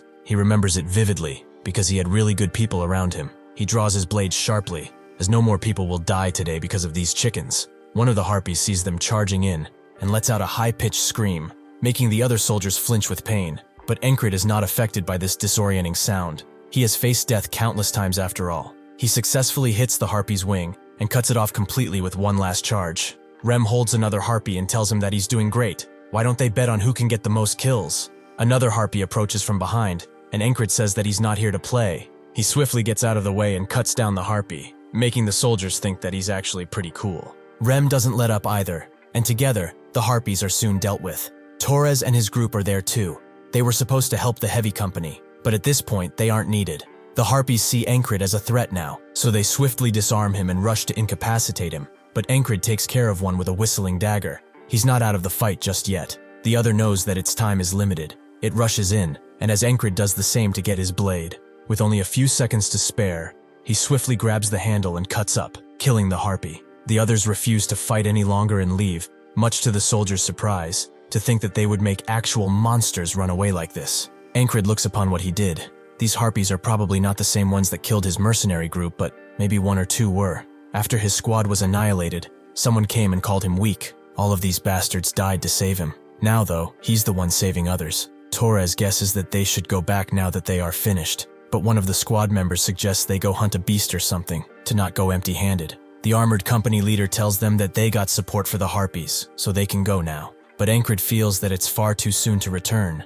They should kill at least a couple more beasts. Torres and his company think of him as a lunatic. After helping the armored company, he still trains. Some soldiers are surprised that he's trying so hard, one of them asking the other when he will try so hard, because he's pretty lazy. The next day, Encrid takes another request, promising to finish it by the evening, and getting another, making the boardmaster wonder if he has clones or something. Even after taking care of so many requests, he still trains, something which the soldiers keep in mind, and one of them feels inspired to try too. A day passes, and someone joins him. Another day passes, and the training ground is filled with soldiers. The ferry commander notices how different these guys seem nowadays, and her assistant says that they are all following Encrid. It's basically become a trend. She cannot ignore him anymore with this, so she drags him somewhere empty, as she got some order from above for him. Starting today, his squad, Squad 444, will be promoted to an independent platoon, operating under the 4th Company. This makes him an independent platoon leader. Encrid doesn't understand. They only have 5 men in the squad. They cannot be a platoon, but the ferry commander explains she will assign more men according to his requests. Encrid thinks that being platoon leader sounds nice, but it will be a pain with all the lunatics in his squad. The ferry commander also adds that platoon leaders are exempt from menial tasks, meaning that he will have more time for training. Encrid immediately bows down and thanks her for the opportunity, but she's not done with him yet. She wants to have a duel, and her only weapons will be her hands. Encrid finds this as an opportunity. After his crushing defeat against her, he trained constantly with Auden. It's time for him to see just how far he has progressed in hand-to-hand combat. Encrid remembers Auden's teachings. Hand-to-hand combat requires him to get close, so something quick is much better than something sophisticated. The ferry commander charges in, but Encrid uses his size to block and push her back. He pushes her so much, in fact, he pins her to the ground, meaning that he has basically won. The ferry commander wonders if that is so, Human proposals really are aggressive. Encrid can't believe she's doing this stuff once again, but this leaves him distracted enough for the fairy commander to turn the tables and get on top of him. He analyzed his opponent's weakness and broke them down with his advantage. He really did well for her fiancé. Encrid denies ever getting engaged and tells her to get off of him now. She apologizes as they dust off. She just couldn't help it. Encrid wonders what she's talking about but doesn't care enough to ask. As the cold dies down, the battlefield readies to wake up, and an all-out war will soon begin. The Aspens have begun to mobilize, desperate to rectify the dishonor they incurred from that defeat. With this advent, the army of Norelia began preparations too. A new battalion commander shows up, Marcus, who Christ recognizes as the warmonger. He being here means serious business. He is one of the key officers in the Cyprus division, and unlike his predecessor, he's a great tactician, while being experienced with real battle. He knows that the Aspens are not weak enemies, and their armies are filled with weaklings that only puff off their numbers, besides the heavy armored corps and the border guards. Among these people, there's only one that caught his eye, the platoon commander, the one everyone calls the Spellbreaker. He's been pretty heroic since the last battle. He cannot know if it was skill or blind luck, but he will soon give him the chance to prove himself and how useful he is. Because of this, he and his quad get sent to scout along the Penhanil River, something which Rem finds extremely boring. Encrid doesn't care because he's training. They've got a lot of free time after all. Christ recognizes this area, and their newest team member confirms it's near the Crossguard, Aspen's fortress city. This is Henry, and he finishes by saying that it was created for military purposes, similar to how they got border guards. Christ knows that they are probably going to gather a bunch of intel on them, but Rem doesn't want to go, and tells Encrid as such. He is kind of forced in this situation. He cannot refuse an order from the commander after all. Rem guesses that he's going too, if that's the case. But suddenly, someone else comes, announcing that the battalion commander has ordered them to obey his commands as the new squad leader. Andrew is confident that they will follow his orders, but suddenly Rem approaches, showing off his barbarity, and asking why a little insect is in their corner. Andrew says that he's the new squad leader while shaking, making Auden mock him for it, but Ragna can't believe that such a brat is their squad leader. Andrew won't let up. If they have a problem, they should fight it out. He volunteered so that he could fight by Encrid's side. He's never going to leave. Rem likes how feisty he is. Auden simply wants to loosen up his joints a bit, and Jackson guesses that a finger is enough. Encrid tells them to go easy on him, but his bodyguard begs him to stop this. He asks why. It seems like they are all getting along pretty well, at least in his book. If Rem offers a duel to someone the first time they meet, it means that he likes that person, but the bodyguard thinks that he would likely murder that person too. Andrew continues to try and fight while his legs are quivering. All the while the bodyguard demands he stop provoking them so much. Henri asks Encrid if he knows much about the geography of the river they are going to. It's quite a dangerous area, so he will tell him what he knows once they set out. That night, Encrid sets out, brandishing his new armor. He meets up with Torres, who guesses that he's going out on duty. He has seen him around often. He also heard about his promotion, so congratulations are in order. They are the same rank now. Encrid can't compare himself to the king's finest, but Torres feels that nobody cares about such a thing. He asks how old he is, and Encrid says 30, confusing Torres. He is older than him and has that handsome face. Encrid heard that he should relax, so he will.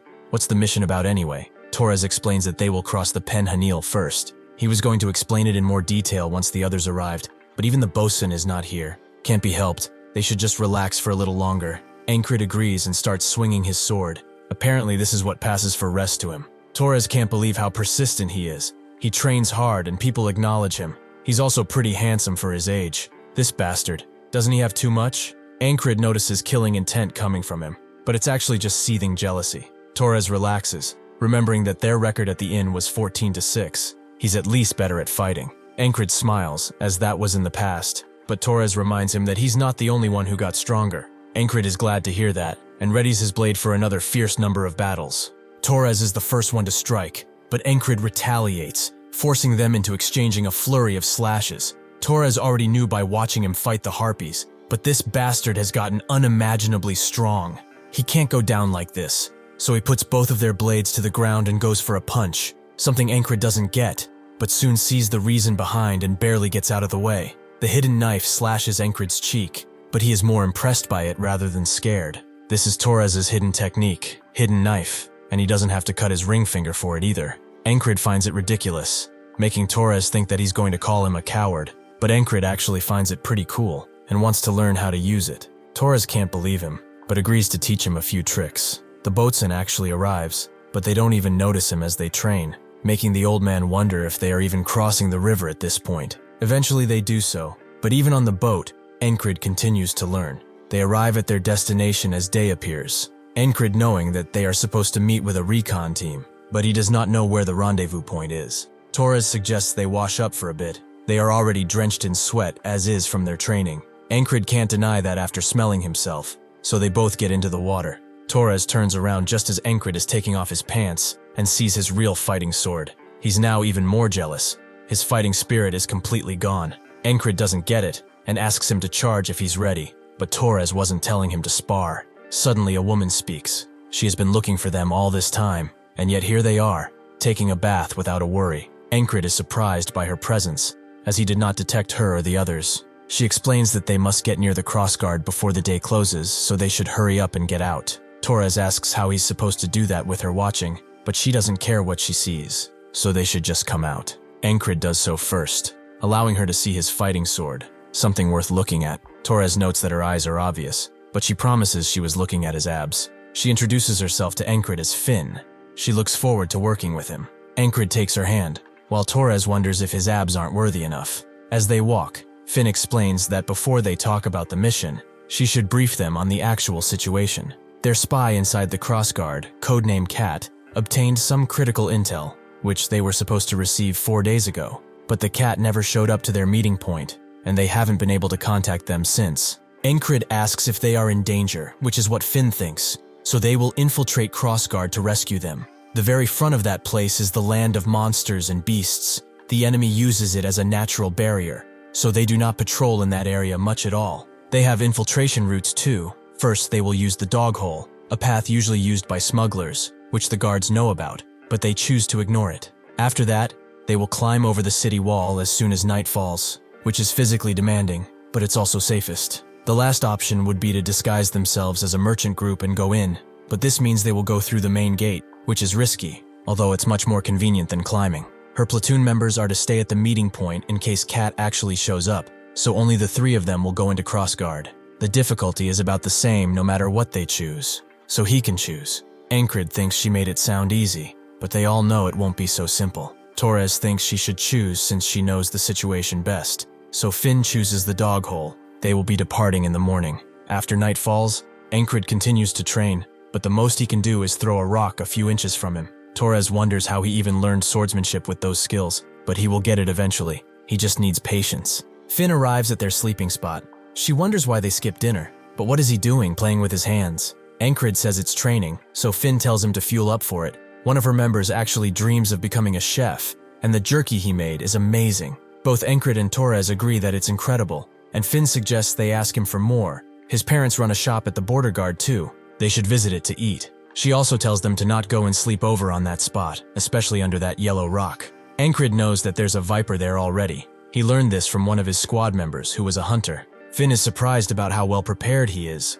She likes that in a man. Does he want to train with her, but in the way adults do? Encrid becomes confused, but Torres clears it up for him. She's trying to hit on him. Finn thinks that even though she's rough, she's actually pretty nice in the places that count. Torres asks if they mind not doing this in front of his jerky, but Encrid actually refuses. Finn wonders why at first, but then remembers he's actually dating the ferry commander. What a shame. Encrid doesn't understand. When did that joke even become a confirmed fact? Finn leaves while telling him they should speak casually from now on, and orders them to rest, as tomorrow is a long day. As Encrid rests under the red moon, his mind becomes blurred, and the ferryman appears. This makes Encrid get up.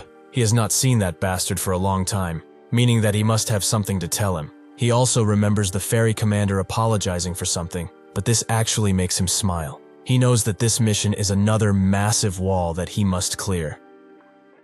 Torres doesn't get why they are infiltrating at day, so Finn explains that the guards are not clueless, even if they are turning a blind eye. Encrid agrees that they are catching them off guard because they would not expect anything now. Torres feels like he only exists to take the blame, but anyway, Finn notes that they should go. As they move, Encrid analyzes Finn, as she's a ranger, so it's imperative that she move quietly, with as little equipment as possible, because they scout ahead of anyone else. He notices her footsteps that barely make any sound, and wonders if he can do the same. Suddenly, a bunch of guards appear in front of them, clearly coming here for them. Finn tries to signal the retreat, but there are guards behind them too, and the commander tells his men to kill them. They all get prepared for battle, and the crossbows fire, with Finn being the only hurt. They all get to taking out as many guards as possible, but Encrid knows that Torres and Finn are not used to fighting against such a large force. They will not be able to fight at their full capacity. Sure enough, Finn is too focused on a target on the ground,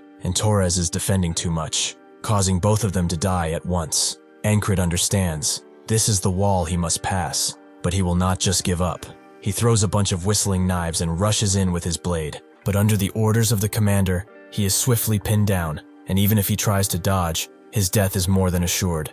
After the reset, Encrid thinks on the situation, as a force of that size wouldn't just appear there. They were waiting for them, so they have to keep that in mind. Finn asks why he's not ready, as it's time for the smuggler's hole, but Encrid explains that he doesn't feel good about that place. How about they enter by scaling the walls? Torres tells Finn that Encrid once destroyed an enemy spell just by following his senses, so listening to him won't hurt. Finn understands, but they will need to wait until night, so time will be wasted. Encrid suggests they go for a round, with Finn not knowing that he liked it during the day. Encrid was talking about a regular duel, which Finn is disappointed by, but she doesn't work with swords. Encrid tells her that they should fight without weapons, which she can do. Encrid thinks that the enemy might be knowing of their arrival either way, so they will end up fighting in every situation. It will be good to know how capable the team is, and to get some training in while he's at it. Encrid asks if she wants to attack first, but she beckons him forward, making him charge in with a punch that leaves him open for a kick that he blocks with his other hand.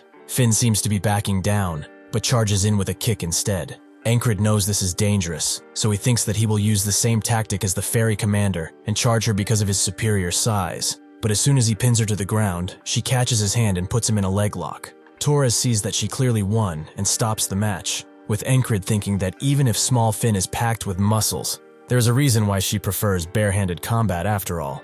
All in all, she's the perfect training partner, so he asks if she wants to go another round. Finn says nothing but makes a face, making Encrid repeat that he meant to spar, but Torres just asks them to stop doing this in front of him and everyone else. As the day sets, Finn notes that they will soon go, but wonders if Encrid will go out like that. He asks if there's something wrong with his attire, so she explains that he's got too many weapons. He's going to pass out from exhaustion before he climbs the wall. Torres asks how he's doing, and Finn just looks at him and says that he's fine or whatever. He goes to cry in a corner because of his hurt feelings, and Encrid tells her that he can probably climb the walls fine with this much gear. Finn likes how innocent his thinking is. They aren't just climbing the walls, but those mountains too. Encrid knows that climbing will be a challenge, but none of his walls have been easy to climb after all. When he returned from the magician's tunnel, he picked up some small trophies to buy a new sword, since his old one broke. Krace was shocked when he saw the magic tools he brought. Just one of these would get him enough krona to buy him a full set of equipment. Encrid told him to get him the best sword for that amount, making Krace wonder if he thinks about anything else besides his sword. Encrid is doing this because to a person that lives by the sword, their blade is the only lifeline they have. Heading out without a sword is not an option. Finn thinks that he really should have left that longsword behind, even if we're to put away all the other weapons. Only carrying that thing will drain him. Encrid agrees, as it's pretty damn heavy however. His muscles, which have been pushed to their limits to become stronger, will not allow him to react to something like this when he has passed harder challenges. This much is nothing. He finally makes it up, with Finn noting that he's just making things difficult for no reason. But Torres wonders if he just brought it to get some training in. Suddenly, a pack of lycanthropes rushes below them, with Torres saying that it's rare to see them move in such big packs. Finn tells them that they have to be on guard from now on, as the wall is right in front of them. Even if they want to climb it, they can't take any cover, because there's still light out. Finn tells them not to worry too much. It's actually so bright when the two moons are up like this, that the guards do not pay much attention.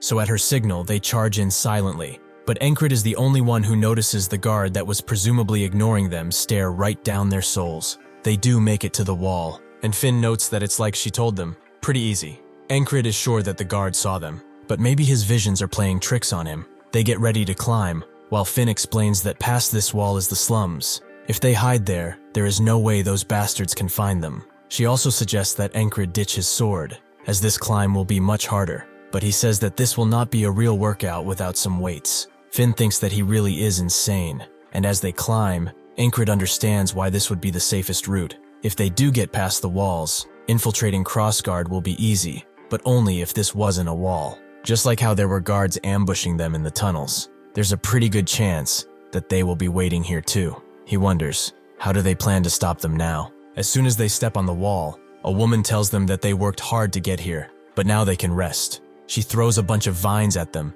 and Finn tells them to duck, as this is a magician. She begins throwing her knives while telling the other two to run to the base of the wall, but the mage simply destroys anything that comes next to her. Encrid certainly did not expect such an impressive trap, but he charges in nonetheless, as he has dealt with a magician before. Using his sixth sense, he can close the distance. As he does that, he remembers what Jackson told him, to trust his senses, but not swear by them. A strong opponent will fool any sense, especially magicians. Sure enough, he is pushed away by the vines, and Finn screams at him for being an idiot, causing both her and Taurus to be impaled. No matter how much he tries, Encrid cannot take the vines away from himself. The mage applauds his courage, so before anything, she reveals that she is Retcha of the Rose Vines. With a clenching of her fist, she explodes Encrid. He was a fool, just like how not every foot soldier is equal. He shouldn't have expected the same thing to apply to magicians. He was cocky. He got drunk on the fact that he got stronger and charged in without any type of analysis.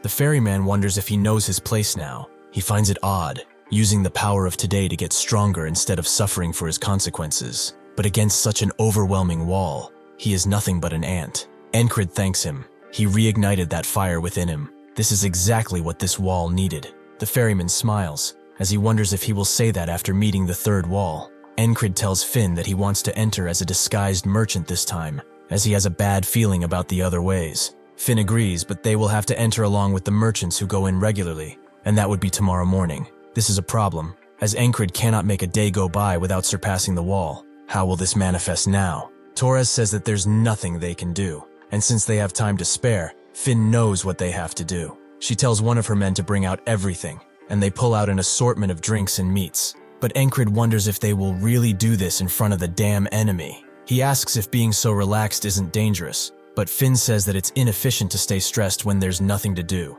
One tends to lose their foresight when they are so stressed. He should also drink and relax, as his shoulders look quite tense. Encrid has always done his best, and thought that was for the best. But perhaps Finn is right. He tunnel-visioned, and began to think the only way to surpass these walls is to face them head-on. He should think calmly about it. Struggling head-on is not the only way. Today, even this moment, will eventually become a part of him. Finn told him to rest, but she does not get what he's doing at all. Torres guesses that this is resting for him, but even if she doesn't get it, Finn notes that he's a delight for her eyes, much to Torres's dismay. Night arrives, and Encrid had a revelation today. That alone made it productive. They should have arrived at the walls at about this time. The first time it was the guards, the second time it was a magician atop a wall. Now what will stand in their way? Suddenly they all hear the blood-curdling howl of a lycanthrope, and Encrid immediately realizes that they are the same ones that they saw in the second today. Finn tells everyone to run, but they are cornered by the beasts, unable to move. Torres notes that they need 10 men for a single lycanthrope, and there are like 20 of them. They are as sure as dead at this point. Finn doesn't understand. When did these guys arrive when there were no monsters nearby? Encrid thinks her senses were fooled, meaning that this might be the work of Retcha. He did say that he would not throw himself into his problems, but he will not be taken down easily. He tries to use his senses to dodge, but the lycanthrope attacks are irregular and come from all over, proving their will nature. He is forced to block the next attack with his blade and tries to zoom out his focus, only to hear everyone else being butchered by the beasts with no sign of remorse. He knows that none of this matters once this day repeats, but seeing all those deaths, it is still too painful. He begins to take down the beasts one after another, but one much larger than the others crashes his fist in his chest. This is likely the leader of the pack. He throws Encrid into the air, leaving him defenseless against the maws of the other lycanthropes. The ferryman tells him that no matter what he picks, the walls are all hopelessly tall, and as long as today exists, he will be forced to repeat the situation over and over. Does he still find it fun now? Encrid says that this is certainly not an ideal situation, making the others confused, but he mustn't give up on the situation, as he will find a way, even if all three paths are blocked. They go through the tunnel once again, as Encrid thought what could be done if they get surrounded, and there is nothing to do. He will not be fighting one-on-one like Torres and Finn might like, and even if he gets surrounded like this, he cannot do much. The best move is to avoid getting surrounded in the first place, so he uses his instincts to find where the ambushers are. Unfortunately for him, his senses fail him, and they get killed once again.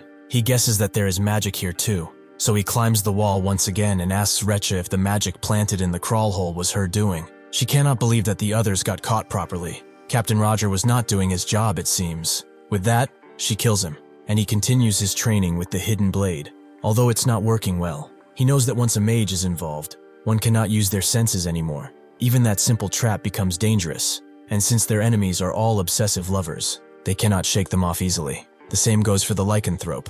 He has to fight many all at once. Can he even make up that difference? As he charges in, though, he thinks that this is no good, as he's just lashing out once again. He doesn't have to rush his thoughts, as this is a rare chance to fight in real combat, as much as he wants to, and no matter how much he dies, the knowledge he gathers will always stay with him. The ferryman wonders how long he's going to keep playing around. If he doesn't want to be stuck here forever, he should pick a wall and just crash into it. Encrid explains that the more he repeated it, the more he felt it. All 3 paths are solid walls, so it's a shame he just has to choose one. Then the next day, Torres sees Encrid training with the hidden blade, which he is now able to expertly take out. He wasn't able to do that yesterday, so how did he do it now? Encrid notes that it took 30 days to achieve this, and ignores Torres when he asks what he means, as he built up enough skill. This is his 70th ninth today. Now he will cross the wall and move to tomorrow. He knows that there's still some time until they go through the hole, and asks one of Finn's men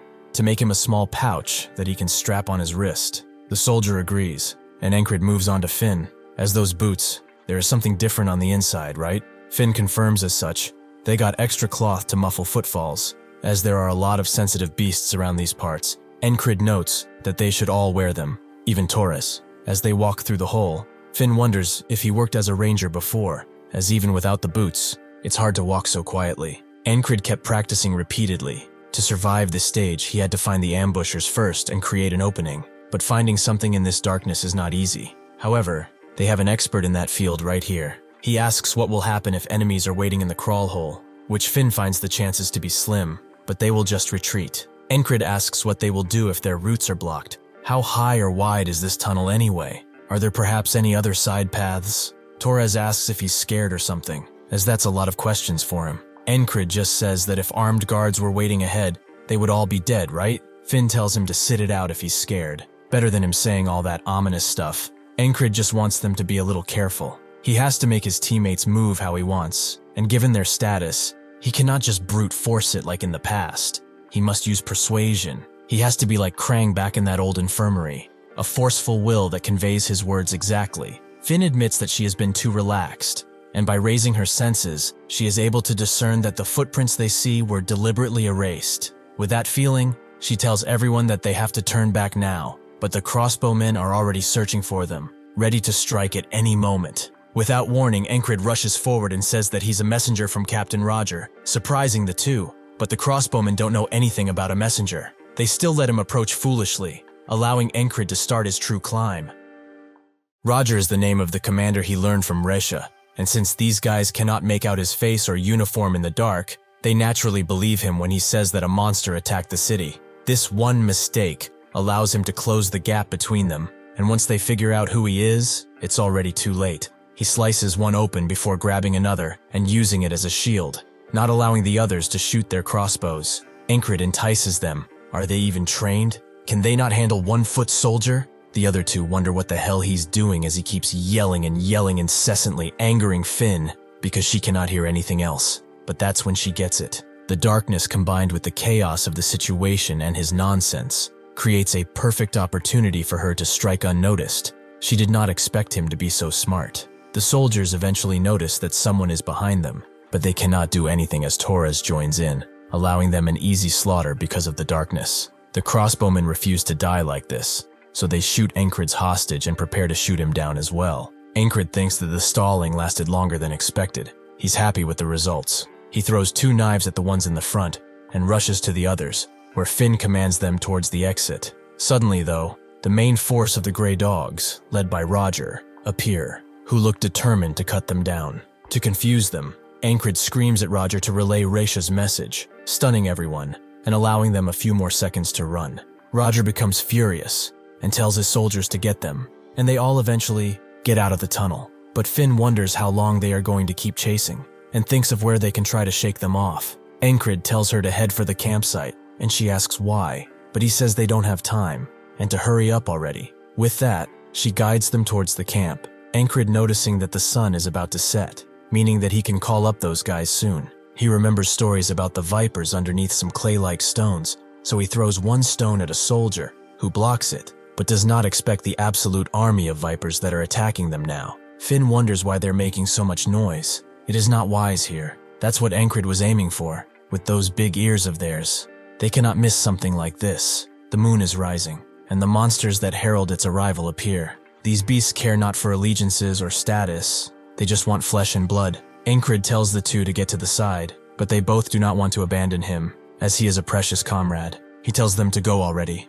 as he has a plan, which they will only get in the way of. As the soldiers circle in, Roger sends some men after the two who are running, and the rest are pointing their spears at Encrid. Now that the gray dogs and werewolves are in one place, he can make them fight each other. This is his turning points, so that they cannot chase after Finn and Torres. He has to make them focus here, and the only way he knows how is through sheer killing intent. Both the soldiers and the wolves are struck by it, and both groups charge in at once, creating utter chaos. The werewolves begin to attack anything in their sight, most of them not even caring for Encrid anymore. As they run, Torres notes that Encrid always has a plan, but should they go back, considering the situation? Before Finn can answer, they can both see the absolute chaos that is ensuing with Encrid right in the middle, making Torres scared for his life, but he soon realizes that his concerns were wasted on him. Encrid continues to dodge attacks even if the enemies are fighting each other. There are still some who are coming for him from all directions. Using his senses, though, he can easily detect any attack. Split-second decisions are critical here. Even the smallest mistake will ensure death. But naturally, he will not let that happen now. Roger screams at his men to form ranks, which Encrid does not like. The gray dogs are still elite soldiers. If they form up like this, the wolves won't put up much of a fight, so he has to make the chaos continue. There was something he accidentally discovered in a loop when he was fighting Roger. One of the men proudly boasted about him, as he never takes off his helmet. He was naturally curious and tipped it over, only to reveal the shocking truth. Roger was extremely bald and was also very insecure about it. Now, he instigates him by urging him to take off his helmet. He who sent his hair up to the heavens before he rose, reveals that barren wasteland he calls a scalp. Roger is naturally angered, but keeps it together, as he will not let himself be used by some low-grade soldier. Suddenly, Encrid flexes his full head of hair, making Finn think that he finally lost it. But this managed to make Roger go over the edge, so he dashes towards him in anger. Exactly what Encrid wanted. They begin exchanging blow after blow, but Encrid is getting closer and closer, as he wants to reunite with his hair. Before he can deal the final blow, the pack leader takes Roger's head clean off, shocking the men. The pack leader growls at Encrid, but suddenly rushes past him and begins hiding in the chaos. Encrid knows that it is planning a surprise attack. This bastard forced him to loop back several times, but he knows of its games. He blocks the strike coming from behind and then slashes its hand before it strikes, allowing him another slash at its chest. The beast tries to use the other hand, but Encrid pierces its chest, ending the fight. The other two are pretty amazed by this. Truly, this guy is way too overwhelming. Finn believes they should regroup and calls Encrid over to get out of here. The soldiers would follow him, but the beasts are too much for them, so they are fated to die here. Finn asks how the hell did he know that the werewolves would show up here, but he only counts it as luck. Torres is curious about how strong he is. How did he even know the enemy commander's name was Roger? Encrid believes they are right to be suspicious, but they cannot understand even if he explained. He tells them that their mission is not yet over. They have to go over the wall. He has a score to settle after all. As they climb the wall, Finn asks if Encrid was a ranger to climb this well, but Torres can't tell her, because he really doesn't know what this guy is. Encrid's sixth senses are not on fuller alert because of this mage, but he knows where she's going to be, as she has not moved from here in all his loops. He tells the others that there's an enemy, and that he will move first, before suddenly charging Resha, who grabs his arm and pushes him away. Encrid frees himself from her veins, and she asks how he is here, as her children should have rid of him. Encrid notes that her dear children are busy with the greyhounds now. She must not have trained them much. She uses her magic to attack him, but he parries the tendrils and moves in to cut her whips, which are her main source of damage. Finn is surprised by how well he's dealing with a mage, and Torres wonders if they should help, but they would only get in the way. Fortunately for them, they can have some fun too, as a bunch of guards are rushing in to help Resha, but suddenly get intercepted by the two. She's had enough of their games and sends angry tendrils towards Encrid, who has already figured out how to beat her. She is still a human, and will still die if stabbed, But how does one create the gap to achieve that? He has just the thing for that task. He moves in with his blade, rushes in with his blade, forcing her to block, but he can get past that and set up his trump card, prepared with the help of the hidden knife. He knew that these magic devices would be useful. He got an offer to sell them beforehand, but he was sure they would have some use. He throws one of them directly in her face, creating a beaming light that covers the entire area. Reisha is naturally blinded, allowing him to cut her down. Once he learned to relax his shoulders, he realized there's no need to pick just one direction. All of the 3 walls were excellent in their own ways, and so, he created this today by beating all of them. Finn and Torres finish the last soldier, with Torres knowing that more enemies are about to appear soon, and Finn agrees, so they should run while they can. The guards search for them, but they successfully infiltrated amongst the beggars. Now they only need to rescue the kitten and escape.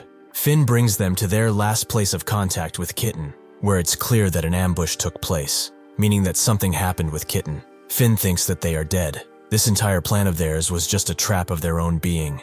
Encrid believes now that the letter they got from Kitten was written by Aspens to lure them here and kill them. The guards are still adamant on their search, screaming and shouting about searching everywhere. But even if Finn suggests that they escape now, it will be a huge gamble. Considering the amount of guards present, Encrid has a method for them to get out, and they soon start a fire to attract as much attention as possible. Now that he has done this a fair amount of times, he has learned some techniques, to the point that he's a full-blown arsonist. He really needs to train more with the blade to make up for it. With their escape, it's time to return to Border Guard. In the castle, someone of higher prestige gets informed that the intruders escaped, which surprises him as they set up tons of traps. He did not expect for Reisha to die easily. This plan was perfect, a perfect opportunity to kill some rangers and spies, dealing a heavy blow to the enemy. It's fine though, they still have tons to do, so they should go and prepare for what comes next. This is Aspen's genius strategist, Abner. On the boat back home, Finn and Torres are beat, but Encrid asks for one more sparring match once they get off the ship. This prompts Torres to scream at him. They have already sparred 10 times while getting here. After they arrive, Torres believes they should just rest, but he forgot that this is his idea of rest. Encrid invites Finn over, but she knows he only wants to fight, so she refuses. Before getting into the encampment, they see a bald guy begging, which Encrid knows, so they can go on ahead now. Gilpin is extremely glad to see him and rushes to his side, explaining that Crace is in danger because that frog appeared. Encrid remembers he spoke about it every spring. That frog comes to inspect the guild. 3 days ago, Crace thought he got a lot of prep before deployment, but it's been a week since he returned to the barracks. But the higher-ups benefit from the supplies he shares, so it's fine. Gilpin came to him and reported that an innkeeper saw someone suspicious, most likely an Aspen spy. Crace told him to check him out and eliminate him. The current Gilpin guild is called the Night Watch. They maintain order in the alleyways, where the border guards can't reach. Thanks to that, public perception improved, allowing easier collection of tribute, and now that the residents are reporting everything, the intel flow is great too. If they kept up like this, and their influence remained, they could take full control of the backstreet. Suddenly, someone strange appeared in front of the main room, whom the guard tried to stop, but he was no match. Crace knew what this was. This was the frog he mentioned before. Since he did not kill the guard, there's still room for negotiation, so Crace invited him inside. The frog liked this reaction. Does he even know who he is? Crace noted that it was not important, and asked if he ate, making the frog call him funny. Suddenly, the frog charged in and punched Crace before grabbing him, as humans always listen better with a beating. Crace said that this was not necessary, and asked what he wanted to know. The frog was surprised he was still smiling after being hit, and wondered what happened with the last guildmaster. Crace explained that he was killed by one of the border guard regulars, but the frog demanded a name. Crace knew he couldn't reveal Encrid, so he told him it was a soldier named Ragna. With that, the frog demanded that Gilpin bring that guy. Crace told him to do so, bring the real guildmaster here. With that, he went to bring Ragna, but every independent squad member was already advancing in their deployment. Encrid knows Crace used his head. Of all of them, Ragna is the hardest to get to work, so the order was to basically bring any squad member capable of killing a frog. He did not expect the others to be away, but still, this is good. Encrid asks if Crace is still alive, which he is, but Encrid also wonders if he was not brutally tortured or something. Gilpin confirms as such. Encrid cut down a commander, a wolf pack leader, and 2 mages. He is far stronger than in the past. But what about a frog? He got defeated by one easily before, but now he can do it. And honestly, he really wants to test his strength and fight him. He tells Gilpin to go back and tell the frog that Ragna will come tomorrow. Kreis is not going to die if just one day passes. He can tell from the frog's behavior. They all seem like idiots, but just like people vary, frogs do too. This one took Kreis hostage on purpose. It's not something a brute will do. He reports back to the commander, who heard that his squad had already gone in advance. So will he be joining them? Encrid notes that he will join them in 2 days, as fatigue has built up. Just in case he dies while fighting that frog, he will make sure his body is in peak condition. After enough rest and training, he gets prepared, but only has 2 whistle daggers left. He wasn't able to recover the others, so he will have to get more. Esther meows at him, and Encrid finds it strange that she's showing affection. Was she lonely while he was gone? She can come too, but only to watch, as he's really looking forward to the moment he can fight a frog again. The frog hopes that he will meet Ragna today. He has waited long enough. Kreis vows on his very soul that he will appear and offers him much fresher worms. The frog likes how he knows his stuff. It seems that he's too useful to kill, for now. Kreis is flattered, but inside he wants to die, or rather, he will die, if someone from the squad doesn't show up already. Kreis patiently waits for rescue, but wonders why they are so late. Maybe he should just try and run away himself. Unfortunately for him, the frog is keeping an eye on him constantly. He's barely even sleeping too. He's sure that if he holds out a little longer though, those guys will come and easily beat this frog. At least one of them should come. Suddenly, Encrid prepares his knives and bursts through the door, more surprising Kreis, who is disappointed that he came, because he's the weakest of them all. Encrid throws the whistling knives, but the frog raises himself in one arm to dodge before landing down, allowing Encrid another chance at a blow with his blade. But the agility of the frog is something else, and he goes behind Encrid, attempting a strike. After they both miss, they give each other a deadly look and rush in at the same time, their blades clashing with sparks. Kreis is surprised. Is that really the Encrid he knows? How is he even surviving against that beast? Encrid continues to block his attacks, recognizing that a novice would be only doing this, but the frog has a stupid amount of strength, and bones will break if he continues. Instead of outright blocking, he uses the flowing sword technique to parry, letting the swords pass around him. He knows that he must aim for the frog's only weakness, his heart. He has to stab it thoroughly for him to stop regenerating. Unfortunately, his blade does not reach in time, and he gets kicked into the table, breaking it in the process. Kreis recognizes that this was a heavy blow. If he passed out just like before, they are screwed. The frog is naturally angry, or dare to go after a frog's heart like that. He knows that frogs like him are called skill readers, for being able to recognize talent so rapidly, but this specimen, he does not get in the slightest. This human child has reached his limit long ago, but how is he still getting up despite that? Encrid is not too worried. Even a frog's kick is bearable now. The frog promises to kill him right here, and they both charge in at once, Encrid clearly going for the heart again. But as the frog swings, he changes the blade's trajectory and cuts one of his arms off. With this clear advantage, he aims for the heart once again, but fury overtakes the frog, and notes that he could kill him with no arms if he wanted to. He slams his other arm into his, making Encrid drop his blade and leaving him to die. He knows it's over, but he will challenge him again today and beat him. The blade reaches his forehead, but suddenly stops as the frog begins breathing heavy and cold. Encrid doesn't get it, but the frog feels an immensely strong spell behind him. It's clearly from that beast. It's warning him that his life will be in real danger if he kills this human. His senses are fighting his thoughts. He wants to kill. A human who has surpassed his limits like this is an unpredictable human, the type that they need to call now. However, it's not as important as living another day. He tells Encrid his name, Merlun. He vows to take his life the next time they meet. With that, he leaves, Kreis hoping and praying that it's over. He really thought that he was going to die, but when did he become so strong to make a frog retreat though? Encrid says he hasn't. The frog's last attack hit his right wrist, making him lose his blade. However, deep in his heart, he knows that it would have only taken 3 days to beat. Kreis was surprised when nobody showed up, but he didn't know that all of them would willingly go on a mission.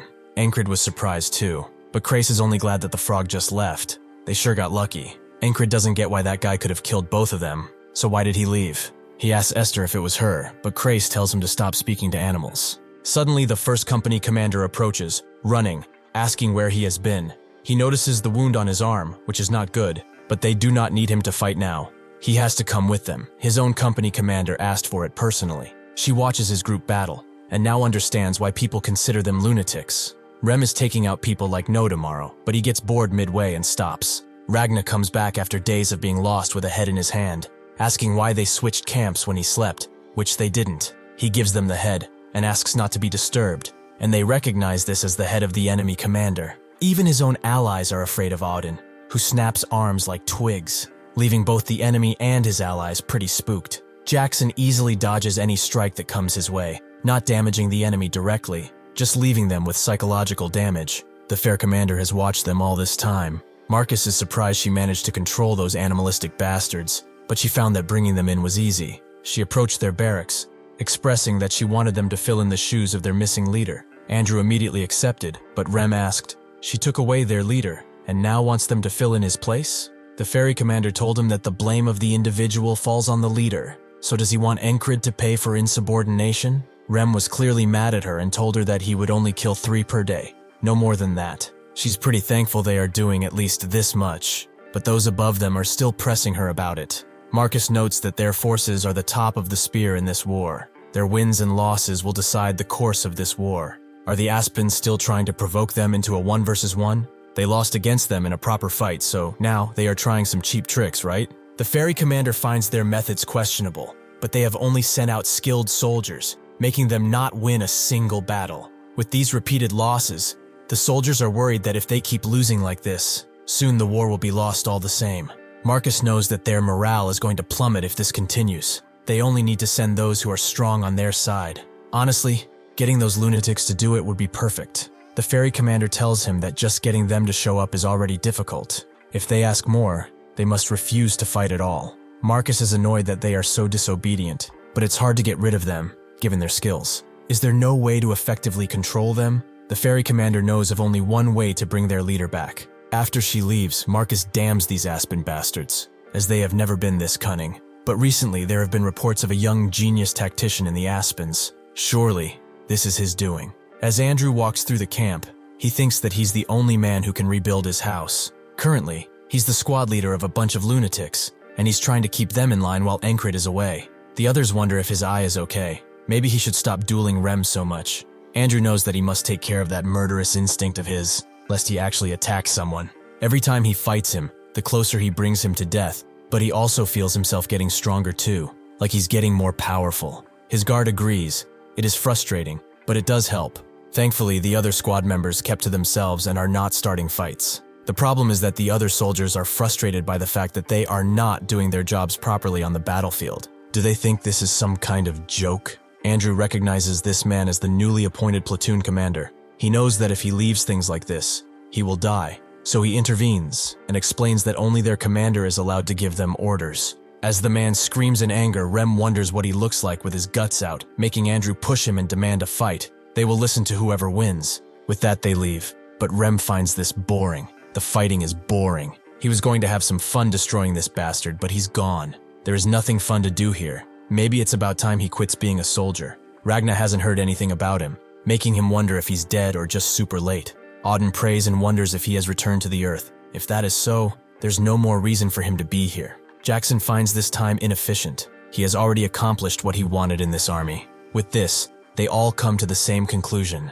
If Encrid doesn't return today, they are leaving. As approaches the camp, the ferry commander welcomes her fiancé in, and he enters the barracks, noting that he's back, before the others can even react. Andrew cries his eyes out and jumps on him, as he has been waiting for him all this time, shifting through the crap they have put him through daily. Rem smiles, wondering who allowed him to get to Encrid first. Still, he is very late, which Encrid fully agrees with. As night falls, Encrid realizes that they just wanted him here to control these lunatics, but he can only give them suggestions. It's not like they listen to him much. Rem half-heartedly agrees to listen more, but that's not what's important. The question is, did he get any better? Ragna also wants to duel, but before Christ can tell them that Encrid's hurt, they begin bickering about who will fight him first. Auden intervenes and wishes them not to fight anymore, since it's been a while. He should warm up his muscles with a few training sessions. Rem knows he just wants to get ahead, but Encrid tells them that they shouldn't fight. He will take them all in time.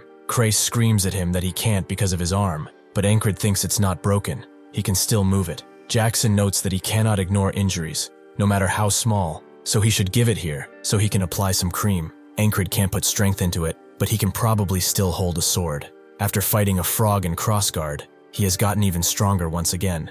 Naturally, he is still far from being a knight. The heights he must reach are still very much away, but he has already gotten far from where he started. He really wants to show them how strong he has gotten thus far. Jackson notes that it will turn bad if he goes overboard, but dealing with the side effects is his burden to bear after all. With that, they go outside, Rem being his first opponent. He likes how confident he seems, so he charges in, excited to see how much he has improved. Encrid rushes in head first and deflects from below, Rem immediately noticing something different about him. He moves without hesitation. This is confidence that only comes from someone who has gotten stronger. He is ecstatic to be shown more, and charges in again, with Jackson noting that they've only been apart for a week, but he's already this different in skill. Auden's patience is running thin, and Ragna wants a piece too. Rem feels their stares from behind, but there is no way he could wait so patiently either. After they get done fighting, Jackson wants to know what happened to him, but Encrid says it's not important. He just fought some frog before coming here. Andrew thinks that this is something, and a huge one at that. Rem asks if he really saw a frog in Crossguard, but Crace clarifies that the frog was at the guild. He only got hurt after returning from the border guard. Auden wants to know how the mission was, so Encrid explains that it was basically a trap. They fought greyhounds, lycanthropes, and a man too. Andrew feels a little ashamed here. He fought these bastards day in and day out, but he still cannot get closer to him. They are surprised he survived, but he still has much to learn. As they go to sleep, Encrid thinks that there was much to learn from today's duels, but he could feel them holding back because of his injury. He wants to recover and fight them at full strength. He has to, for their sake. Rem suddenly speaks, noting that he doesn't want them to lose to a frog anymore, with Ragna agreeing that they have much to learn.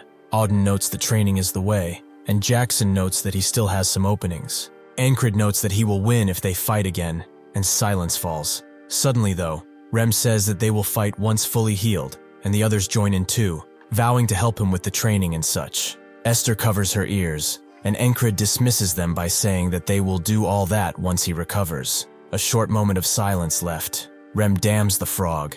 He could have blocked his attacks and then caved his head. After his wrist is healed, he will make him a frog hunter. Ragna notes that he must learn more of the sword too, and Auden does not want to let his muscles falter. Jackson tells him to not be overconfident, but Encrid finally shuts them up by asking if they're not going to sleep. So they all do so. Encrid wakes up much later. He sleeps in, probably because he was tired from all that fighting. He goes outside, asking if the men are at the front, as those who can fight all go to the front, and only those standing guard and the logistics platoon are in the base. He tests his wrists, and it feels worse than yesterday. Maybe he shouldn't have fought, but they all seemed eager to, and he could not let them down. Thinking about it makes him want to swing a blade again, so he picks one up with his right hand. He's supposed to be wielding this with two hands, but he has wielded a blade with just his left before. If he trains enough, he's sure that he can master it. After a swing, he feels how awkward it is, a pathetic strike, like when he first started. However, there is no better time to review what he learned throughout his journey. Starting to learn the blade from scratch is not an easy thing, but thanks to the isolation technique, he does not lack strength. Suddenly, Vengeance appears, whom Encrid thought was in the front, but his squad is actually in charge of the defense. Encrid's sword strap becomes loose, and Vengeance can't believe how tardy he and his blades are, but he offers to help since he's injured. Encrid is surprised. He was always quick to fight him, but now he's being nice. He wonders why he hated him in the first place, and decides to ask him directly. Vengeance looks at him and then says it's because of Jenny, but Encrid knows no Jenny. Vengeance screams at him that it was the herb merchant, but Encrid is still confused. With his blade strapped back, he hands it over to him and walks away while huffing and puffing. Encrid actually remembers her, but that affection was one-sided. Jenny was a girl who ran a herb shop at the border guard. He always dropped by because she had good products. She grew feelings for him for some reason, but Vengeance also happened to like her. He can tell him now, he was only interested in the product, not the seller. Vengeance knows. He only looks at blades,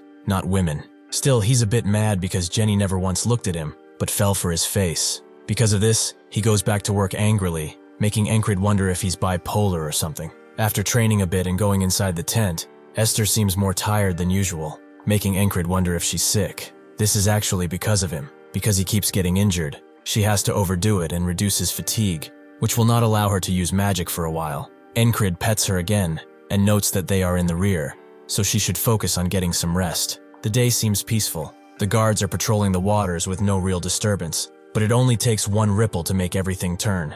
Without warning, a guard is shot in the head and the bell is rung, with everyone jumping out of their tents to fight. Encrid does too, but Christ refuses to let him, as he's still a cripple. Unfortunately, this is not one Encrid can just sit out, as the legions of soldiers come out of the water, led by Mitch Hurrier. It seems that God has heard his prayers, as he has longed to meet him again. Encrid is glad he remembered his name, but it's only natural. Mitch realized how prideful he was thanks to their fight, and this has caused him to reach new heights, so he wants to see him end by his own hands. Encrid jumps forward to protect the others, his blade striking Mitch's, but his hand slips. He notices that he's injured, but does not relent in spite of this, as he deserves to die. Before he can strike, though, Vengeance rushes in and tries to fight for Encrid, who tells him to turn back, but it's too late, as his head is chopped clean off. Esther jumps in too, rushing to resolve this without more deaths, but she's struck down all the same. Crace, who went for her, is out in the open, and Encrid can only reach as he's killed too.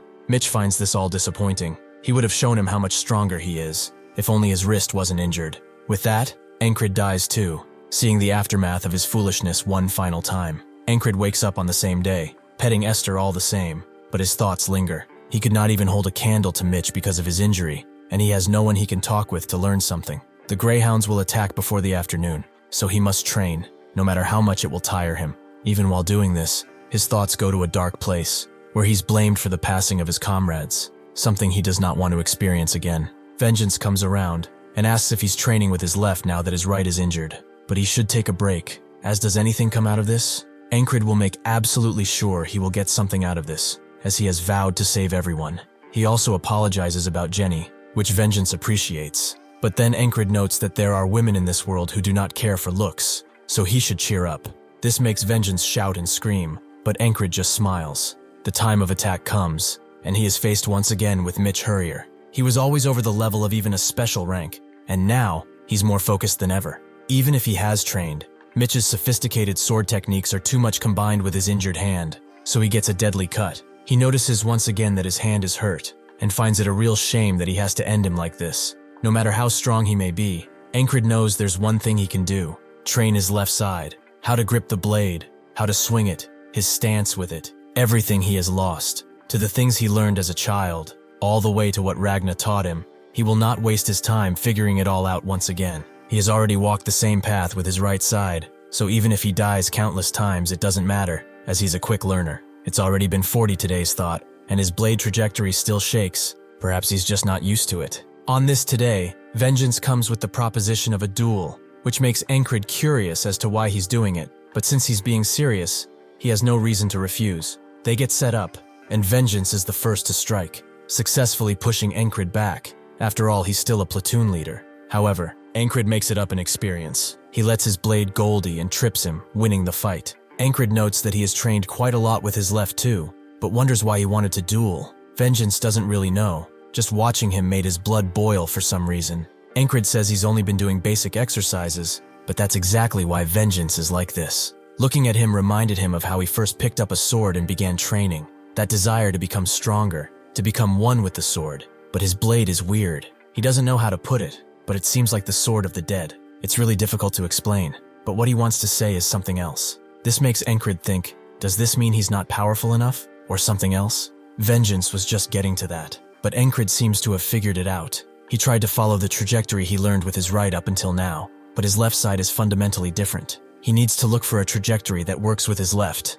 and from his first strike, he has found it. He thanks Vengeance, as finally he sees a way forward. He must awaken his senses in his left hand, which is the key to properly using it. To do this, he needs to start changing small habits, like eating with his left hand. He explains it's to make his right recover faster when someone asks why he's doing it. Although he still needs practice. Things like getting dressed, even training, he will only use his left hand. And to awaken these senses to their limits, he will also use the hidden blade, as the method taught by Torres is effective here. With this, 52 days have passed, but when he starts with Vengeance again, he says the same thing, that his sword is still dead. He must improve, so he trains again and again. 60 days pass, then 70 and 8. Each time he improves on what he learned previously, and eventually, Vengeance says nothing of his sword now, only that he needs to train harder to match him next time. Encrid tells him to keep at it. Maybe then Jenny will finally see him. He likes how easily he gets annoyed, but he should make sure that he gets to confess at least. As he goes to the gates, he wonders what talent is. Clearly not something one can define in a word. It's the skill of utilizing one's own body, but even the ability to lose oneself in focus, that's a talent too. And right now, since the start of his grueling training journey, he gets a taste of what real talent is. By training with his left hand day in day out, he has piled up enough skill that in just 100 days, he has caught up to 30 years with his right. This is the 112th today, and he will surpass this wall. Everyone rushes in, and Christ grabs Esther like usual, but Encrid stays in the front. Mitch thanks the gods that he's here, as he wanted to see him again, and Encrid reciprocates that feeling to him. Mitch vows to use his full might against him and climb even higher. This makes Encrid feel a little guilty, because he has already seen him fight with this might dozens of times, and realized something crucial. There is no way he can beat him in a pure sword fight. He rushes in, pushing Mitch back with his strike, before grabbing one of his fingers and snapping. This makes Mitch drop the blade, but he kicks Encrid away as a result. Mitch is naturally angry, but after repeating today so many times, Encrid realized that no matter how hard he may train, he cannot get past him with just swordsmanship. It's fun to try, but he needs to get past today. Mitch guesses this is his way of struggling to the bitter end, but it will not work, as he's ambidextrous. Encrid confirms that he's the same, and thinks that to beat this guy and see tomorrow, he has to use something else. A technique so desperate it is used as a last resort, the secret move of the Valen style. He suddenly throws his blade at Mitch, forcing him to deflect, and allowing Encrid to rush in with his fists, fighting like a dog backed into a corner. He swings at Mitch, who moves out of the way and tries to strike, but Encrid tackles him to the ground and blocks his blade by holding his hand in place. This allows him to strike Mitch's face again and again, like a true dog. Before he can strike again, Mitch kicks him away and rushes in while telling him to grab his sword and take this as a real fight. Just as he's about to strike him, Encrid surprises him by blocking with his shoulder pad and reveals he's dead serious. He uses the hidden blade to cut one of Mitch's eyes, causing him to push further into his shoulder and back away. Encrid knows that if this continues, he will lose, but Mitch's depth perception is no longer, so he can end this. He throws his hidden knife at Mitch, who naturally blocks it, but he fails to fully see it, and it seeps into his hand. The shock allows Encrid to rush in and tackle Mitch once again, causing him to lose his blade. He then prepares to dislocate his leg, but Mitch summons all his might to strike, only for Encrid to dodge and finish the job on his leg, causing Mitch to scream. He is the genius who did not try, a man who, despite his talent, was consumed by apathy. Mitch Hurrier changed after returning from the last battle. He never left the training grounds and kept on honing his already sharp blade. With effort added to that talent, his sword finally began to shine, but all of that was for naught.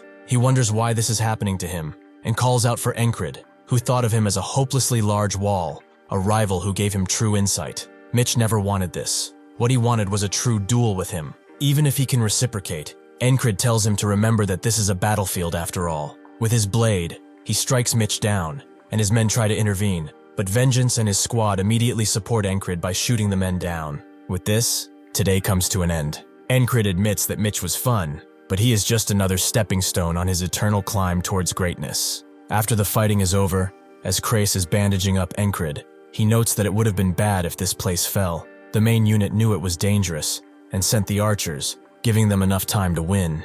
Vengeance comes around and says that they survived thanks to him saving time, but it seems he left his sword there. Honestly, he was surprised to find it there. He should take better care of it. Krace notes that he already picked up his sword, so Encrid explains that this one belongs to Mitch Hurrier. It is the sword of the enemy he fought. Vengeance wonders if it's a good blade, and Krace takes a look, and seeing the blue gleam that appears when light hits, he guesses it was forged with iron from Demp. That place is a famous iron mine from Aspen. It's probably a whole lot more expensive than the Valerie or Noir steel the captain uses, so if he's thinking of selling it, he knows who to come to.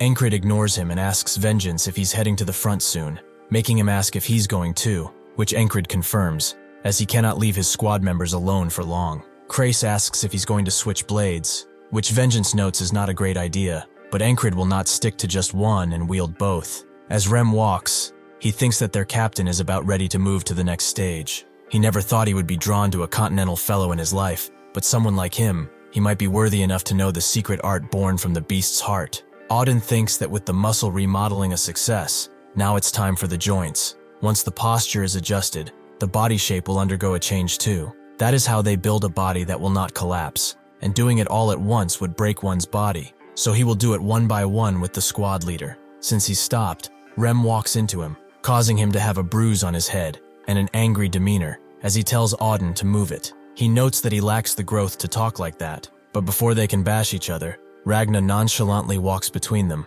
causing the situation to be somewhat diffused. Ragna thinks that training to make the sword a part of the body is hard, not just for free-flowing swordplay, but one has to move the tip as if it's a part of the body. Before he can teach that thought, he needs some sleep. Jackson feels it would be nice if Encrid fixed his footwork. He's not asking for silent assassin movement, but if he can move efficiently, it will most definitely help. Does he really need to offer that kind of advice first thought? Ragna seems to be walking in the wrong direction, and Rem grabs him, as he knows that this lunatic is trying to go to the enemy lines once again. Ragna notes that at least he's more normal than him, causing them to scream at each other again. Jackson thinks that he will not have the squad leader turn into one of those dumbasses. He will correct him himself before that happens. As the group keeps walking, the ferry commander tells them to halt, as the enemy has shown up, and Lowell of Aspen principally challenges one of them to a fair duel. The ferry commander can't believe they are doing this again. This is a dirty tactic to lower morale with 1 versus 1s. It may be lame, but due to their losses being so constant, the mood has shifted. If they just ignore it, they will just say they ran away like rats. So fighting is the better option. They also believe a commander like her will not step in, as that will be really shameful. This puts the ferry commander in a precarious situation, but if they can win, the mood will definitely shift. Kreis advised her to use one of the madmen from their group, as they will behave since the squad leader is here. She asks Rem if he can handle this, who looks at the weaklings in front of him and pushes Ragna away, as this will suffice as entertainment. He approaches as the Aspen soldiers belittle him, calling him a barbarian and such, before he takes the head off one of them clean off and charges into the others. The morale seems to be improving, with the ferry commander thinking she did well, but that does not come to pass, as the Aspen soldiers begin crying and begging for surrender. But Rem does not yield. Even as the Aspen soldiers plead and plead, Rem simply cannot hear them. This tanks the soldiers' morale once again, but now the ferry commander knows for certain the only one who can handle these guys is Encrid.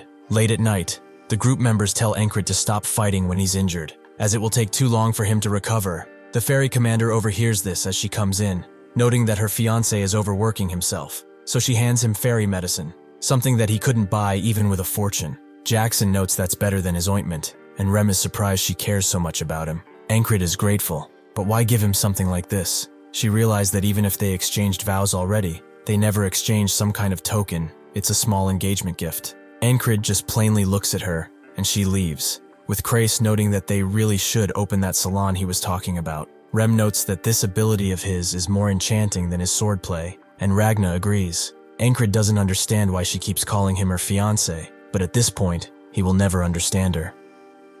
Thank you for watching. See you next time.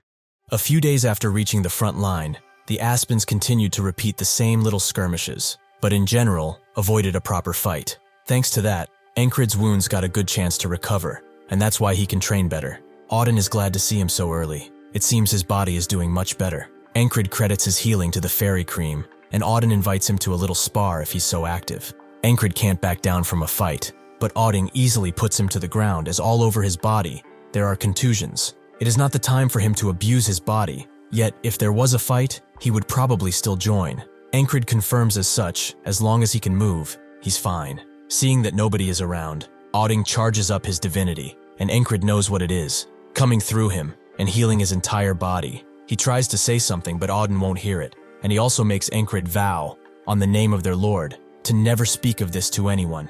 Encrid promises not to, and Auden walks away, leaving Encrid to think about what just happened. Divinity is the main power of clerics, who serve God. Divinity can perform miracles that heal injuries, and Auden, who prays daily, has never once used divinity, as nobody knew for certain if he was a cleric or not. Encrid wonders if there's a rule against using divinity. It feels like he broke a rule or something, so he thanks Auden, as he knows he sacrificed something. Auden thinks that if someone finds out about his divinity, the Inquisitors will come, as he left the church with many restrictions on himself. They bound his entire body so he could not use his powers. Despite this stabbing pain in his heart, he could not let Encrid be. He speaks directly to the Lord, knowing that he never responds to them, even if he presides above them all. After meeting Encrid, though, he began to believe that his word lives within, so he will act in the way he thinks is right. After eating, Kreis sees Encrid taking his bandages off and asks if he needs help, but he's very fine now. It's not entirely healed, but it's there. He cannot show this to the others if he wishes it to be a secret,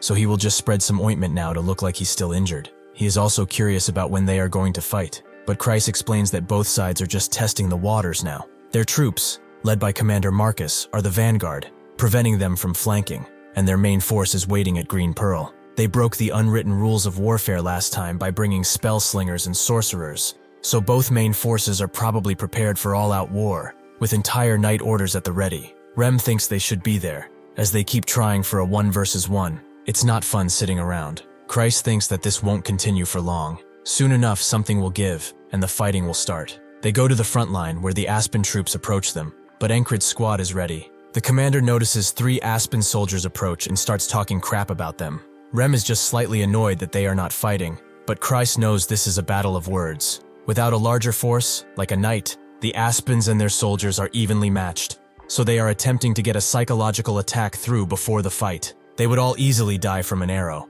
but their morale is already tanked. If they strike first, a loss is basically guaranteed. The commander is not doing anything because he knows this too. He has something prepped, but can't use it here, as using the lunatics to win the duel will only backfire. He and Kreis both are waiting for something to happen, something that can shift their morale entirely. The Aspens get to calling them virgins, but Encrid tells Andrew to relax. He will get his chance to let his rage loose soon enough. It's fine, really. It's okay to be a virgin, but he should use that rage in battle. Andrew tries to say something, but everyone begins laughing at him, with Auden asking why he doesn't walk the Sanaldi path. Ragna hopes he will get his chance, and Rem continues to laugh. This gets the attention of the soldiers, who also get the chance to poke fun at him. But Jackson knows what Encrid did, although it was quite mean. Encrid doesn't understand. Andrew is a young man. He might have taken it personally, so they should keep him in line. While Rem is dying of laughter, Kreis wonders why he did something like this. But whatever the case, he's an odd man. He tells Encrid to respond to them, but he doesn't know with what, so Kreis tells him exactly what to say. He knows their boss has a silver tongue. This will create a wave, which will clear their path toward victory. Kreis simply told him to show how brave he is and provoke them while in range of their archers. Vengeance asks what he's doing, with Encrid finding him quite unlucky to be in the vanguard position as soon as he came back. Vengeance tells him to shut it, and warns him that those bastards will shoot if they get close. So what the hell are they doing? Encrid refuses to listen, and walks up to the Aspen soldiers, and remembers what Kreis told him, to basically make something up when he gets there, as he's talented at pissing people off. Encrid does just that, asking the front Aspen soldier why he has a ghoul head. It gets to him immediately, with Vengeance knowing that he's doing it on purpose because he's handsome. Encrid apologizes to the soldier. He shouldn't judge so easily. It's probably just genes from his ghoul mother. This makes the soldier even more enraged, and the others all have their own way of reacting to this, with Andrew specifically laughing it off quite loudly, with his guard guessing that he really was insecure about what Encrid said. The soldier whips out his blade, with Encrid believing that now it's time to dispose of him, but he's stopped by his squad, as his wound has not healed properly just yet. Encrid remembers that he has to hide what Auden did to him, and Rem suggests that Andrew go and take care of him. For Andrew, who dedicated his entire life to his house, nothing mattered. Thus, he had no shame. But being humiliated like this, being called a virgin, it was all thanks to the enemy in front of him. The soldier refuses to fight a little punk like him. He wants the bastard who dared to call his mother a ghoul. Andrew tells him to shut up, as he will tear open that ugly mug of his. The commander knows that the Aspens who initiated this fight are experienced soldiers, capable of destroying their men and not easy foes. This is proven when Andrew's attack is deflected, leaving him open. But the others know that he won't back down. He pushes even harder, as no matter the hardship or the difficulties, he always stood back up to fulfill his dream. So compared to what he went through, this is nothing. His guard always knew he was talented. He was just hidden because those around him are monsters. Everyone cheers for him, and he finally gets a proper greeting into Encrid's squad of lunatics. He exclaims victory in front of the Aspen, noting that his are all ripe now, causing a bunch of reactions, with even Encrid laughing. Kreis expected this to happen. Things worked perfectly in their favor, it seems like. The commander takes this opportunity to summon the border guards from behind, who completely take the Aspen force by surprise, and while they are doing that, the commander orders the archers to fire. The tides are turning. Try as they might, the ones who win in the end are those who fight better. On the Aspen side, the Greyhound Company leader confirms that preparations are complete, so they can move now. The Aspen soldiers retreat, with Kreis specifically wondering why they are running, and the commander is confused too. He tells everyone to hold, as clearly, these bastards are planning something. Back at their camp, the Greyhound Company commander joins their meeting after giving a group the word. He confirms as such to his commander, but they cannot be seen just yet, so they are standing by far away. The commander notes that these Norelia bastards are always the same, striking with the border guards and breaking through with heavy infantry. That's their entire strategy. but Abner's plans are different. He said that knights proved well enough that a small elite force controls the entire battlefield, but that small elite force does not have to be knights. It will be them who will win this battle, and this war. 2 days pass, and Krace is confused. They've been on standby ever since. They thought that there would be another battle soon, but this feels too calm. There are 2 things Aspen can do now: fall back, or bring in an asymmetric force. The commander himself said that he was prepared for another spellslinger, and they did not find anything, despite doubling the scouting party. What are those bastards thinking? As he thinks, the ferry commander comes around and asks Encrid if he's okay right now. He wonders why she's here, but she feels obliged to inspect her own troops. Although no other company commander does that, Encrid feels like he can act like he's healed now, so he should be good enough for a duel. Ragna asks if he's ready, and Encrid tells him not to go easy on him because of his injury. There is no need for that from now on. Ragna wasn't going to do that anyway, and charges in, clashing blades with Encrid. He is amazed by Ragna's swordmanship. It's beautiful compared to his unkempt style. However, that is what he has been building up until now, the techniques he has absorbed. He dashes with his blade in the ground and smashes the dirt into Ragna, who recognizes this as Valentine's sword. But Encrid's not done. He uses Ragna's heavy sword style before unleashing his other blade, almost taking Ragna's head off. He is impressed, and Encrid reveals that this is the path he has chosen. Ragna understands, but even so, he has to push further, as this battle is not done just yet. As they continue to battle, Rem can't believe what he's losing out on, just because he lost a damn bet. Jackson thinks that he doesn't like heading out to fight, but against Encrid, perhaps it's different. He stops this way of thinking, and Auden is impressed too. Perhaps next time, he will break a few of his joints, although last time, he almost sent him to the Lord. Krace can't believe that these lunatics are still so out of their minds. The ferry commander sees them as kids waiting to play. That lazy soldier also shows motivation only in front of Encrid. Why? He has a weird ability to attract people, which includes her. She joins in, but Rem can't take the waiting anymore, so he screams at the ferry commander to scram, as he won't hold back if she skips the line. She wonders if this is mutiny, and Encrid thinks that they are all strong. They are not using their full strength now, but he can see it now, their unbridled hunger for victory. The day he returned from the recon mission in the tall grass, these faces were what he swore to get out of them. He calls them all forward, as he won't get tired before he fights all of them. Night falls, and Encrid is dead tired, not even washing up. Christ calls them all brutes for fighting so many times. He barely got better, and they bashed him again and again. As they argue, Encrid falls fast asleep, ending up in a dream, which confuses him at first, but then he sees something in front, him, as a mercenary, when they fought the Harpies. But besides them, he also spots the bastard that let them out to die. Encrid experiences the fate of his comrades all over again. They were foul-mannered, but full of heart. This mercenary band took him in when he was just a weakling. They were kind, and accepted him without prejudice, except one bastard, the one that attacked at the same time as the Harpies. With the distraction of their boss's death, one gets grabbed and another tried to run, but the traitor took care of him. He was the strongest in this mercenary band, and used his strength to wipe out his friends. He advised Encrid not to try and run away, as he has to die here too.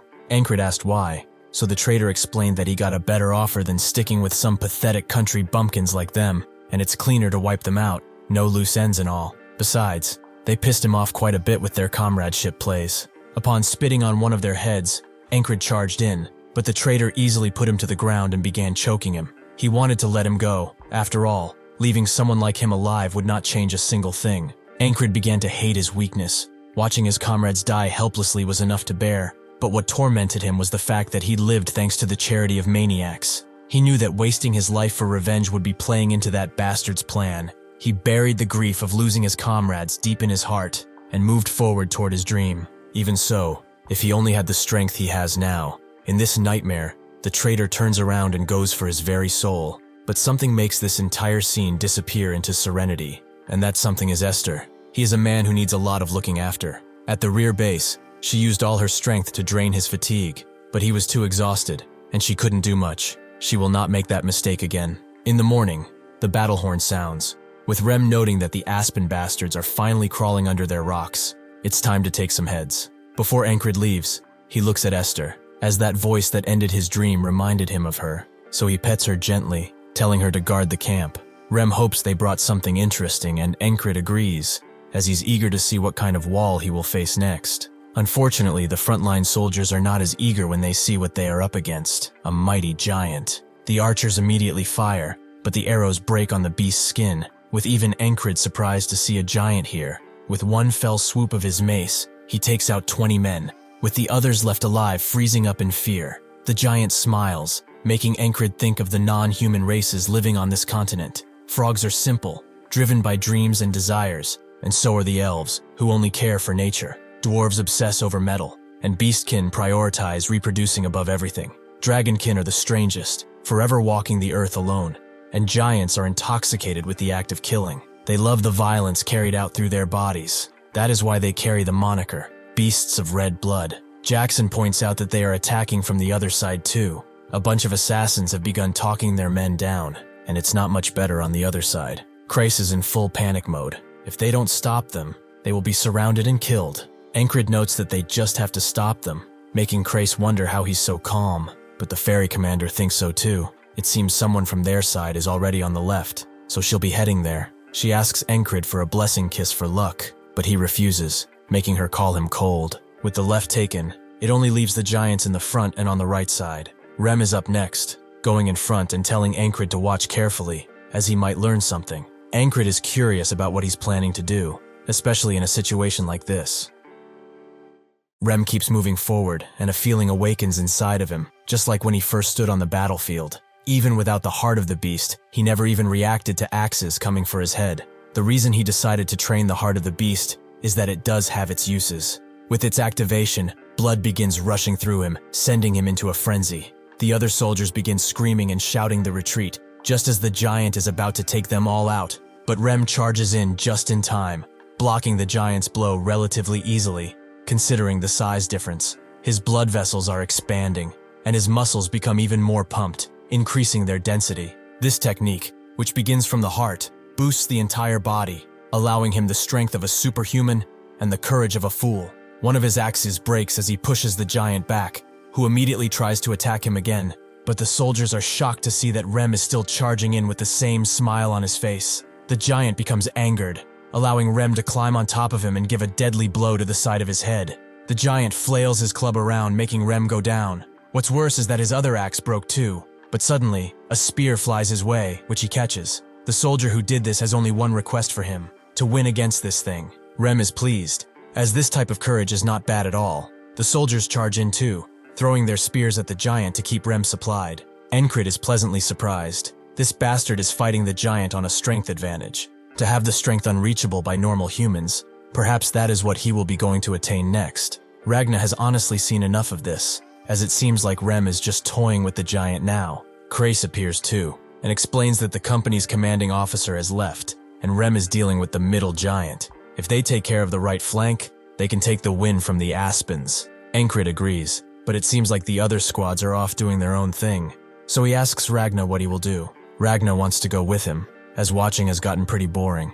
Encrid curbs his excitement, as first, he has to win this battle. On the right, Vengeance is actively losing a duel, with one of his men advising him to stop, but he refuses. The man who challenged him finds it amusing that he refuses to die, but how long is he going to last anyway? Before he can strike Vengeance, Encrid charges in and deflects the attack, noting how horrible he looks. Vengeance tells him to shut it. These are but flesh wounds. As he hears Encrid's name, the man lets down his cloak and reveals himself, shocking Encrid. This is the man who almost took his life, who took his squad out, Ensi. Ragna asks if he knows this creep, but Encrid could not forget him if he tried. In the past, he wouldn't have been able to deny that they were comrades because he was weak, but that's not the case anymore. Rather than this bastard, who kills his own comrades, he's going to call those who risked their lives to protect him his true friends. Encrid does remember his name. Was it something along the lines of Little Shit? Oh wait, that was his nickname. His actual name was Dumbass, wasn't it? Ensi charges in angrily,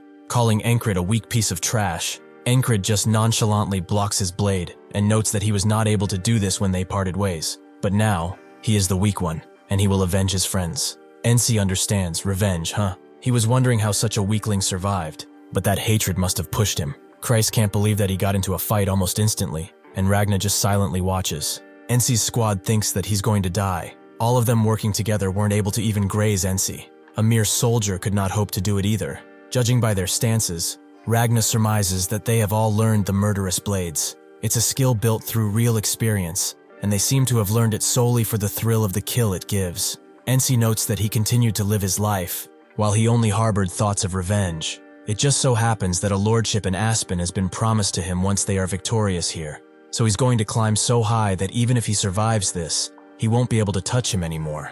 Encrid doesn't seem to care, prompting Ensi to charge in angrily, but Encrid just dodges. He knows what this blade is, a flexible sword, sharp as a needle. This is the Eastern Chi blade. Encrid readies his weapon, remembering what this bastard said and what he did. Ensi continues charging in, his blade flailing around, making Krace scared, as he cannot anticipate that sword path at all. Encrid is not too worried though, as Ragna already taught him how to fight this style. He charges in despite the incoming blade, going low enough to dodge it. This leaves Ensi completely open, and Ragna notes that no matter how strong those who train in the murderous blade are, if they do not think on their actions, they will always be vulnerable. Encrid has just abused that, and hit Ensi directly in the back. He wants to correct what he said, as he is nowhere near important enough to make killing him his life goal. He's just a stepping stone. Encrid completely slashes him, thinking that the Encrid who watched his comrades die has disappeared, and with this, he should no longer haunt his dreams. He cannot hear the dead, but he hopes his true friends enjoyed this spectacle. Ragna moves in, as he wants to stretch his legs out a bit. One of Ensi's men comes forward, noting that he will not be enough to face all of them, but in response, Ragna just decapitates him with ease, and wonders if he said something. The others charge in, but Ragna dodges the first guy before decapitating him, and then killing the other with his rebound motion. The last one that charged in can only watch as Ragna takes his life. Encrid is awestruck. He found an advantageous position in only 3 steps and ended them all with clean movements. Extremely impressive. When they put their minds to it, his squad really is the strongest. The rest charge in, adamant on taking his life, but Ragna ignores them and tells Encrid to pay attention, as this is what he will have to learn in the future. Ragna bends down, letting his sword fall on his body as he takes in a deep breath. At a pinpoint moment, he dashes at an incredible speed, taking out the men who charge in with a single strike. At this moment, Encrid saw a new wall flash before his eyes, a dominating yet minimal swordplay. Ragna thought about what to name this technique for a long time and came down to one name: Scission. Encrid wants to be impressed, but that is kind of weak for such a technique. The Aspen men continue their charge in other places, as they are confident because of the giants joining them. But as they do so, Auden rushes in, taking their weapons away instantly. This makes them wonder when Nerelia got a giant of their own, as this is clearly no human. Auden asks what they are talking about. He's just an ordinary human, just like everyone else. The others don't believe him, but he moves on, noting that he will give them the time to leave this place. He starts counting down from 5, slowly walking forwards. But the Aspen soldiers refuse to give up. Even if big, he is only one man, and cannot survive the tip of a spear. Auden fulfills his promise and finishes his countdown before planting his feet deep into the ground and charging in, leaving nothing but dead men behind. On this day, he will send them all to the Lord. The Aspen soldiers' morale is completely gone, and they can only scream as Auden continues his assault, although he seems to be enjoying it a little bit too much, judging by his expression. The fairies are a traditional sort, and traditionally they live together in clans inside their closed forests. They, however, have changed with the times, and some fairies traded their years for Krona by either becoming mercenaries or enlisting in an army. The Aspen fairy tells the fairy commander that he won't hunt her down if she runs now, but she feels like she should be the one saying that. The Aspen fairy recognizes her blade, Nydear, a leaf blade, but he wonders if it's stronger than his needle blade. Within a fraction of a second, they clash blades, moving at a speed many other races could not achieve. Unfortunately for the Aspen fairy, the fairy commander is faster than he, and much more skilled in terms of combat. She attempts to strike from behind, barely giving him time to deflect her attack, but when he does, he grabs her neck and tells everyone else to jump in.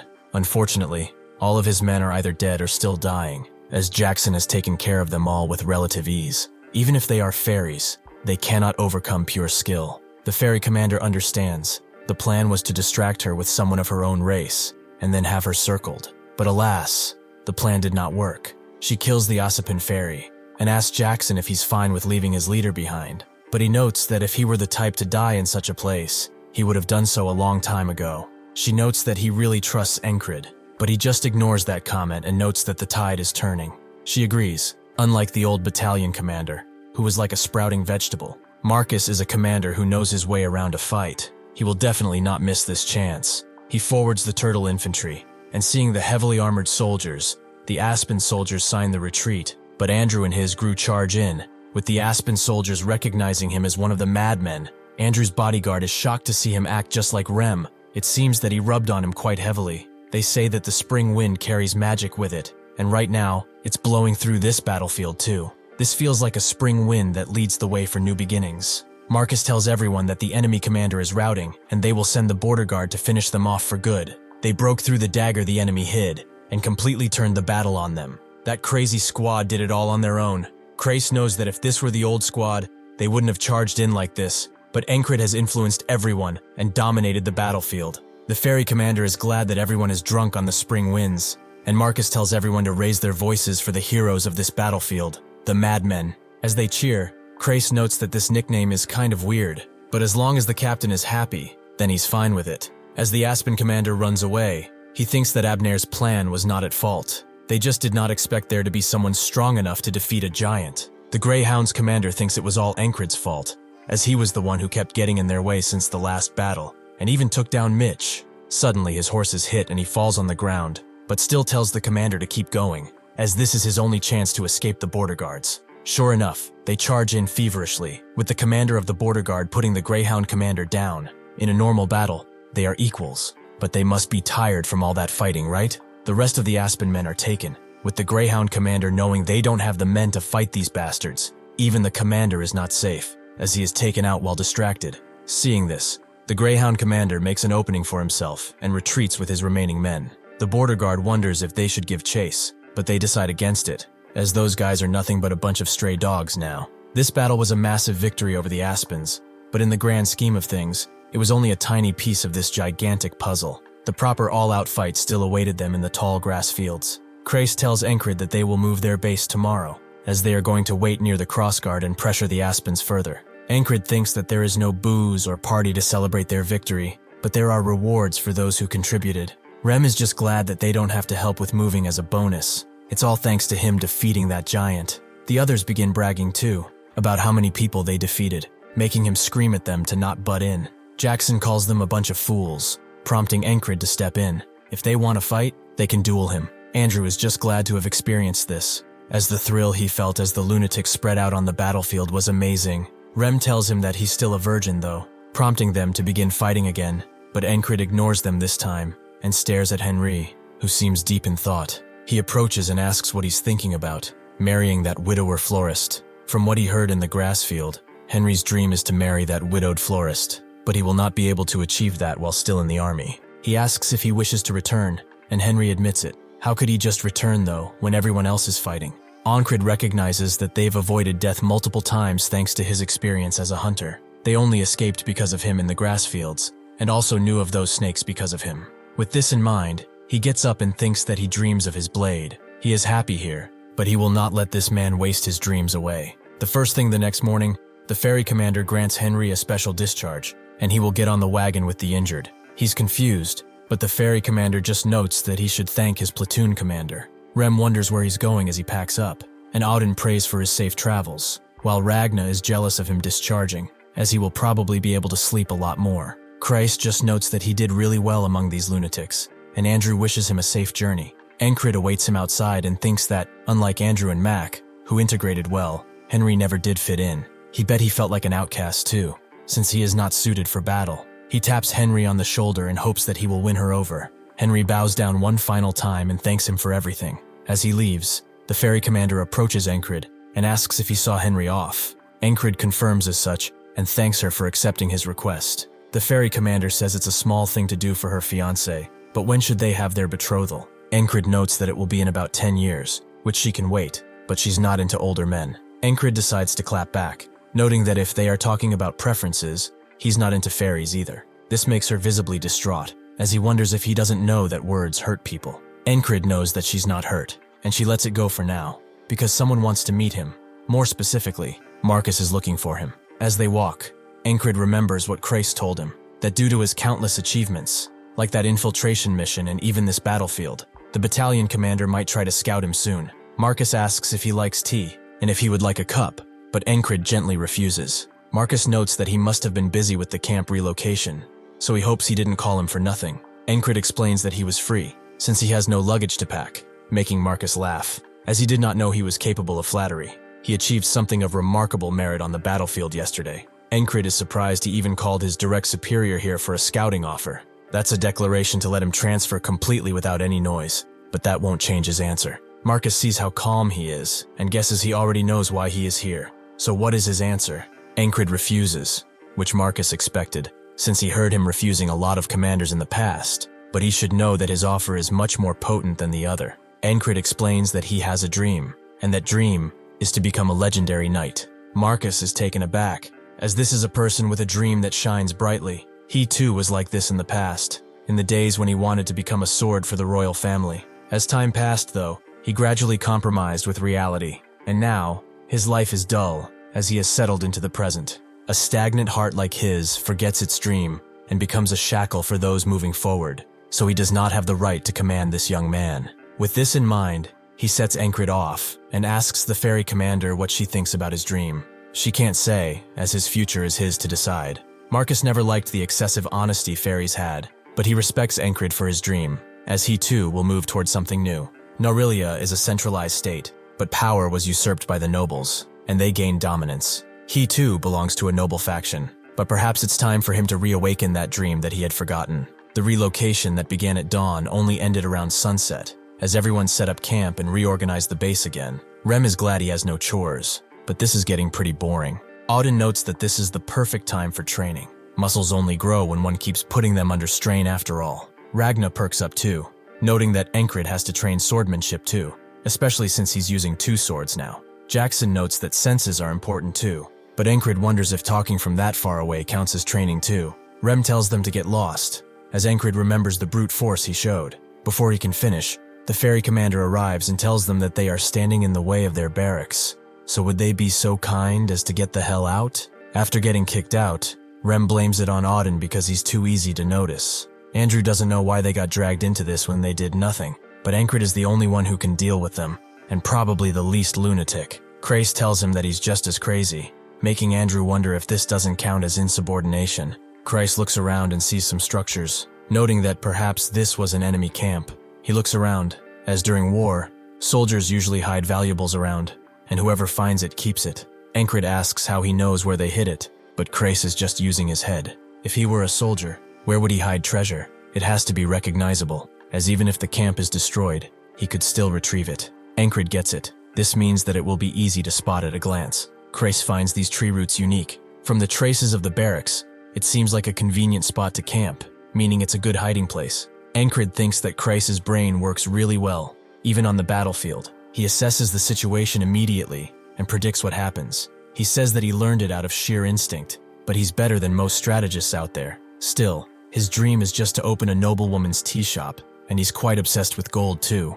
Crace finds a map and thinks that it's something precious, but Rem notes that he's the only one who's excited. He really is a dumbass sometimes. Encrid looks at the sky and thinks that there's still some time before night falls, and they will need to kill time until the barracks are built. Encrid asks what he was talking about earlier, and Rem continues, as he was talking about the heart of brute strength. Just as the name suggests, it grants strength beyond human limits. It's a secret art he developed himself. This is a technique that puts the heart into overload, and if done wrong, it can kill the user. Encrid doesn't mind, as death never stopped him. Rem thinks that this guy is like a beast constantly hunting, making him wonder what he will become in the future. He grabs his hand and accepts his bravery. He will make sure his heart will blow away, and that's exactly what Encrid wants. Rem imparts wisdom to Encrid, explaining that while humans can naturally draw upon superhuman strength in a pinch, a heart of the superhuman allows them to consciously control and access that power. He emphasizes that concentration and senses are the key to unlocking this ability. He looks down on his protege with a fierce pride, a complex mix of sternness and confidence. He trusts his abilities, forged through training under the others. With a calm and steady gaze, Rem offers Encrid an unsettling piece of advice. The key to harnessing the heart of the superhuman is to have faith and to metaphorically blow up one's heart without letting it burst. Rem is holding Encrid's arm, his heart visibly pounding with incredible force. Encrid's focused gaze falls upon their entwined hands, keenly feeling his master's accelerated heartbeat with his fingertips, as if absorbing the very power he is meant to emulate. An ominous stillness descends as Rem cautions Encrid to proceed cautiously, explaining that he is only demonstrating a fraction of his power. A sharp look at Rem's face reveals his solemn expression,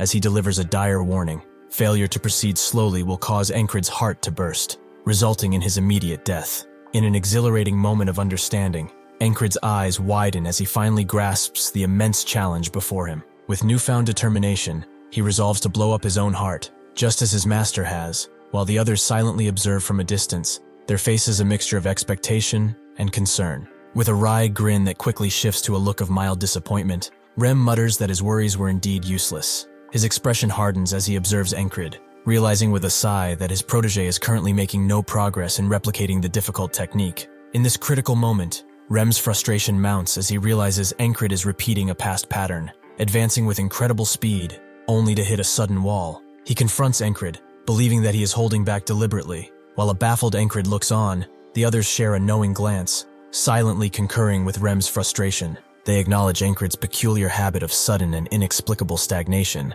as it has happened many times before. Encrid's face displays a portrait of intense bewilderment as he questions the fundamental nature of the task. This moment of profound doubt instantly triggers an explosive reaction from Rem, whose entire face contorts into a furious, frustrated mask. Night falls, and they continue to attempt to do the technique until the sun rises. With the wide, sunlit expanse of the training ground behind them, a furious Rem grabs Encrid by the collar, his rage finally boiling over. He harshly berates his protege, demanding to know what he is doing and questioning if he is even making a genuine effort to succeed. As night falls over the camp, Rem's profound frustration finally reaches its breaking point. In a final, exasperated act, he raises his hands in front of Encrid, who is already on his knees, roaring a command for him to do it now, before giving up on the training for the evening and going to sleep.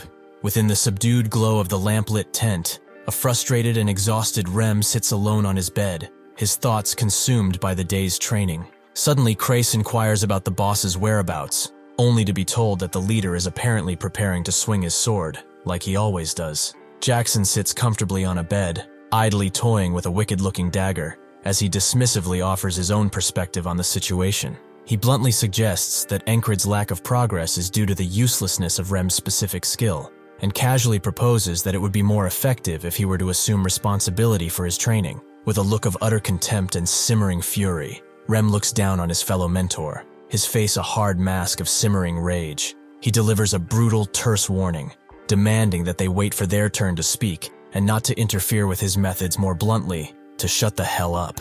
Lying nonchalantly on a bed in their shared tent, Ragna delivers a cutting insult to the defeated and weary Rem, who sits with his back to the viewer. He plainly states that if motivation isn't the issue, then the problem must be the teacher, while an enraged Rem shoots back with an angry and personal retort, calling him a bum. Rem's mind wanders, consumed by his own lingering frustrations, as he recalls the origins of his signature technique. He reflects on how he created the heart of the Superman by meticulously modifying the skills of his tribe, intending for a person to first get a feel for the power with a special spell, before eventually learning to control it entirely on their own. Lying on his bed, Rem's mind continues to race with mounting frustration, as he desperately thinks that no matter what he tries, Encrid just won't grasp the concept. He finds himself reflecting on a grim past, recalling that even the most formidable spellcasters from his own village could not master the skill on their first attempt, without nearly dying in the process. Reclining on his bed, Rem's mind races with a grim reflection on how the Heart of the Beast user took an agonizingly long time to master their skill. He thinks it's time to give up entirely if there is no hope left to continue. He shifts in his bed at the thought, but outside, as he's swinging his blade, Encrid looks more determined than ever. The next day, Rem resumes his difficult teaching of Encrid, as the other mentors gather around, silently observing the renewed attempt. The training focuses on his bandaged arm, its surface throbbing with a powerful, rhythmic beat. With a weary sigh of exasperation, Rem decides to end the frustrating training for the day, telling Encrid that it is simply not going to happen yet. Suddenly, though, Encrid grabs his hand, which clenches into a resolute fist as he powerfully demands more, his face radiating unshakable determination as he commands Rem to keep going. A defeated Rem can only stare back, acknowledging his protege's efforts while thinking there is no point in continuing. With a furious expression and a ferocious grin, Encrid demands that Rem intensify the training to stimulate his heart even more powerfully. Rem is left utterly astonished and speechless by his protege's unbelievable command. With a newfound authority, Rem confronts Encrid, delivering a grave warning that his heart could burst if he isn't more gentle. He is left astonished by the sudden audacity, questioning whether he's being asked to kill him. Encrid's face fills with a fierce and desperate resolve as he commands Rem to proceed with the training without hesitation. Rem's expression is one of utter astonishment, as if he cannot comprehend the immense resolve of the man in front of him. Rem's mind races with conflict as he questions why he is even going along with the extreme training, believing that continuing will not make Encrid learn the skill and will likely only lead to his demise. Even if he doesn't die, he will become a cripple, but still he does not want to deny his request for some reason. Rem's mind finally shifts, convincing himself that Encrid knows the skill will work out fine and that the protege is not acting stupidly. With this grim resolve, he takes decisive and violent action, finally striking Encrid with his hand on his chest. As he does that, Encrid's heart suddenly begins pumping violently as he notes that this was the right choice. With a thundering sound from within, his heart explodes, and Rem realizes what he just did. The others jump in to save Encrid, but it's too late, as his heart beats for one final time. From a dark and empty place, the ferryman observes the exhausted Encrid and expresses his confusion, stating that he does not understand the events he is witnessing. He notes that the day's arduous training was not a wall. With a look of fierce defiance, Encrid declares that he chooses his own limitations and his own obstacles. The ferryman, left utterly bewildered by Encrid's bold statement, can only stare in disbelief and question what he's possibly thinking. Encrid, with a grim and knowing smile, reveals the final secret of his training. He confesses that he has been learning the heart of the superhuman by using the method he knows best, rather than the one he was taught. After coming back, Encrid admits to himself that while he can feel the effects of the strenuous training, he simply cannot do it on his own. With a resigned look, he remembers what Rem told him, that he needs to acknowledge his limits and that it's okay to give up sometimes. Kneeling on the ground in solemn defeat, Encrid's thoughts reveal his unshakable resolve. He believes that to give up is to be satisfied with his current state, and to him, that might as well mean his death. With his sword glowing in the darkness, Encrid thinks about how he finds a perfect method for himself. Just like before, he focuses on a single point, a skill that previously allowed him to fight against a stronger enemy without fear. With his sword in hand, his thoughts return to the core of his training as he questions what he needs to learn the heart of the superhuman, and where he should even begin to master the powerful skill. He tries once again with Rem,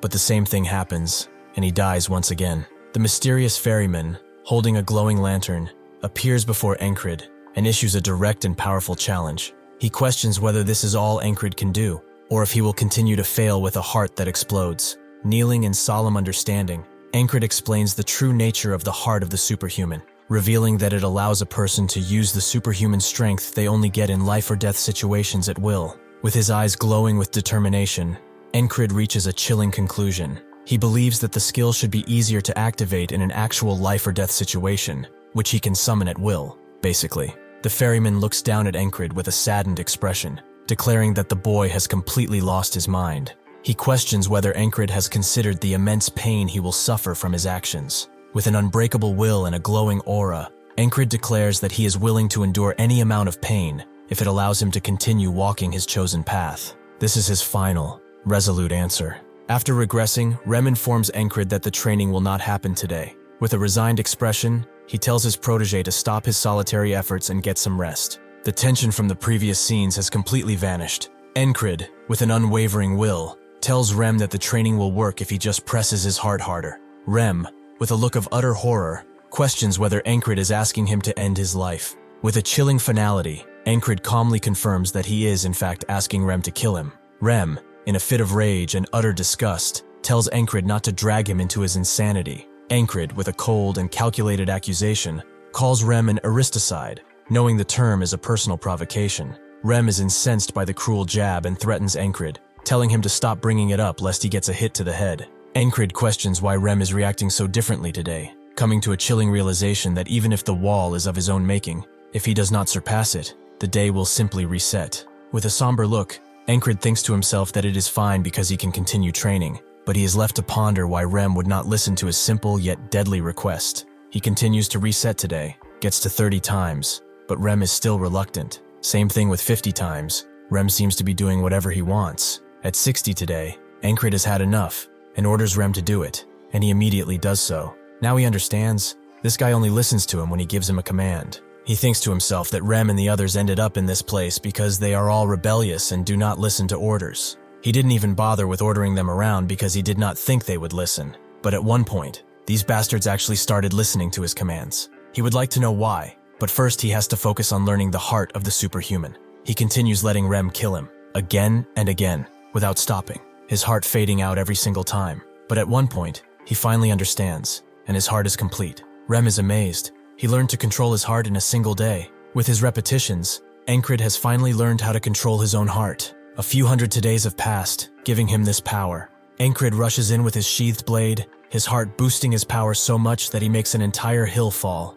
The others are impressed, especially Ragna, who calls him strong. Rem wants to know two things: whether he is from the West, and if he is actually a hidden genius. Encrid responds with honesty, he is neither. With new power surging, Encrid is overwhelmed by agonizing side effects. He lies in his tent, his mind racing as he confronts the heavy, unexpected price of his latest acquisition. Powerless to move, the protagonist lies on a bed as Rem observes. He gravely explains that the protagonist's body cannot yet handle the immense new power it has acquired. Standing over the bed, the muscular Auden explains the nature of Encrid's agony. This pain is not a curse or weakness, but a sign that he pushes his body past all limits for the very first time. Despite the debilitating pain, Encrid accepts the trial. The heart of the superhuman is a colossal skill, allowing him to smash boulders and transcend all human limits, but it completely exhausts the body. Now he understands. Knights are an anomaly. They possess the skin of a human, but the immense power of a giant, combined with the athleticism of a frog and the dexterity of a fairy. Even without using his newfound skill, their superhuman abilities take a heavy toll. With the protagonist groaning in pain, Auden kneels beside him. He calmly urges Encrid to rest, promising to help ease his agony. He calls this technique the blood, sweat, and tears. As Auden is performing this technique, Encrid realizes this is his biggest wall yet. Kneeling beside the bed, Auden uses a focus skill to loosen Encrid's muscle knots, explaining the Balak-style massage technique. He demonstrates the powerful art, showing Encrid the precise points where he needs to press to relieve the pain. Despite the unbearable agony, Encrid forces himself to endure it, recognizing that this new technique will prove useful. He accepts the pain, determined to learn and master the skill, no matter the cost. Rem, however, believes that Encrid will really die if this insanity keeps happening. As a bright sun shines overhead, Encrid reflects on his ordeal. His legs are still visibly bruised, a testament to the pain, but the muscle knots are gone, and he feels much better, proving Auden's technique really does work. Encrid, despite being advised to recover, struggles with the enforced rest, feeling his time is wasted. He resolves to at least maintain his weapons, reflecting a warrior's inherent need for readiness. Auden confronts Encrid, holding his sword. The protagonist offers a flimsy excuse about cleaning his weapon, but Auden's intense glare expresses his obvious displeasure. Krace offers to take Encrid's weapon to clean it for him. The injured protagonist looks up in surprise at the unusual offer, as he rarely does anything for free, if at all. Krace is quick to reveal this to be a mere transaction. He charges Encrid for the service, prompting a back-and-forth bartering session between the two. With Encrid confused as to why he's asking for so much, Krace notes that the sword is of high quality, so naturally, he will have to put much more effort into it. He also demands Encrid's other sword, knowing he dual wields. Encrid thinks that he said something about dual wielding, but they are all taking it nonchalantly. He thought they would try to stop him at first. Even highly skilled warriors prefer to hold a single blade, as most consider the difficulty and risk dual wielding carries to not be worth. It is hard to hold a sword up without proper training, and one cannot put enough weight into a swing as with one sword, making one's strikes naturally weaker. Encrid gazes forward with a vexed expression, questioning why someone isn't stopping his dual wielding. Auden holds a devious smile. He asks Encrid why he thinks he doesn't stop him. Jackson carves stones with a diligent expression and tells Encrid that he is stubborn. Auden smiles and agrees, making Encrid question if he truly is. Auden then states that Encrid is stubborn and doesn't accept what they just tell him. Encrid leans over. He tells Auden that he is not being stubborn on purpose. Ragna then asks if there is a particular reason for the dual wielding. Encrid replies that it is simply because he wants to. Encrid looks ahead, stating that using two swords at once felt natural to him. It's the same reason as to why he wishes to become a knight. He heard of a song, of Sir Peacemaker, and it lit something in him. The others put him down, believing that he would amount to nothing, because he was always a weakling. Even though many told him it would not happen, he decided to live for what he wants and what he likes. So he will not give up on becoming a knight or on using two swords, no matter what anyone else may think about him. Rem thinks that this man is different. Compared to himself, who had everything but threw them away, the man started with a single sword, yet continues to push forward. Rem states that he likes Encrid for this reason. Ragna looks on, stating that he has a strange taste. Rem then tells Ragna not to worry because he hates the rest of them. Ragna then replies that he also dislikes the rest of them. Jackson feels inclined to agree, and even if he is a man of God, Auden feels the same. They start bickering amongst each other for this reason, but seeing how bored he is, Axon invites Encrid to train, stating that they can train if he's bored with wasting time. Encrid responds saying that Auden told him to stay still. Jackson then agrees, telling him that he just has to use his eyeballs. He will be learning dodging sense next, which should be useful to him. Christ polishes Encrid's blade, thinking that it looks as good as new. He overhears some men's conversation as he concludes that the main battle is taking longer than expected. One man states that neither side appears to be backing down. He then continues that Marcus is doing something, and that their battalion cut off their retreat. Another man then states that there is a new unit within the enemy camps. The men then conclude that it appears to be the ones who ran away after fighting them.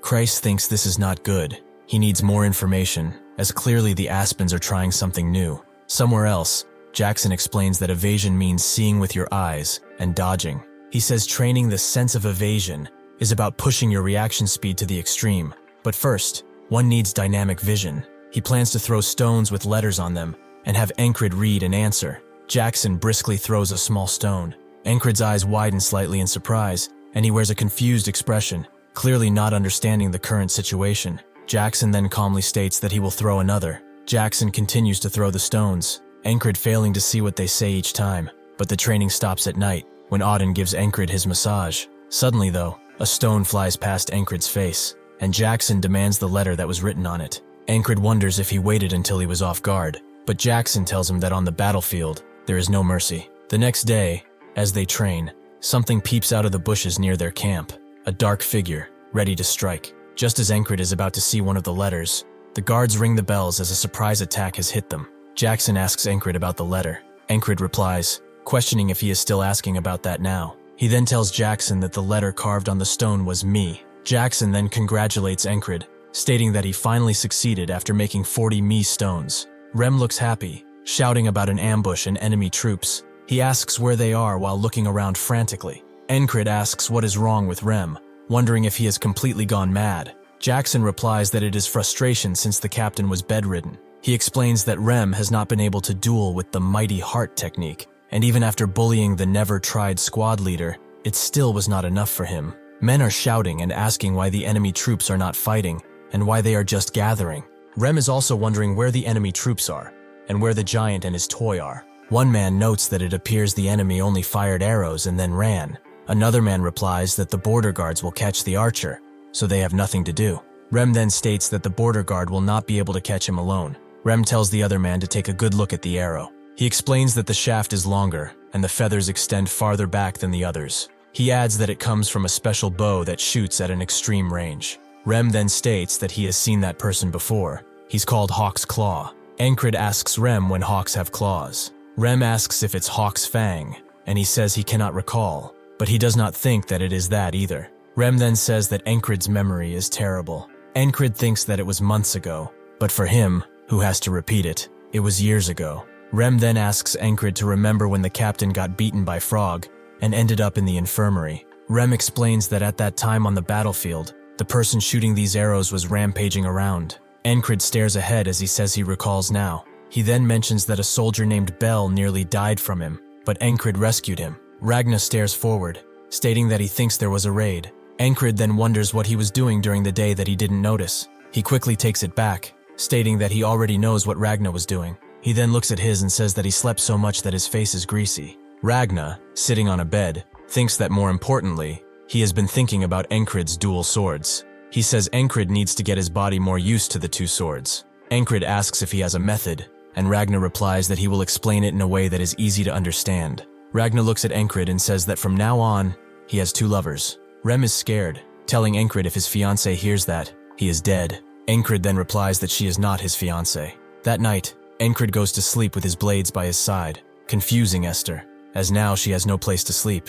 She finds Encrid's attitude rather uncomfortable, but resigns with just sitting on his chest. The moment she does that though, another ambush happens, waking Encrid up, but not Rem, as he knows they won't catch him. Esther, mad that he did this, begins attacking Encrid, but Krace seems the only one concerned about the raids. As Encrid's training continued, Waves of arrows kept hitting the camp, again and again, without them able to find the perpetrator, no matter how hard they looked. Encrid finally manages to read all the thrown letters, making up the sentence, "Crazy barbarian." Rem immediately wants to fight Jackson, but Encrid tells him that he's the one who always picks a fight, and just shrugs. Kreis overhears another set of border guards, who say that the attacker slipped by again, leaving no trace behind. The damage is small now, but if it keeps going, the bodies will pile up, so why is Command not doing anything? He didn't want to step up and get in trouble, but now he has no choice. He goes up to Encrid and notes that he has an idea to suggest a plan to High Command. An agitated commander declared the Aspen enemy forces were nothing but a tease and suggested they should simply charge right at them.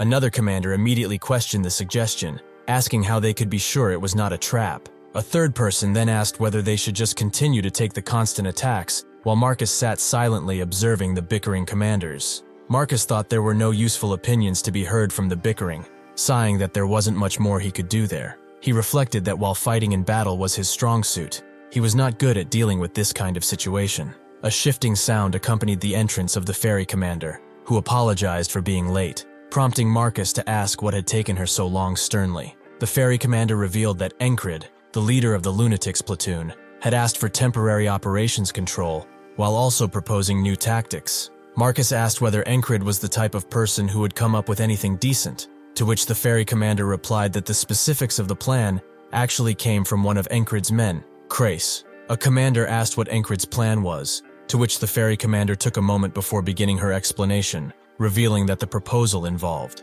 After hearing the plan, Marcus paused in consideration before deciding it was not bad. He then roared a command that they would go with the plan and ordered all men to prepare to march. Marcus continued, declaring that the Lunatics platoon would now go hawk hunting. As the platoon moved across the rocky terrain, a member of the Lunatics platoon remarked that he thought the mission sounded fun. A shifting sound was then heard as Rem, looking highly agitated, asked why they were not in pursuit and were instead traveling inside enemy lines. Kreis replied that they were not following the Hawk's Claw, but were instead making him come after them. Encrid explained that the Lunatics platoon would temporarily act as guerrilla forces. If they kept striking the enemy's rear echelon troops, the enemy would similarly send forces to get them. Rem questioned if that meant the Hawk would be there, to which Kreis replied that he would, if everything worked out. Kreis added that even if they did not manage to lure the Hawk, they would still inflict damage upon the enemy. Rem exclaimed that the plan was seriously convoluted, but Kreis cut him off, stating that he knew Rem was simply stupid. But this complicated maneuver was for the best. Rem's eyes immediately widened, demanding to know what Kreis had just said. As an incensed Rem glared, Encrid stepped in. Rem, his face still conveying fury, ordered Kreis to consider himself lucky and to watch his mouth. Encrid asked how far away they were from their destination. A moment later,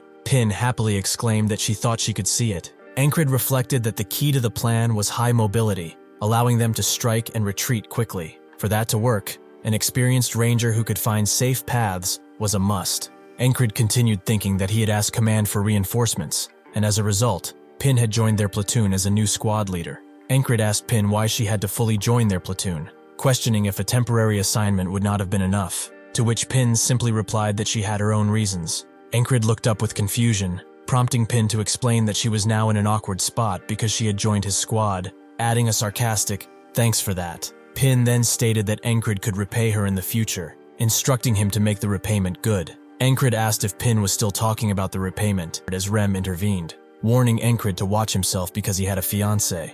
Encrid quickly denied the claim, stating that the woman was not his fiancée. A low sound of movement accompanied their arrival at the enemy camp, which was comprised of numerous tents and wooden structures spread across the open ground, and the platoon began the task of observing and stalking the area. Pin ordered the group to lower themselves, stating that she could see the enemy's base. Kreis then added that they needed to escape if things went wrong, explaining that since he could not fight, they should leave him behind so a few others could go, and before Kreis could finish his thought, Rem jumped in with a battle cry, screaming as he charged down the hill, threatening to kill anyone who got in his way. As Ragnar prepared to swing a weapon, he declared he would see how stable Encrid's form was.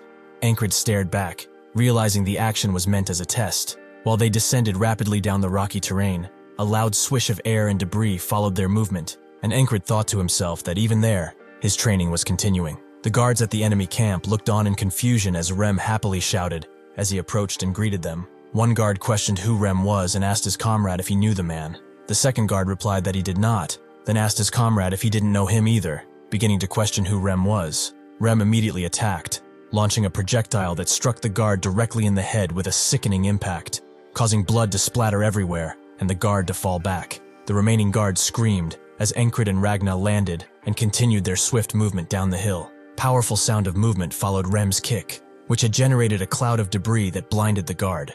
Rem used this distraction, charging at swift speeds to put himself directly in front of the enemy guard.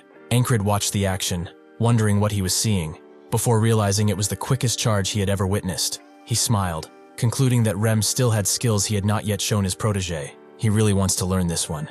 Other guards noticed the commotion and shouted in alarm, realizing the attackers were the Norelia enemy. They then raised the command to go and get the intruders. Encrid shouted the command to fall back, declaring they were leaving before the enemy could regroup. As he retreated, Ragna expressed his disappointment, noting that he had not even pulled his sword out. As they fled the camp, Ragna rebuked Rem to read the room, stating that the opening attack was not his turn. Rem fired back, asking if Ragna wanted him to split his windpipe. Encrid then firmly put an end to the squabble, reminding both men that they were still in combat, and there will be plenty of opportunities to fight in the future. As a pink-orange hue settled over the sky, the group attacked a second time, as they raced down a steep rocky incline towards the enemy position. One of the enemy guards, having anticipated the attack, quickly threw a knife, shouting in recognition that it was the same intruders again. Encrid recalled the training he received, thinking to himself that he needed to use his dodging sense, look with his eyes, and then dodge. Encrid swiftly avoided the thrown knife. Jackson commented that it had taken Encrid 0.4 seconds to see and avoid the attack. Jackson continued his attack with a sharp motion, declaring that Encrid needed to lower his reaction speed to at least 0.1 seconds to be able to say that he had fully grasped the dodging sense. After the guard took a blow to the neck that caused him to grunt in pain, Encrid questioned Jackson in astonishment, asking if he was counting the time. A powerful booming sound erupted as Auden appeared, warning the men that training was good, but they needed to focus on the mission at hand. Auden then added, with a quick sound of urgency, that the enemy forces were coming. Encrid immediately agreed and declared they were leaving. Later that night, the guards began a chase as the enemy pursued Encrid and his allies through the forest. As Auden carried him, Crace reflected that he had initially wondered if these lunatics could carry out the mission, but now he realized there was no reason to worry about them at all. Encrid declared they were heading further into the forest there. Rem followed, enthusiastically asking if they could just kill all the enemies. Encrid simply replied no, and urged Rem to come along. Encrid ordered Ragna to stay in formation, while Ragna, attempting to divert from the path, suggested the other way looked like a shortcut. Encrid abruptly cut him off. Crace thought to himself that he didn't think Encrid would be able to lead the men this well, wondering if this was really the lunatics platoon that he knew.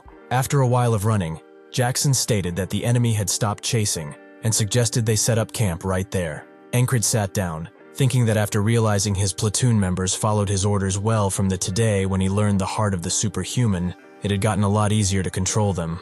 Encrid continued reflecting that Rem's charge that morning was something else, noting that Rem had been listening to him well these days. Encrid then wondered if Rem would teach him the skill if he simply ordered him to. Encrid called out to Rem, who was lying down, and started to ask about the charge he had made earlier. Rem immediately sat up with a fierce expression, cutting Encrid off by warning him to think again if he was really going to ask about that. Encrid wondered why Rem was suddenly refusing, noting that he had never refused to teach him before. As Rem lay resting, he thought that while it was good for Encrid to want to learn, the younger man had forgotten something. Encrid realized what Rem meant, thinking that he had not even thought about the skill himself. Encrid continued his internal monologue, realizing he had gotten too used to giving out commands, and that growth brought about by others was superficial. He concluded that he needed to go back to his roots. Rem mentally responded that Encrid needed to think about the skill himself first, believing that learning would be more worthwhile if he did. As they began their run the next day, a sound of heavy breathing was heard,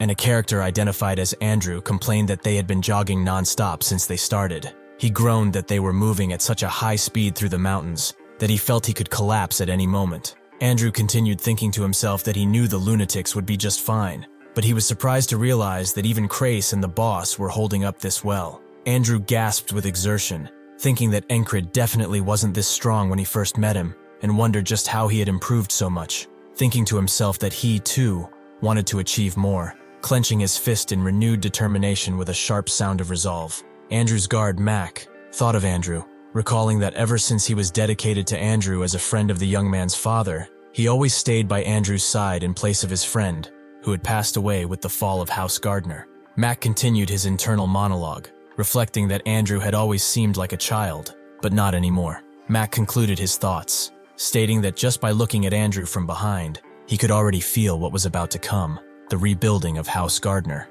Encrid confronted Rem, stating that he had figured out how Rem performed his charge. Encrid continued that it was the heart of the superhuman, explaining that Rem strengthened his leg muscles to move forward explosively. Rem responded to Encrid's realization with a pleased smile, confirming that Encrid was correct and had truly figured it out. He affirmed that the move was indeed his heart of the superhuman skill. He urged Encrid to try now that he had figured it out. Encrid replied that he would try the move by himself. Pin commanded everyone to stop and look, pointing out the enemy base was located between two cliff faces, a position where their escape route could be easily cut off. Encrid immediately noted that the visible base was a trap, explaining that such an obvious setup meant the enemy was hoping they would avoid it entirely. Krace confirmed this, stating the enemy's goal was to bait them into a different path, and then corner and kill them. Krace then warned that the Claw of the Hawk would be there soon. Encrid asked the group whether they should play the enemy's game. Ragna suggested it was too bothersome, and that they should just destroy all the enemies instead. Encrid smiled, stating he was leaning towards that idea as well. Encrid stated that if the obvious trap didn't work, the Hawk would be there even sooner. Since the base had a lot of armed personnel, Encrid declared that everyone should go in together. When Krace asked in surprise if he had to go in as well, Encrid quickly told Krace to stay behind. Encrid then commanded Pin, Andrew, and Mac to guard Krace. With a sharp booming sound and a shout of "Let's go!" Encrid and the others immediately jumped into the canyon, descending swiftly toward the enemy base below. The Greyhound's commander walked through his camp, thinking that this was the last opportunity given to his unit. He realized their mission was to help the Claw of the Hawk hunt down the Norelia guerrillas that were destroying their rear ranks. The Greyhound's commander thought it was humiliating that they, the famed elite troops of Aspen, had been forced to back up because of a single, albeit talented soldier. He gritted his teeth, deciding that despite the humiliation, they must clear the task to rise back up. One of the guards shouted in alarm that the attackers were here, identifying them as the Norelia guerrilla forces. The Greyhound's commander thought that the approaching enemies had walked into such an obvious trap, leading him to exclaim that they were idiots. The Greyhound's commander shouted in realization, recognizing Encrid, and declaring that he was part of the guerrilla forces. Encrid wondered in confusion if he knew the enemy commander. Rem questioned why Encrid was asking him, but then added that he didn't think he'd ever seen the commander's face before. Rem quickly changed his mind, stating that Encrid's memory really was terrible. The Greyhound's commander gritted his teeth, calling Encrid an insolent bastard. He then declared that it did not matter if Encrid didn't remember him, because he and his companions would all die there regardless. The Greyhound's commander charged toward Encrid, declaring that Encrid would be a stepping stone for the rise of the Greyhounds. Encrid blocked the commander's sword strike with his own blade in a flash of sparks and a sharp sound, holding the line despite the intense force of the attack. The Greyhound's commander shouted in surprise about the sword Encrid was holding. Encrid then spoke, identifying the commander as the one who guarded the flag during the Fog of Annihilation, recognizing him as a Greyhound who knew Mitch. Encrid concluded that the commander must be him. The Greyhound's commander shouted that the recognition no longer mattered and commanded Encrid to die. The commander launched a fierce attack, but Encrid parried the strike with a sound of sharp metallic force. Encrid thought about the commander, remembering him as a strong opponent whom he could only run from previously. He questioned his own capability now, concluding that the commander should be a good opponent to test exactly how much he had grown.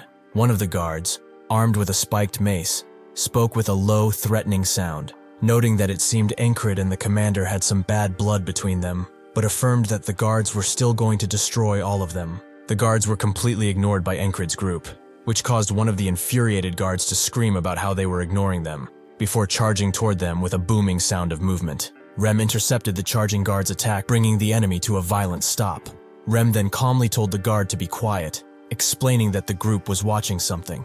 As the Greyhound's commander charged in, Encrid sidestepped the attack and countered, slashing the commander with his sword with a sharp, forceful sound. Jackson thought to himself that Encrid had dodged in 0.1 seconds after seeing the commander ready himself, but Jackson concluded the reaction time was only barely passable. Infuriated, the Greyhound's commander shouted a curse as he charged toward Encrid with a powerful motion. but Encrid quickly intercepted the attack, blocking the commander's sword strike with his other sword. Ragna observed the fight, thinking that Encrid had unsheathed his second sword and blocked simultaneously. Ragna concluded that Encrid was slowly learning how to use both swords at once. The Greyhound's commander shouted in exertion as he powerfully slammed his sword down, intending to break Encrid's block. Auden smiled, thinking that Encrid did not have enough strength to parry the attack with just one hand. Auden then resolved to add another stone to Encrid's training regimen. Encrid swiftly backed away as the Greyhound's commander shouted in fury at his opponent for using two blades, like a pretentious bastard.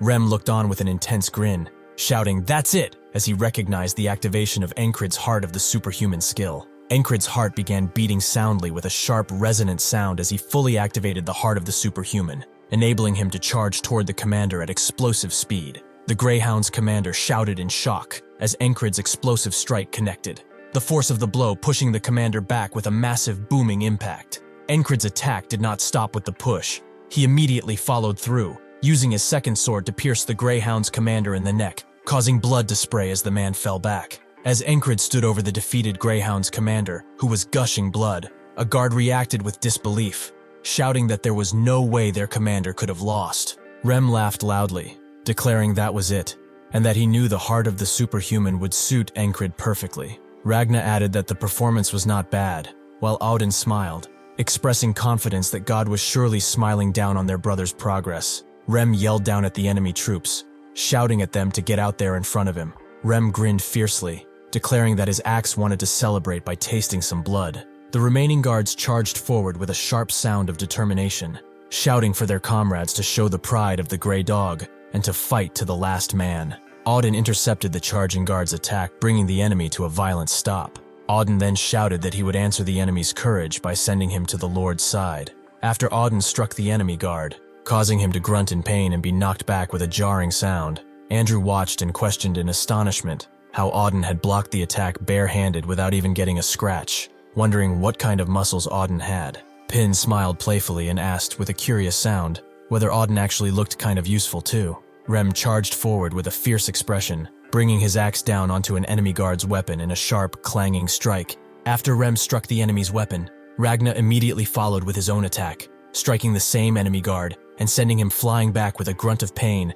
Rem yelled in disbelief, cursing Ragna as a mad, lazy bastard, and demanded to know if Ragna had been planning to slice him up too. After Rem accused him of attempted friendly fire, a guard shouted a command to die as he drove his sword down at Ragna, who remarked that it was a shame Rem had dodged the strike. Ragna then effortlessly dispatched an incoming enemy guard who charged at him, cleanly cutting the guard down with a swift motion. M cursed Ragna as a cocky bastard before Rem swiftly and powerfully attacked another guard. Ragna looked down on Rem and asking if Rem was scared now. Rem shouted at Auden, calling him a lump and telling him to inform his god that Rem would be sending him a friend. Auden smiled playfully, replying that the Lord says he doesn't need friends like that. Krace then shouted, asking if the two were seriously going to fight right then. The remaining guards seized the opportunity created by the infighting, shouting the command to encircle them while they were split from within. Amidst the enemy charge, a sharp, swift sound of movement was heard as Jackson appeared, eliminating all the charging guards instantly with a burst of thrown knives, leaving them bleeding and collapsed on the ground. Encrid told Jackson that there was no need to kill them all, noting that most of them were already wrecked anyway. Before Encrid could finish his thought, Jackson saw something coming from the forest and immediately reacted. As an arrow came flying in, Jackson moved swiftly, managing to block the incoming arrow with a sharp, explosive sound of impact. Encrid asked if they were here, and Jackson confirmed that they were, identifying the attacking force as the Hawk's Talon. Rem leaned forward, asking Encrid if he knew the difference between a sniper and a hunter, enthusiastically stating that hunters were way more fun than snipers, especially axe hunting, calling it awesome. Encrid looked on, questioning what Rem was trying to say. Rem stated that if one received a gift, one should give one back. With a swift, powerful motion, Rem then charged into the forest, leaving Pin behind to shout for him to wait. Pin looked on in concern, asking if Rem could act alone like that. Krace replied that Rem was not someone who would die off somewhere, telling Pin to leave him be. Andrew told Encrid that they should get out of there for now. He explained that the enemy main force might pursue them from over there, and if they stayed put, they would become the Hawk's targets. Encrid agreed with the necessity of leaving, declaring that they would use the best way to blind the enemy and get out. The enemy camp erupted in a massive fire, burning the structure down, as Encrid noted that this destruction seemed to have become a habit. As fire raged in the background, a cloaked figure sighed, noting the smoke. A nearby archer lamented that the enemy had slipped out of sight, then asked the Hawk's Talon what he intended to do next. The hooded Hawk's Talon replied to his subordinate, giving the simple command to pursue the enemy. As the group scaled the sheer rock face with sounds of climbing effort, Encrid thought that Rem acting alone wasn't planned, but acknowledged it was not a bad tactic. Encrid continued to think about the situation, noting that Rem was targeting the Hawk's Talon, who was in turn targeting the rest of them. Encrid realized they could now act as bait to deliberately draw the Hawk's attention. He also thought that since they had chosen rough terrain on purpose, there was only a slim chance the Hawk could see them. Encrid continued to think, noting that since they had picked terrain that was hard to shoot in, the spot was comfortable. He concluded by giving Rem permission to hunt as he liked. While hunting in the forest, Rem looked up and thought that the memory brought back old times. He recalled that back then, he was the exceptional hunter the tribe had held high hopes for. Rem continued to reflect, noting that he couldn't return to that time now that he had left, but he could summon the memories for a moment, specifically from the moment they first met. While in pursuit, one of the Hawk's Talon men noted that the targets escaped well at awkward angles, but stated it was just stalling and that the Talon would not lose his target. Suddenly, the man was decapitated, causing his head to fly off with a stream of blood as the Hawk's Talon remained as still as he was before. Another enemy soldier screamed, "Ambush!" and commanded the remaining men to scatter. The enemy forces dispersed as Rem continued his aggressive charge into the group. Rem continued his chase, cutting one of the scattering enemy soldiers down with a booming, forceful strike, while the dying man cried out in pain. He continues his deadly pursuit, taking out one guard after another, until none are left. The Hawk's Talon ran in panic, thinking about Rem, calling him that barbarian and wondering what was happening. The Talon was astonished that there had been absolutely no sign of the barbarian and wondered when he had suddenly appeared. Rem continued his fierce charge, as the Hawk's Talon gritted his teeth and launched an arrow with a powerful echoing sound, declaring that hunting was always on his side. Rem smashed through the incoming arrow with his axe. He followed through with the strike, slamming the backside of his axe directly into the Hawk's Talon's shoulder. The Hawk's Talon cried out in pain as he was struck, but Rem stood over him, shouting for the Hawk Brat to stop whining and use more strength. Rem declared that this was a rare hunt and commanded the Talon not to end it so boringly. Rem finished the Hawk's Talon with a swift, powerful strike using the Talon's own arrow, slicing the enemy across the throat. Rem then looked down at the defeated foe, stating that the fight was lame to the end, stating that he had wanted the man to suffer more while they were at it. Rem added that the fight was also an opportunity to brush up on his rusty hunting skills. Rem paused in thought, realizing with a surprised expression that he had just acted exactly like the lieutenant. He concluded that after being around Encrid so long, he must have learned the behavior without even realizing it. Rem continued his thoughts, reflecting that the lieutenant accepts he lacks talent and thinks about how to move on to the next step. Rem realized that if he also adopted that accepting, reconciled attitude and made it his own, then Rem concluded his reflection, stating that he didn't know how meaningful this choice would be, and that maybe nothing would change. He decided he should just give it a try, like the lieutenant he had seen.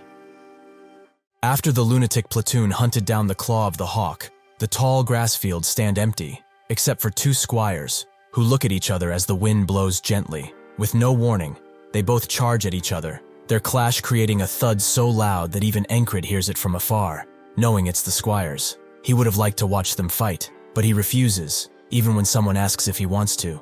Achieving victory comes first after all, and according to Kreis's plans, Marcus and his men should arrive at Crossguard soon enough. As they do just that in the middle of the night, the enemy captains are shaken, screaming at each other. They cannot allow these bastards to enter the city, no matter what. They need to send some of the knight's forces back. Abner tells them that since the city has troops stationed already, they should focus on the fight here. The captains turn their attention to him, not wanting to take military advice from a mere peasant. Abner knows that nothing he will say now will be taken seriously, as long as the nobles are in charge. Each knight is a strategic weapon, ready to use, and the balance will shift. Even if a couple of them were to leave, the war would be over. He decides to return to the capital, as there is nothing he can do anymore. As the guards are looking out for the Norelia forces, they see that they have actually retreated, and this is all a part of Marcus's plan. They will pretend to attack, and once the Aspen sends people back, their knights will not hesitate to take advantage of this. With their forces dispersed, they won't be able to stop them no matter what.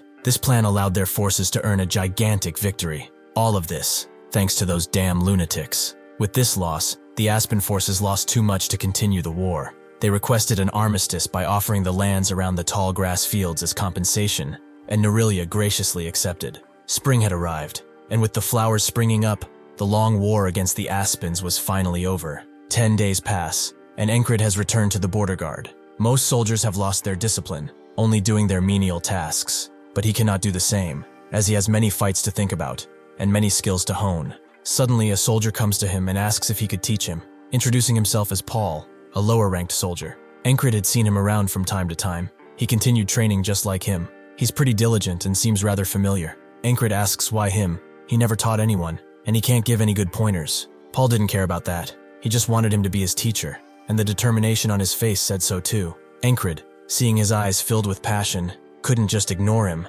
as he was reminded of himself. He tells him to come, as he will at least fight against him. Ragna, who is basically sleepwalking, hears Encrid fighting and pops out, seeing that he's actually training someone. He should be able to teach decently, considering he had the best teacher in the land. That would be him, but it seems like he forgot some of the basics too, so he should remind him later. Encrid continues to fight against Paul, thinking about something an instructor told him long ago. To improve oneself, they must know where they are. After seeing his platoon, who are all so much better than he is, he's finally facing someone worse than him.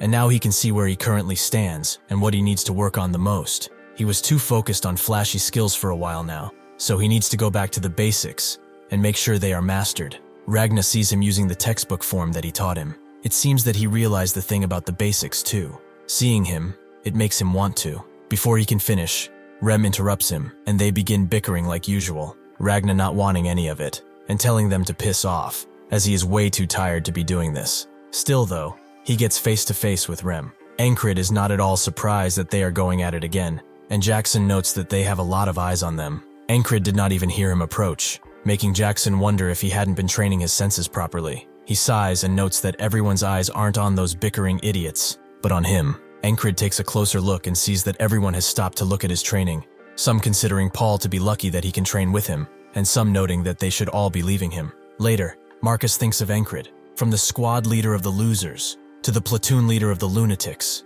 His constant path towards improvement has been recognized among soldiers as a prime model to follow. He is a war hero, recognized by all. After climbing on stage, he speaks, noting that the reason why he summoned the nobles and soldiers of the border guards was to recognize the valiant efforts of this war's key contributors. Could they tell him whose contributions were the most impactful in this war? If he has to spell it out for them, then their head isn't even cut out to be a helmet stand. The nobles are shocked by his rather crude language, Marcus knowing they wouldn't understand, but he knows that the soldiers do, as they all smile. He invites Encrid on stage, who thinks that he previously climbed this stage before, when he destroyed the spell. But unlike back then, where the soldiers looked at him with scorn in their eyes, only silence fills the air now. Marcus faces him and says that he thought about it a lot. What would a soldier like him want as a reward for his achievements? Thus, he has prepared this for him, an award that he's certain he wouldn't refuse. He opens an ornate chest in front of him, revealing a royal dagger.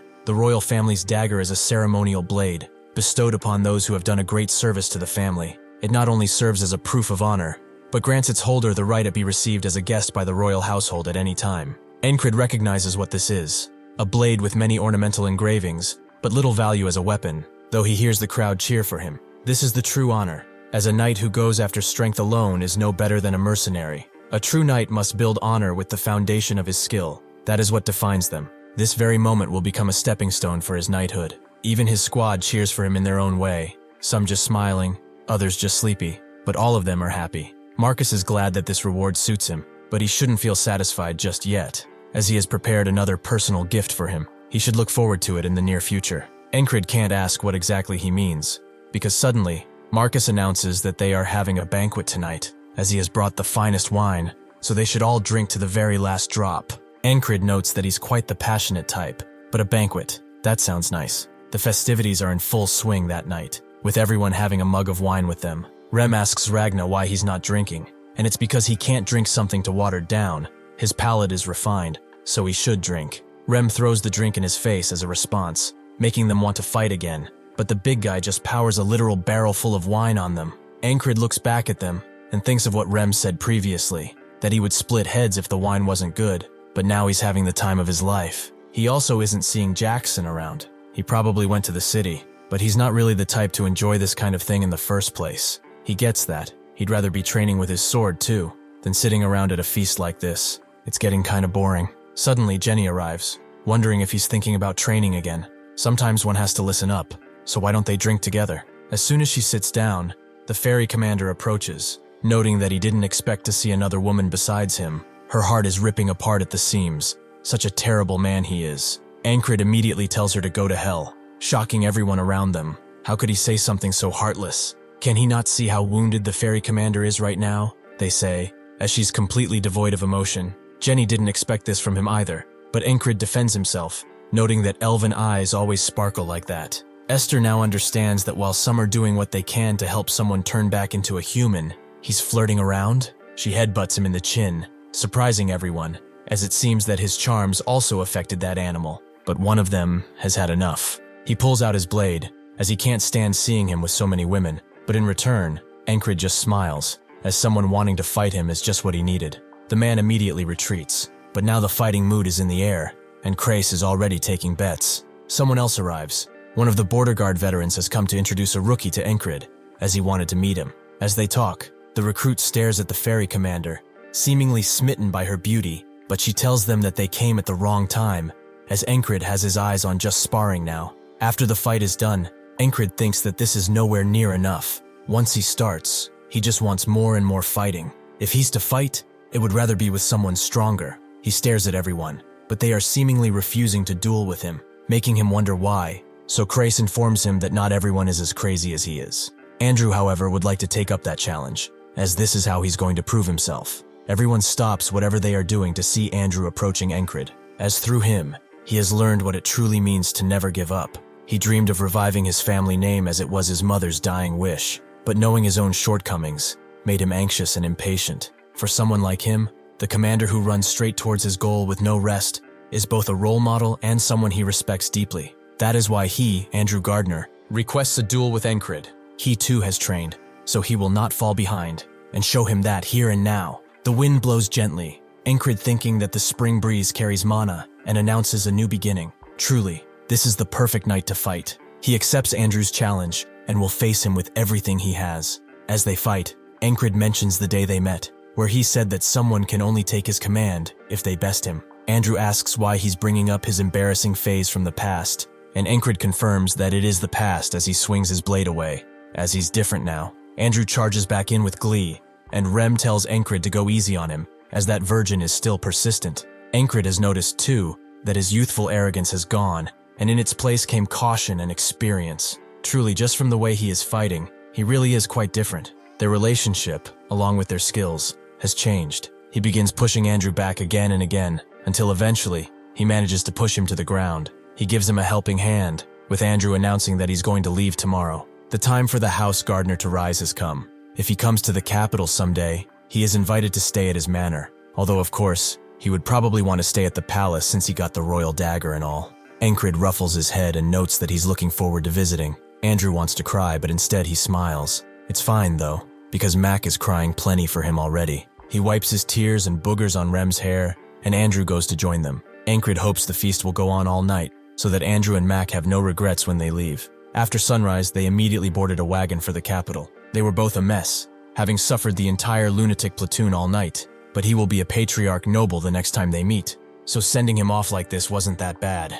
Even though they just feasted last night, he will not just skip a morning of training. This is his own promise to himself, and it's only natural in his path to becoming a knight. Marcus arrives expecting him to be here, and Encrid looks at him, but he sees someone behind him, a frog, and what seems to be a knight. Marcus notes that this is the present he prepared for him, and suddenly the knight gets into position. Encrid notices, and the knight teleports right to him, but Encrid manages to block, surprising both the frog and the knight. They are impressed, so they decide to see what he can do. They let out a bunch of feint attacks, but Encrid can feel each and every one of them on his skin. His thighs being stabbed, his arms being dismembered, his head being decapitated. All of these blades that they are throwing out are all telling him the same thing. If he stands back, he will live, but if he keeps pushing forward, he will die. Encrid has seen death many times already, so he chooses that. He will no longer let his dreams be just dreams, even if he has to die 1,000,000 times. If he can just make a single step, then that's fine. If he can't walk, he will crawl. worm his way forward if he has to. The knight is surprised to see this, and as Encrid makes his last step, the frog intervenes, and the knight notes that they have never seen anything like him before. He withstood that, even without being able to manipulate it at all? If he stood there any longer, he would have really died. Encrid asks for their identity, and she identifies herself as Asia, Proto-Knight Asia. Encrid, after hearing this, falls on his back, but Jackson catches him, and Rem is really curious. Does she expect to get away with this just because she's a Proto-Knight? She's confused. Who are these guys? The frog analyzes all of them. The barbarian in the front, the silent one, and the big oaf. They are all incredibly talented, especially the one in the back. From his blonde hair and red eyes, he seems to be from the north, and even if he had just awoken, he is already at his full potential. Marcus tells them to stand down, as it's not what it seems, and Isha guesses this is the lunatic squad. They really are insane. Rem asks what the hell they are doing, but Marcus interrupts him and asks the frog if she thinks Encrid can become a knight. The squad is taken aback by this. What do they mean? The frog thinks that the reason Marcus called them is that frog eyes can determine whether someone is talented or not, and to see if he has what it takes. This is the present that Marcus prepared for Encrid, but unfortunately, she has to break the bad news. It's impossible for Encrid to become a knight. He has pretty obvious limits. It's impressive that he made it here in the first place, although there is still someone she's interested in. She asks Ragnar if he wishes to become a knight, and he tells her to piss off. She heard that these lunatics only follow their leader's command, and it seems to be true for him to refuse an offer from a red cape knight. Asia notes to Marcus that she did him a favor and decides to leave, but the frog would like to stay a while. She speaks with Marcus about her lodgings, and Asia knows it's about that blonde guy. Frogs, they only care about what interests them and nothing else. But still, that guy is pretty good. Encrid withstood her aura and even took a step. She had never seen anyone do that, especially the step. He would be a monster if he realizes this power, but if it was that easy, anyone would become a knight. Encrid's old friends saw all this. He was just keeping guard when he heard a noise and decided to investigate, but he certainly didn't expect something like this. He knows that Encrid dreams of becoming a knight. He has never hidden this, so everyone in their battalion knows about it. That is what troubles him. He stood tall all this time, no matter what other people said, but for someone who reached his dream to consider it impossible for him, even if it's Encrid, that's extremely harsh. He goes to their cabin, and Rem opens up, asking what he wants. Before he can say, he notices the frog is right next to Encrid, who excuses herself, and Rem doesn't really care, as she does not harm. He wonders why they are all acting like this is completely normal. The dream of their leader, who they all follow like dogs, just got shattered. He could be devastated completely. Encrid wakes up, and Rem immediately tells him that they said he has no chance at becoming a knight. He keeps screaming it again and again, and Encrid just says, "Really?" The friend pushes Rem away and tries to tell him that he will be fine. But Encrid doesn't understand the worry. He decides to go train, as he doesn't have time, and he missed his morning routine because he passed out. With Encrid out, Ragnar wakes up too and decides to leave, with the frog finding this very fun. The friend wonders why he's acting completely okay, and Rem tells him it's because he's stubborn. Even if a knight said those same words the frog did right in his face, he wouldn't care at all. He's persistent to say the least. Now he understands no defeat means no despair, and no giving up. That is why he will not be talked out of anything. He decides to go and train too, as he will not lose to Encrid. As he does his push-ups, he thinks on the power of a proto-knight, that illusion of blade specifically. It wasn't any regular old murder intent. That was different. The frog detects his curiosity and asks if he would like to know. Encrid wants to know about intimidation.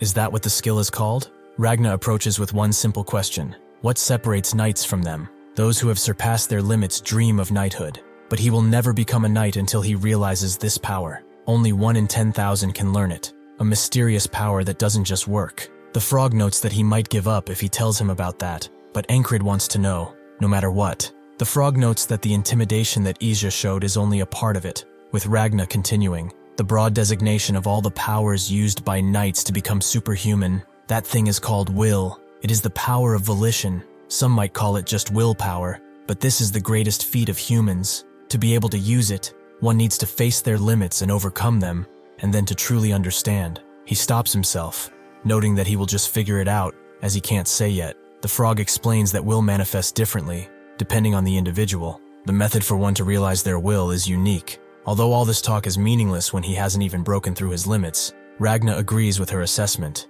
Encrid understands, but then, what should he do to overcome his limits? The frog once again notes that it's for him to decide. He can't know his limits until he reaches them. Encrid cuts her off, as he understands he will just keep repeating what he does until he drops dead. The frog smiles, as in her opinion, that will never work. A frog's ability to discern talent is closer to instinct than anything, and that instinct comes from experience. She has experienced countless humans. She is better than any other frog in discerning talent. Two things are considered in her discerning process. First, whether they truly have talent, and the second is whether they have the will to carry on. Normally, it's not even worth consideration if the first is not met, but in his case, his will is stronger than any other's. He has a conviction like none other. He is truly a being of mystery. A frog lives to satisfy their carnal desires. Some frogs dedicate their lives to strength. Some fall in love, but what it desires is to study the unknown. She pulls down her cloak, telling Encrid that he will be in her care from this moment forth. Encrid extends a hand and asks for her name, which is Luagarn. That night, as they dine in the hall, everyone's attention is drawn towards the mysterious frog that is dining with the lunatics. Out of all the people here, the friend notes that she decided to stay here, and the others immediately swarm him with questions, to the point where only that side of the mess hall becomes occupied. Rem notes that they are uncultured, but Jackson doesn't really want to hear that from him. They immediately begin sparring, with Crace noting that they are both uncultured ones. Luagarn has assessed all of their talents, and in truth, they are all insanely talented, having surpassed their limits long ago. If they realized their will, they would have all become knights, but that also requires luck. Jenny asks Encrid if he shouldn't stop them, but he notes that it's fine, making her ask if he's blind. Encrid explains that they are not hiding anything from each other. They seem close enough to the point that they probably won't kill each other, he says as they pull out their blades. Encrid pays them no mind and asks Luagarn where she decided to stay, and she prefers to stay next to him if possible. Suddenly, an axe flies towards her face, and Encrid has to block. It was thrown by Rem, who notes that the place next to Encrid is his. She can't have it. Luagarn notes that they really are all crazy, and Encrid apologizes for him. She's fine though. She's inclined to forgive those who are good-looking. Encrid heard that frogs are sensitive to looks, and Jenny agrees. They are all lookers. Luagarn notes that he gets a pass too. She can forgive a degree of rudeness. So is there anything he wishes to ask? Encrid knows exactly the question he wants to ask. Would she like to have a duel? Luagarn is surprised he's asking that after training all day. Encrid notes that he will duel and train again right after, with Luagarn noting that he's the most insane person here, and Jenny agrees, confusing Encrid.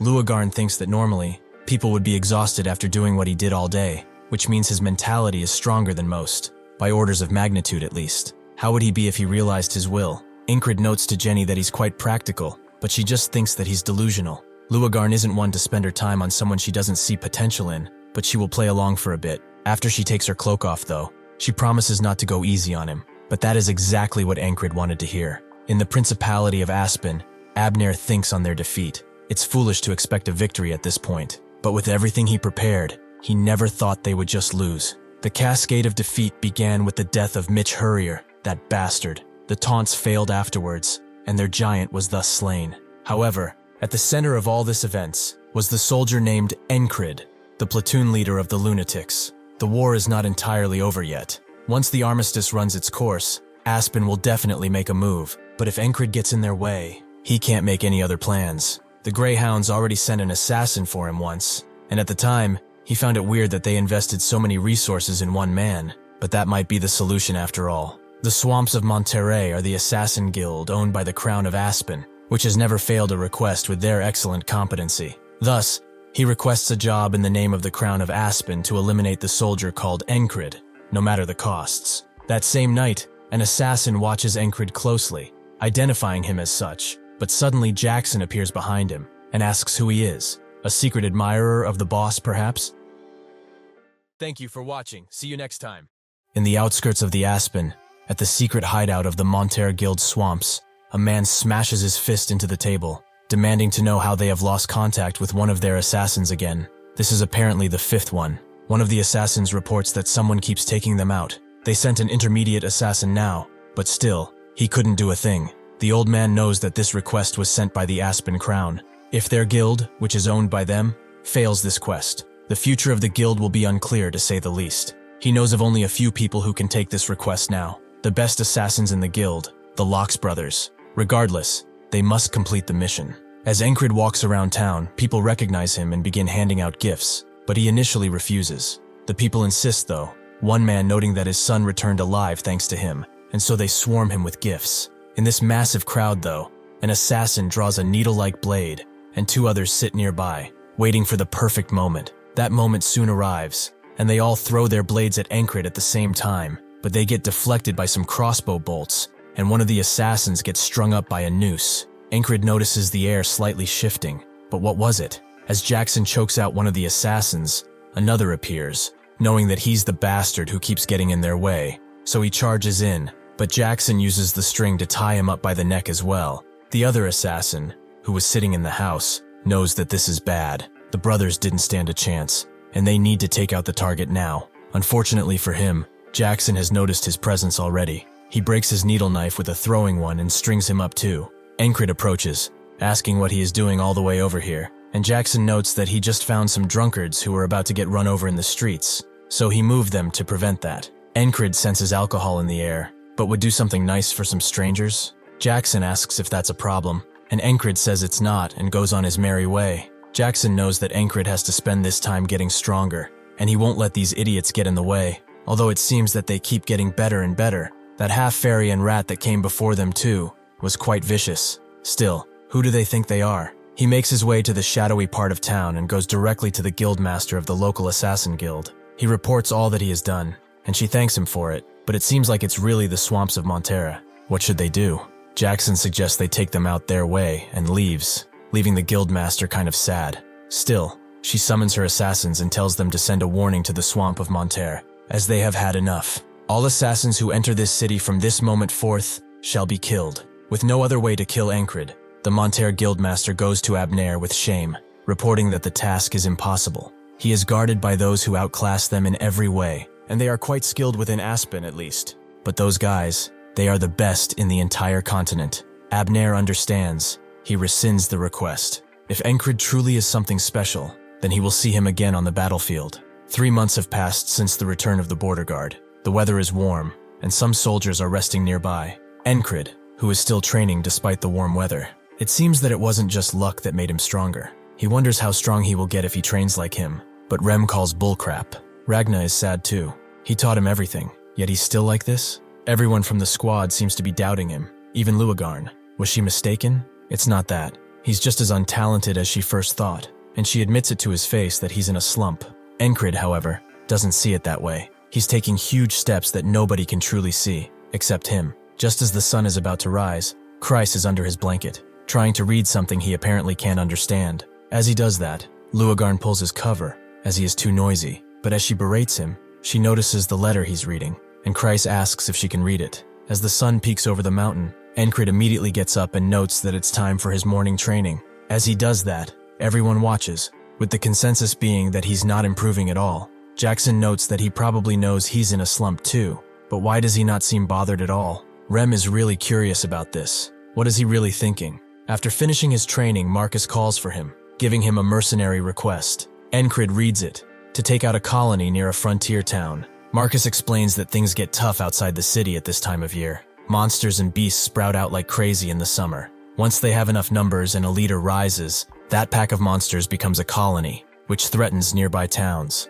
A large colony has been seen near a frontier town. He will give him command of the town defenses, so he will have to take care of it. Jenny comes by as he prepares to head out, but she's surprised by how much she carries on him, just like back at Crossguard. Encrid notes that it's good to be prepared, and Luagarn agrees. For such a large colony, preparation is essential. As Kreis looks at the request too, Encrid thinks about the whistle daggers. It would be cool to have more, but there is no way to get them now, as he doesn't have any half-elves to loot. As Kreis reads the paper, he begins to shake, and immediately approaches Encrid, begging to let him come with, as this is the chance of a lifetime. There is a hidden treasure right where the frontier town is. More precisely, the hidden riches of the legendary trader Dolph from 100 years ago. Encrid remembers that map. He picked it up in the last battlefield. Kreis explains further that this story is infamous among those who handle money. Dolph's treasures must be in an old dungeon, to the point that the traps don't even work anymore. Jenny can't read it, and Encrid can't either. Is this some kind of ancient script? Luagarn notes that she helped him with that. She's a scholar after all, so deciphering old scripts is easy. Encrid is surprised to see a battle-hungry frog be a scholar, and Jenny agrees. But Luagarn tells them that they shouldn't generalize. Encrid decides to let Kreis come, with the condition that it doesn't take too much time. They will set off tomorrow. Suddenly though, most of them say they are not going, as they are either sleeping in or on some business. Kreis wonders what it is. They were obsessed with him before, but Jenny is curious if they will be okay with only this much manpower. Luagarn decides to go with them, as there is no reason for her to stay here without Encrid, something which Esther doesn't like. Kreis thinks they should be fine like this, and gets to packing, but Encrid looks at his others, his face not betraying any emotion. After they finish preparing, Kreis wonders if the panther is coming with them, and Esther hisses at him, confirming that she is indeed coming. Before leaving, Jackson hands Encrid some whistle daggers, as he has his ways of collecting them. Encrid asks if this is what he was doing yesterday, but Jackson just thinks he will need all the help he can get at this point. Encrid gives them one last look, noting that he knows why they are doing this, but they will see each other when he gets back. It will be more fun then. Rem gets up after he leaves, wondering what he is thinking. Ragna notes that there's no sign of him getting better, but Jackson says that there were periods where he improved a lot. They still believe in him though, wondering how he will surprise them this time. Rem finds him odd and gets up, inviting Ragna to fight with at least half of their lives on the line. The others join him too, hoping that Encrid keeps his word, because they too will prepare themselves. A colony attracts nearby monsters and beasts. Thanks to that, they expected the journey to be difficult, and it is just that, as they are swarmed with beasts at the moment. Kreis notes that there have been 6 groups since they started, and Jenny apologizes. She was sure this was the right way. Encrid says it's fine, and they keep moving. Apparently Jenny knows of a side path where not many monsters pass, but each time they keep meeting beasts. Luagarn finds this odd. Even if there is a colony nearby, this isn't no Devil's Gate either. Encrid knows what that is. The source of the monsters and beasts. A land unreachable by humans, and suspected to be the catalyst for monsters. This just keeps getting weirder, and he has a bad feeling about it. After they arrive at the town, the leader welcomes them, and Encrid says that they are here about the mercenary request. Before Encrid can finish, a man who has seen some fights in his time appears, noting that they will talk with him about that. He shakes hands with Encrid, introducing himself as the leader of the town watch, Deutsch Fullman. If he is frank, they already took care of the colony. The men of the watch are composed of well-trained mercenaries. Monsters and beasts are no match for them, and they have the wall too. A masterpiece created by an engineer from town. A regular beast can get through. There is nothing for him here. They will convey that the request is completed, so he can leave. Encrid refuses. He will decide when they leave, shaking Fullman up a bit. Kreis intervenes, noting that they are tired from the journey, so they should at least get some rest before they return. Fullman relents and tells Hugo to present them their lodgings, which he does with a smile. Luagarn is weirded out though. She just can't stand to look at him with her eyes. His energy, it seems similar to one of them. He seems friendly enough though, so it must be a coincidence, or probably is. After the team gets set up in a house, Encrid notes that they are rather hostile, and Kreis can see why, as they came here with the full right to command. That man must be feeling like he is losing control of the watch. Encrid knows that's not everything, and Jenny wonders if they really got rid of the colony, but Luagarn thinks otherwise. Based on the number of monsters they encountered on the way here, the colony still exists, and it's going to be hard without their cooperation. Encrid says it doesn't matter. They'll do what they must. Meanwhile, he will train with some rocks he just found, somehow, but the others are going to bed. Luagarn thinks that he's doing the same training again and again because he's not improving, but even so, how could he have that expression? She's reminded of someone else, someone who also liked to train, her one true love. Back when she had the mental bond that frogs and humans have, that feeling remains unchanged. If only her lover hadn't died to them. She asks Encrid if training is fun, and he agrees with the same face that her lover once did, which seems to stun her for a bit. The leader of the town follows Fullman, noting that they defeated the hordes many times, but there are still too many beasts. They have to accept that request. He refuses, as this is their town. Everyone here came to escape those corrupt nobles. They worked day in and day out to build this from nothing. If they allow the city folk to just interfere, they will soon take control of the town. He needn't worry. They can take the beasts on their own. Even now, his trusted men are watching from the walls, especially that Hugo guy. He's trustworthy and good at what he does. That same Hugo asks the watchmen if there are any issues, and they say they are all set, meaning that they needn't act anymore. And tomorrow, they will begin what they had planned. As the sun rises, countless beasts peer from the forest and begin charging into the town. The warning bells are rung, announcing that a pack of gnolls is here, and Luagarn connects the dots. The them she was talking about, what she was feeling from Hugo, was cultists. Hugo smiles, as they will do everything for their god who is stuck in the Devil's Gate. Everything started with no warning. The village was peaceful. Everyone was about their business. And suddenly, the stench of blood spread as the gnolls entered. The village was thrown into immediate chaos. The Watch gathered to protect the village, and Encrid rounded up everyone. But Luagarn had to go somewhere, as she promised to kill every cultist bastard who murdered her beloved. She flew out of the house, and the gnolls attacked the group immediately, Encrid giving them orders, with Krace and Esther staying next to him. He ran 3 gnolls in with his blade. They have to carve a way through, as he has fought many monster hordes before, and is trying the same tricks, dodging and cutting them down. His other senses become dull as he focuses solely on the fight, taking out gnoll after gnoll, but the mutated ones are giving him trouble, as they are much larger than normal, and unlike the lichens, these beasts just keep coming. The village was filled with screams and fear, but after a while, there was only the crackling of fire. The village, which was built on hope and survival, was trampled by the monster horde.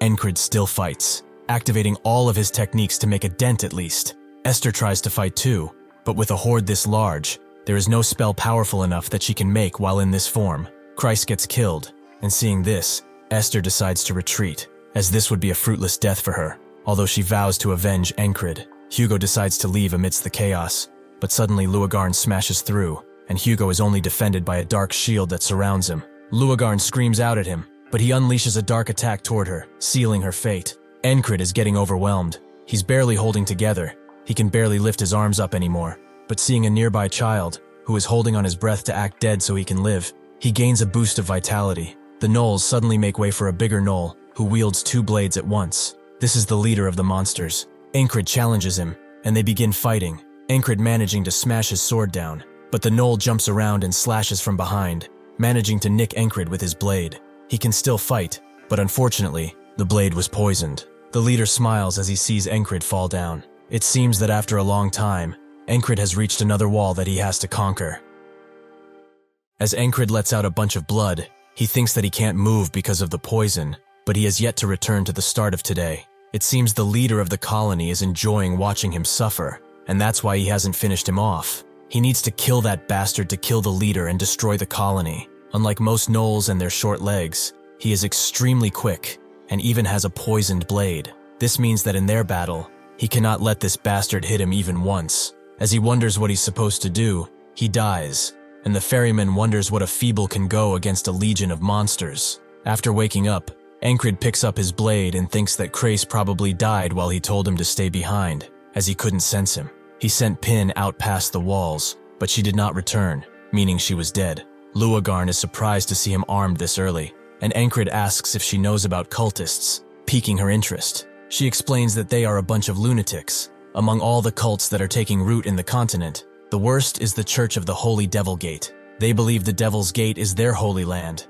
and praise the demon of sixes. Before she can ask why he wanted to know, the gnolls attack, and he moves out immediately. Before he can even get out, Luagarn jumps out again, and Encrid does too, fully prepared to protect the villagers this time. As he takes out one of the gnolls, he thinks about the ferryman's question, and he only has one answer: to use everything he has trained in. As everyone moves in to fight, they see Encrid assaulted by a bunch of spears, but using Heart of the Beast, he dodges. He uses the sense of the blade to spot a villager in a dangerous situation, and throws a knife to take the beast out. Another gnoll takes this opportunity to take a swing at Encrid from behind, but he dodges and concentrates on a single point, blocking the next incoming strikes. The gnolls, seeing this human try to fight them, turn away from the defenseless humans and charge him. Encrid kicks down one of the charging ones before killing him, and as he fights, everyone concludes that they can win with someone like him on their side. The Watch charges in too, vowing to protect their town. Encrid pushes even harder, cutting up the gnolls like a blender. He sees the gnoll boss, who points his poisoned blade at him, and with his order given, an entire legion of gnolls comes once again. Encrid can hear the ferryman calling this useless, but this makes him push even harder, as he will not give up no matter what. He charges in, using the Heart of Superman to block a harsh strike that pushes him back, but he manages to push through and take down a bunch of gnolls at once. Another charges in, but Encrid swings widely, taking him and more out. He continues charging in, but one of the gnolls manages to hit him with a spear, and everyone starts to lose, one by one. They are all taken out. Encrid is forced to kneel too, knowing that this bastard was waiting for him to get injured. Even with his injury, he charges in, but the boss's blade still grazes him. This bastard seems to really enjoy watching him suffer. As everyone dies around him, as Encrid slowly fades away, his eyes are still filled with a need to fight. The third attempt comes and goes, same with the 20th and the 40th. No matter how well he fights, the leader does not appear before he's critically injured, so he thinks of getting injured earlier.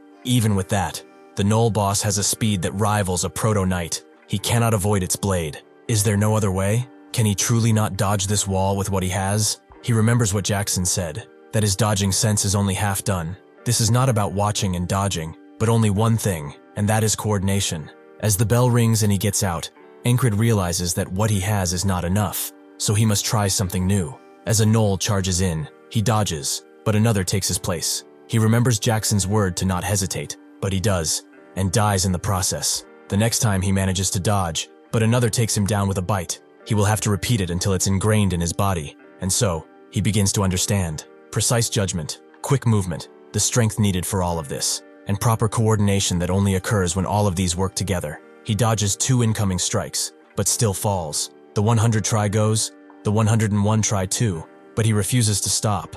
He keeps going, just a little longer, until he fully realizes his dodging sense. The others watch him in awe, especially Esther, who wonders what he is planning to achieve by taking on so many gnolls. Encrid thinks to use only the minimum amount of movement to not tire early and predict their attacks to stay one step ahead. He dodges and dodges until he can't anymore, and he falls again. He, however, wanted this, as his real opponent is the boss. There is a trick he's picked up after dying to the poison all the time. Instead of waiting around to die, he charges in, a much quicker death. He gets up again, looking at Luagarn, who has not changed at all, no matter the day. She chased after the cultists and never came back. He asks if she knows about the cultists, which she notes are the greatest group of cultists on the continent, committing atrocious acts for their god. They also sacrifice humans for ritual summoning. Encrid heard rumors within the mercenary world about a salamander that spits flames from its body, that it was cultists who summoned it. Luagarn notes it's no rumor. She witnessed a summoning of that thing with her own eyes. Encrid thinks that the monsters attack at daybreak, a horde of gnolls, with countless attack patterns among them. He has kept repeating 170 times, 180, up to 190. He has learned their patterns and continued to repeat and move as his senses ordained. His choices are to dodge, block, or counter, and instinct is what drives him. His stored experiences are what give him that push. As the sun sets, again and again and again, Encrid continues surviving up until the moon actually appears. He smiles, his sweat creating a ripple today. The key to this technique is not just noticing and moving out of the way, but to tune his senses to react automatically. Finally, after 200 days, the dodging sense has become his. He meets the ferryman again, who notes that he must know all too well that bearing it isn't everything. As Encrid wakes up, he smiles, knowing that's the case. That's why he has a plan. He pulls off the sheets from Kreis and tells them to all get up, telling Pin and Esther to move out with him. He also needs Kreis to do something important. Luagarn asks what's happening so early, and he notes there's not much time. The Gnoll Hoarder will be here by sunrise. They must finish preparations before then, and surpass this wall of his. He turns to Luagarna, and notes that he remembered some cultists escaped during a job he took as a merc, and there are people here who look just like them. She asks if he's sure, and Encrid is positive on this. With that, she immediately goes to check on who she suspected from the start. She never came back in the past 2 days, but since he sent her before the Gnolls attack, perhaps things will be different. Not that it matters to him, though. He tells Kreis to bring Fulman by any means necessary, even if he has to take the village chief hostage. As Kreis tries to refuse that order, Encrid ignores him and goes outside with Pin and Esther as they need to secure the wall. The monster horde that infiltrated the village is strange. As to enter, they must pass through the wall. That wall they were proud of couldn't be breached. But could those gnolls really climb over it with those short legs of theirs? There is only one answer. The gate was already opened, and the reason Pin never returned when he sent her over the wall is that there are enemies there too.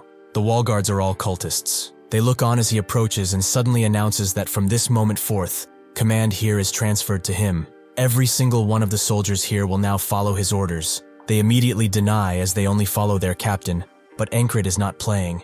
If they do not submit, they will die. They immediately point their weapons at him, and Encrid charges in.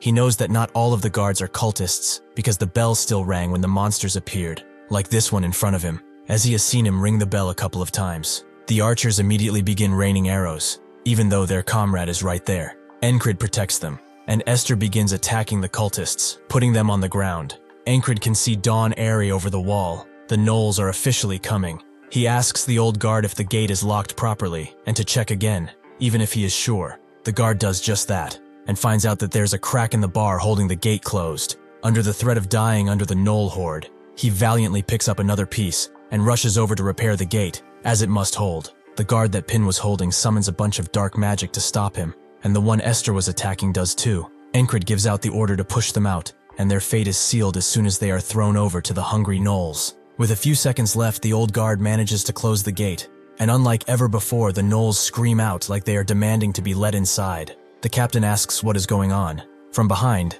Encrid is glad to see that Krace managed to drag them here. Encrid explains that the gnoll horde is targeting their village. This is an emergency, and as such, he will take full authority. The commander would like to complain, but with the advent of the gnolls, Encrid screams out, noting that this is not important. They will all fire arrows now. The captain damns it all and hopes he'll explain later, giving everyone the order to rain arrows down, even if they block the gate and stop the gnolls from entering. As long as the colony holds in front of it, this cannot be cleared. He asks if there is a side gate, as he wants it open just a little. Seeing the attack on their walls, the old guard asks if he really wants it done now. Encrid gives Esther the order to help them, and she crashes into the gnolls, using her lithe body to create an opening, making the gnolls hesitate. Encrid thinks this should be enough, and they open the gate. A colony lives and dies on its leader, so he will have to break through the gnoll horde and eliminate their leader. With one charge swipe, he takes out a bunch of gnolls, and the captain, seeing the crazed bastard just jump in, gives out the order to support him with arrows. The captain keeps ordering his men to fire and fire, to not stop shooting no matter what, and they do so, but one of the men tells him that there are far too many enemies, and they are running out of arrows. The captain grits his teeth at this realization, but there is nothing they can do at the moment except this. Pin, who's coming down a ladder, tells Krace that Encrid is outside, while he thinks that they don't have any proper defensive weaponry, and the walls are falling apart too. His eyes begin to shake as he realizes that it's only a matter of time until these bastards get through and cause chaos. He slaps himself out of his fear. He's sure the squad leader has a plan, so he needs to do what he can to help him. He gets the idea of throwing stuff and asks one of the men if they have anything to throw, like rocks. The man explains that there's a quarry behind the town, and so, Krace pulls everyone to help, even the working men and women. Encrid is doing exactly what he wanted to, draw as much attention as possible, cutting through gnolls after gnoll, and Esther is helping in that too. With this, all the gnolls' attention will be focused on him, and with Esther at his side, he is able to do much more than before. With the help of the others, who have just begun to throw large rocks that scatter across the battlefield, taking some gnolls out before they even realize it. Thousands of openings are created right in front of him, which are way too easy to exploit. Seeing a path, he tells Esther to take care of the rest, and charges through, knowing that she has his back. As he passes gnoll after gnoll, Esther continues to fight, making sure that they don't follow him. But eventually though, seeing that the gnolls have turned their attention to her, she climbs up the wall. Seeing her, Krace wonders where Encrid went, and he seems to be inside a spiky bush on his belly. He is hiding his presence by covering himself in gnoll blood, and also uses the terrain to advance, to minimize injuries and conserve energy. The original intent of this wall was for him to kill the leader while dodging his poisoned blade, all the while being critically injured. But without his dodging sense, that is not possible. However, he does not wish to see all that pain and suffering again, so he will do what he can. He rushes through the spiky bush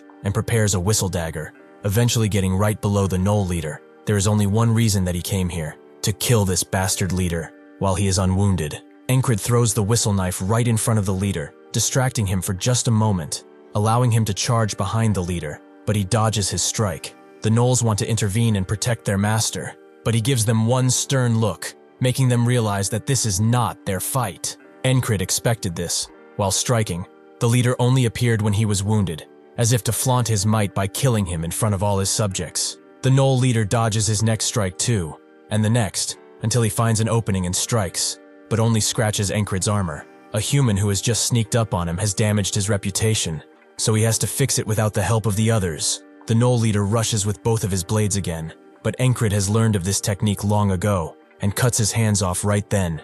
As his hands still flail in the air, Encrid rushes in with his blade once again, his strike thundering across the field as he puts an end to his miserable life. Christ sees him in the distance, and he is amazed to see what he has accomplished, even if he's so far away. As he splits the leader in two, Encrid thinks that no matter how fast the leader is, or what poison he uses against him, who is fresh and uninjured. He is but a mere gnoll, just like the beasts that he is leading. The other gnolls, seeing this, go crazy and charge at Encrid, demanding blood for their leader's demise, and Pin tells Encrid to run, as those beasts are out of control without someone to lead them, and he will be surrounded. He activates his beast heart and jumps away from the peak that the leader was on, going right into the middle of the field, where there are still violent gnolls waiting to avenge their master. Fortunately, the guard captain opens the gates and comes out with his men, telling Encrid to get to them as fast as he can. Encrid gets to doing just that. He has achieved his objective, and he is not about to die here. Using his beast heart,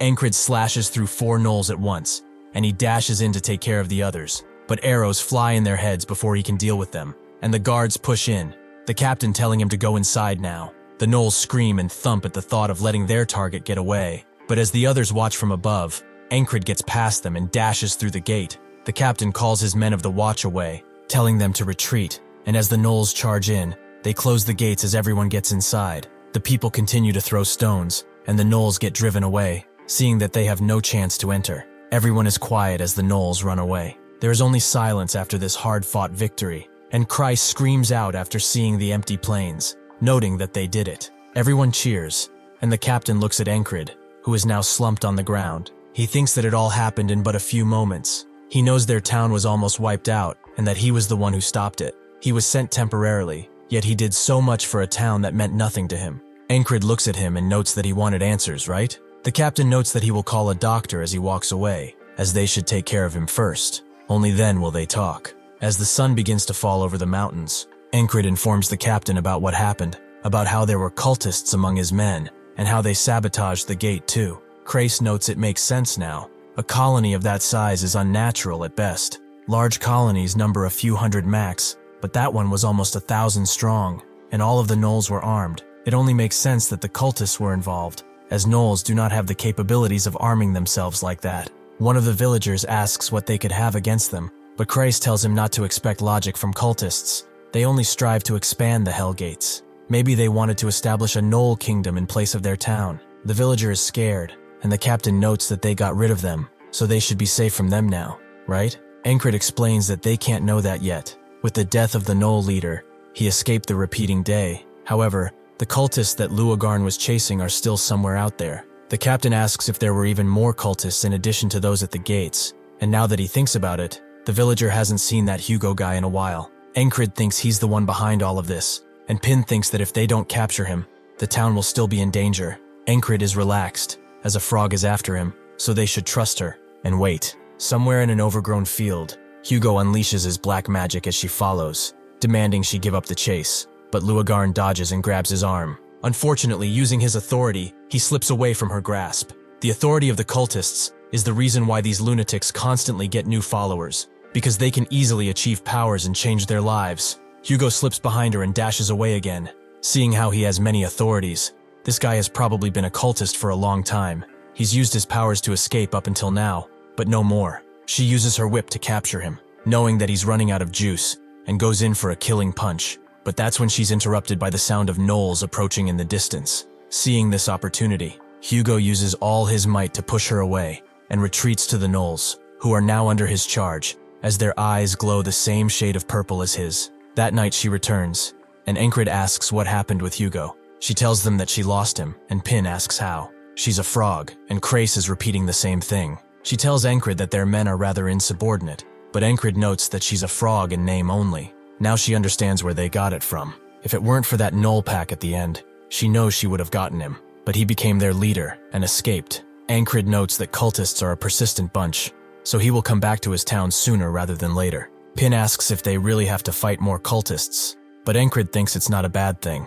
A dispersed colony is dangerous, so they cannot leave them be, and they can take out the cultists along with them. Pin asks how they are going to take out 1,000 gnolls, with the cultist at the helm too. Christ thinks this is better. They cannot know what a beast thinks, but they can anticipate the actions of a human. Encrid says they should get planning. By the time the sun rises, they will have finished their preparations. That night, as a carrier hawk flies away with a message, the villagers are rightfully informed of what is happening. And to put it lightly, their reactions are not mild, as there is just no way they can hold out against such an attack again. The village chief explains that they sent a reinforcement request to Count Bantra, but even at the fastest, that will take 7 days. The captain wonders if they have no choice but to endure, but Crace tells him that it might not take 7 days, not if the plan they prepared works. The captain asks if they really do have a plan, and Encrid notes that this is land all of them built with their own hands. A village like that, he will not let the gnolls trample on it. The next day, the bell rings loudly as his forces wait outside, just as the gnolls begin appearing, this time carrying ladders. Luagarn is kind of impressed by this, and Encrid notes this Hugo guy has more talent as a teacher than a coolest. Crace tells him this is no time to joke. The moment those reach the wall, it's over for them. Encrid pulls out his blade, and Luagarn enjoys it when the target is clear. It's time to commence the operation. Seeing them outside, Hugo calls them idiots and throws his gnolls at them. And as they charge in violently, Encrid thinks that the premise of the plan is the same. A colony collapses only when its leader is killed. The captain said that even with the cultist dead, if they just recklessly kill the leader first, the gnolls will scatter around the area and continue threatening the village. Crace knew this already. Hunting them down one by one would be too huge a task, and nobody was going to do it. Firstly, they will drastically reduce the number of gnolls. Encrid cuts through a few like Swiss cheese, gnolls falling on the ground one after another, before jumping above one that was holding a ladder and crushing it along with him. Hugo is surprised by his skill, and Luagarn thinks that when she was hunting this bastard yesterday, she heard Encrid went alone and killed the gnoll leader. Honestly, she could not believe it at first. He'd fallen into stagnation not so long ago. There were no signs of growth, but even without all that, she is seeing him today, much stronger than before. With one large swipe of his blades, he eliminates tens of gnolls at once, proving his prowess is enough to change the battlefield. With that level of strength, he is almost at the stage of a junior knight. The people continue to throw arrows and rocks at the gnolls, dampening their advance, and while getting into the fight, Luagarn's heart begins to race. As she takes out one of the latter gnolls, she thinks that seeing Encrid, the unknown that he is, makes her feel young again. As Encrid continues cutting his way through, Hugo wonders who this madman is, how he is cutting through 100 gnolls by himself. At this rate, he will be pushed back, so he decides to fall back, but that's when he sees something strange. Luagarn is carrying Encrid away, who seems extremely exhausted. This gives Hugo a bright idea. That night, the captain noted that even if everyone manages the gnoll packs with the squad leader at the front, how are they supposed to kill that damn cultist? Hugo will not show himself easily. He is cautious and knows how to use his head. Crace knows that, but guys like that, once they are convinced, are the ones who cannot turn back. Hugo charges in again, knowing that Encrid is strong. As long as he is here, he cannot take the village, but he can only fight like a junior knight for a moment, and this has taken a toll on that weak body of his, so he will wear him down. 1, 2, 3, it's the 4th day, where they attack and withdraw again and again. He must be exhausted from holding back the gnoll packs, as one gnoll overwhelms him, and Luagarn is forced to help him out. It's clear that even if he tries to fight, he's useless on the battlefield. Hugo charges behind him, as he knows that a guy who cannot use his strength is an easy target. With the power of his authority, he will finish this. He summons his might, preparing a dark and ominous blast. But that's when Encrid turns around and cuts his hand clear off, taking him by complete surprise. Encrid notes that acting really is hard. He is not built for it. Crace says that first, they showed overwhelming force and instilled the idea that the gnolls alone cannot stop Encrid, then deliberately showed their belly, their weak side. A cautious guy like that, to be sure of victory, will use the gnoll packs to wear down Encrid, and thanks to that, most of the gnolls are dealt with. Finally, the moment the cultist showed himself, he fell into their trap. Hug calls him a vermin. How dare he trick him? Encrid notes that the one fooled is at fault, so should he be more ashamed of himself?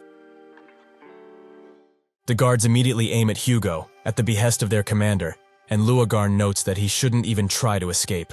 Hugo damns it all. As these lunatics are far more powerful than he anticipated, he was completely off guard. Well, this is it. His reason to create a new Holy Land. He points at them with his remaining hand and notes that this is not over. He will sacrifice his life to fulfill his purpose for the Devil's Gate. As he says this, a dark aura permeates around him, and Luagarn tells Encrid to be careful, as what he is seeing now is a summon.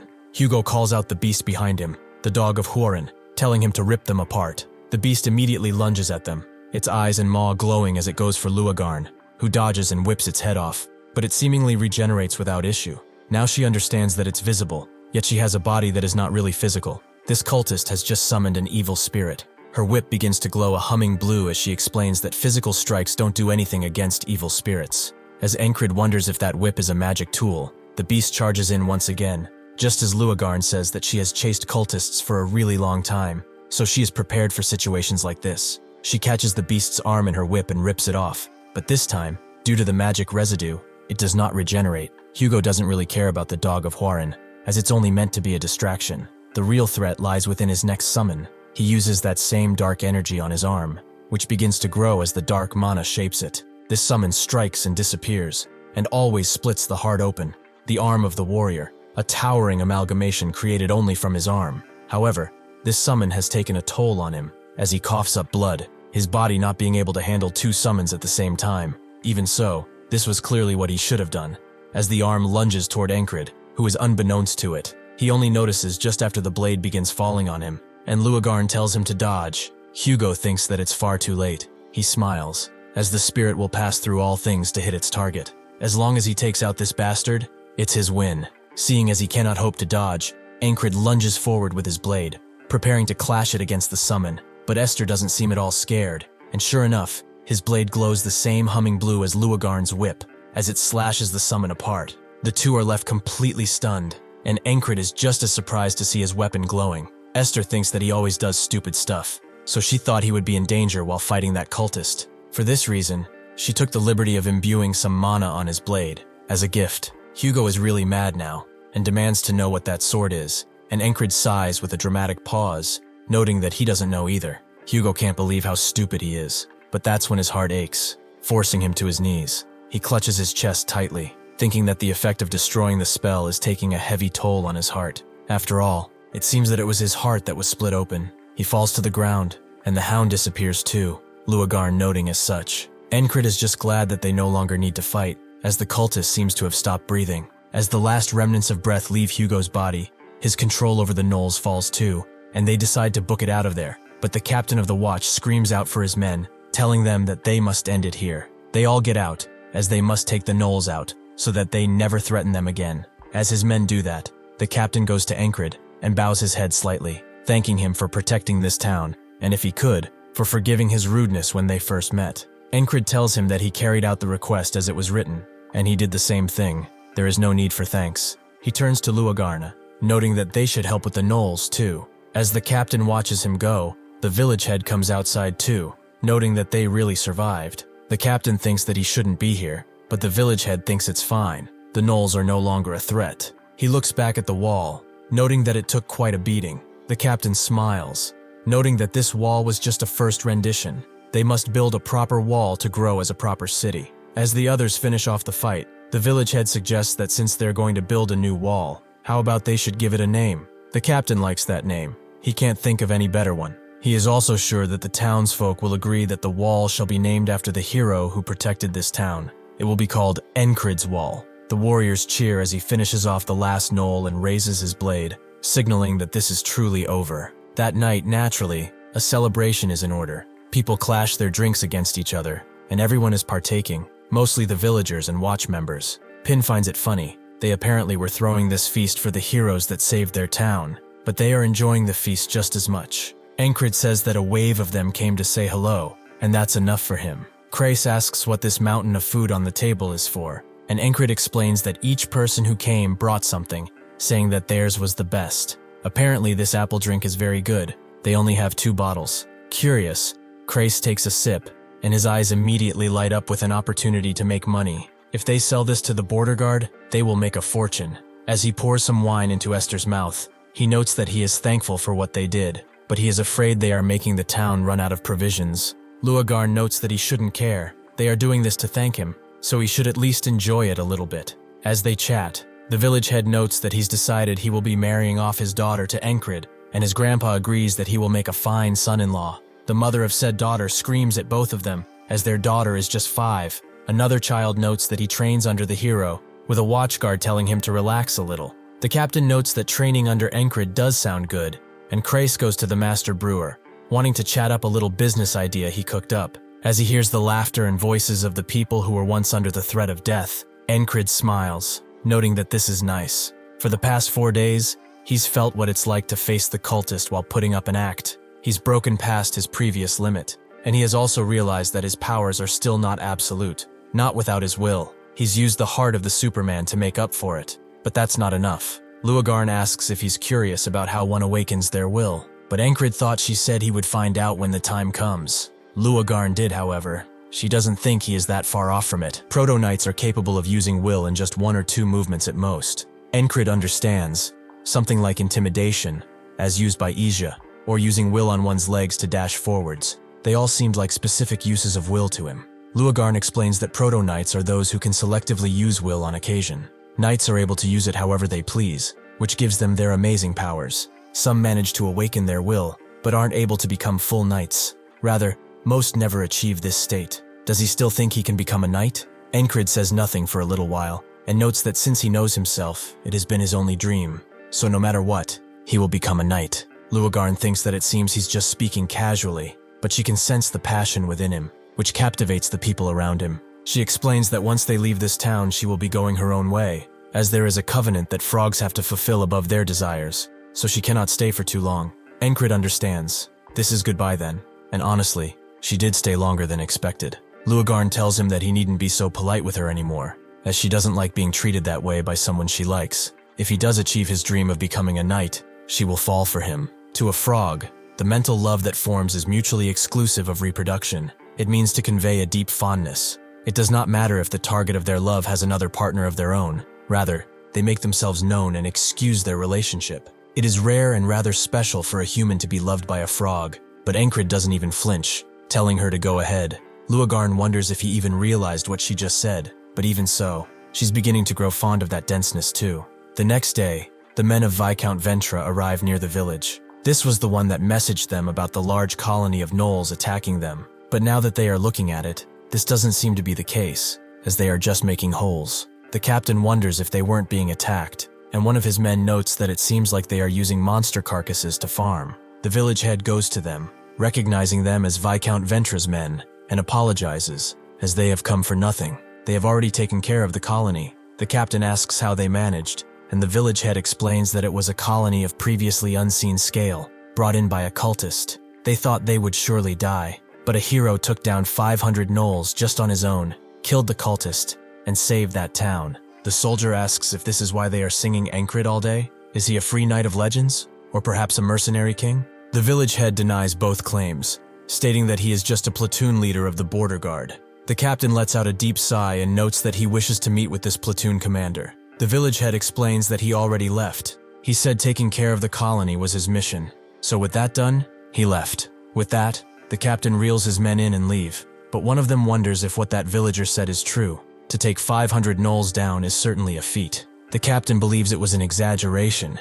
The townsfolk are the only ones who can prove his deeds, but people's memories are not that great, and unreliable when in a state of panic. They can't tell for sure, since they've already buried the bodies, but he's sure they are just making a fuss over 50 gnolls, at most. He is sure that he did save the town from ruin, but he also seems to be a bastard who is desperately trying to inflate his reputation. If they come across him, they will need to teach him some manners. As they walk, Krace holds out the map, noting that finally, it's time to be paid for their efforts. Pin really wonders what this treasure is, since they took such a detour. Encrid asks Luagarn if she will be leaving, making Krace's ears perk up, as he doesn't have to share the treasure with her anymore. Unfortunately, that dream is shattered, as she states that since she helped translate that map, she would like to see it dug up too. As he sulks, Pin asks what's wrong with him, and Luagarn notes that he previously said the treasure is a day's worth of walking from the town, right? Even if the traps are old and non-functioning, it would be troublesome if they are still working. Krace tells her that this is the problem with newbie treasure hunters like them.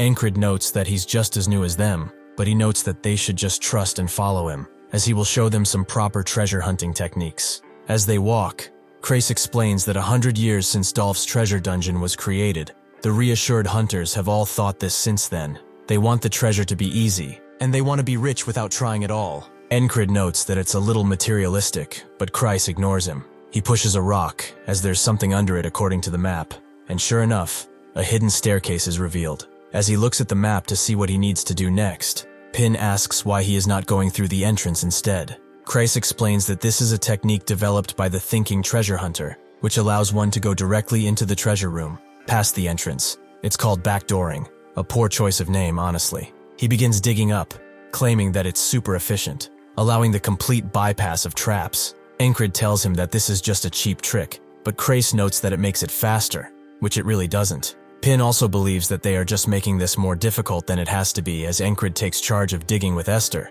but he notes that cheap tricks work sometimes. As the sun sets, Luagarn notes that it would be better to stay the night underground, but eventually they make a hole through the tunnel, allowing Crais to see bits and pieces of treasure. Pin tells him to let her check it out first, since she is the ranger. Pin slowly descends with a rope tied to herself and begins walking toward the treasure room, seemingly finding no traps. She tells them they can come inside, and they rush in, Crais asking for traps, but there don't seem to be any. Rangers are able to identify most traps. They need to be enchanted for her not to see them. Luagarn thinks that would be excessive even for one ancient rich man, and Crais gets to picking the lock. As he does, Encrid notes that he already has a ton of money. He's saving up like a penny-pinching miser. Crais tells him he doesn't know what he's talking about. He needs even more. His salon won't just be the best in the capital. It will have multiple branches across the entire continent. Encrid asks if he really is that desperate, and Crais confirms as such. Salons are the best place to earn krona, and kronas are the best thing to save one's life. Since from before, Esther has felt something strange about this place. She's sensing a faint smell that is coming from that chest. It is enchanted, so she growls at Crais, but this only causes him to actually pry the chest open fully, activating the spell. A bubble forms around the chest, trapping everyone inside, and Esther tries her best to get out of there, but she is caught too, and thrown backward, Encrid catching her as she falls. He notes that Pin said there weren't any traps, but she notes that this is magic. How is she supposed to detect that stuff? Luagarn notes that this is problematic. They are completely trapped. Esther thinks she messed up. The trap was too old,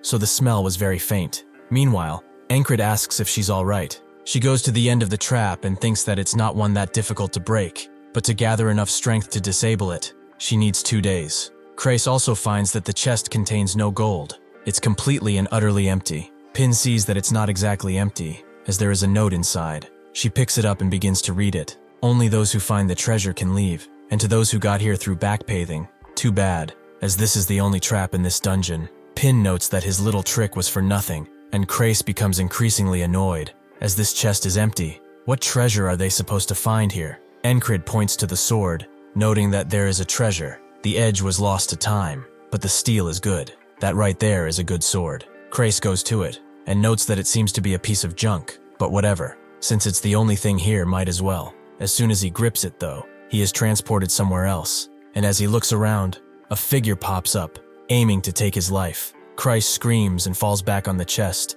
closing it again. Pin asks what's wrong, and Crais acts all weird, asking where that lunatic with the sword went. Pin wonders if he's gone crazy from the lack of gold, and grabs that sword too, claiming that this is all he did. Unfortunately, the same thing happens to her, and seeing them so scared, Luagarn decides to try too. She goes to the sword and grips it, but as she tries to pull it out, her hand slips. Encrid thinks that frog skin is slippery. That's why their loop weapons have finger holes. However, this sword doesn't even have a pommel, making it impossible for her to grab. But if she constantly tries, she can see what they are talking about. This seems to be a demon sword with an evil spirit inside of it. Based on Dolph's note, they must defeat the spirit and retrieve the blade to disable the trap. Crais asks if they can't just pull it out without defeating the spirit, but Luagarn notes that the spirit will split his head open before that happens. Encrid approaches the blade and thinks about the evil spirit. One cannot defeat spirits physically. They can only do so with divinity or spells. He grabs the blade too, ending up in the same place as the others. He thinks that in the fight with the cultist, the strange light from his sword that helped him banish the summon was magic, but the sword was normal. He checked it. He cannot trust this unreliable power, so he should think of a different way to actually defeat it. The evil spirit descends his blade down on Encrid, so he pulls out his sword immediately and blocks it. He is confused though, as this shouldn't be working. Is this really a spirit? The spirit deflects Encrid's blade, and he skids a bit on the ground, thinking that this is an evil spirit that he can hit, but this thing is different from a normal evil spirit. If he can subdue it, before he can finish that train of thought, the spirit charges in again, and he tries to use the heart of the superhuman, but it doesn't seem to be working. The spirit lunges his blade at Encrid, but he deflects it, causing an opening, and charges in with his thunderous blade. However, the spirit uses his momentum to go under his strike, predicting his movements, and allowing him to go behind, where he can cut off Encrid's head with ease. With that, he is taken out of the spirit's realm. Crais is wondering if he is all right, and Pin sees that he is sweating profusely. Encrid puts a hand on his neck. It hurts from the beheading. He definitely died to that spirit just now. But why didn't he return to today? He asks how much time passed, and Christ thinks it was about 5 seconds maybe. Encrid thinks that he fought for over 20 seconds there, so the flow of time is different too. One is in a completely different space when they hold the sword. He explains that he just died in front of the spirit, scaring Kreis and Pin, who wonder if he is the spirit now, but Encrid just kind of stares at them. Luagarn approaches and notes that he seems fine, which probably means that what happens there does not affect his body. Did he see anything weird? Encrid explains that he crossed swords with the spirit, but it seemed to read all his movements. It was a skilled user of the righteous sword. At least it uses swordplay. Then it can only be one thing. This isn't any ordinary demon sword. This sword was a tutor in the past. A genius mage used a spell to lock a person into a sword as a spirit to train the future generations. However, the mage didn't understand humans, and the person now locked in the sword had his mind and soul split, only capable of thinking about passing on his skills. It is basically a lesson that never ends, no matter how many times the holder of this sword dies. Only when one fully learns what the two tutors have to teach and surpasses the tutors themselves will they be free. Basically, the treasure that Dolph spoke of is a sword technique.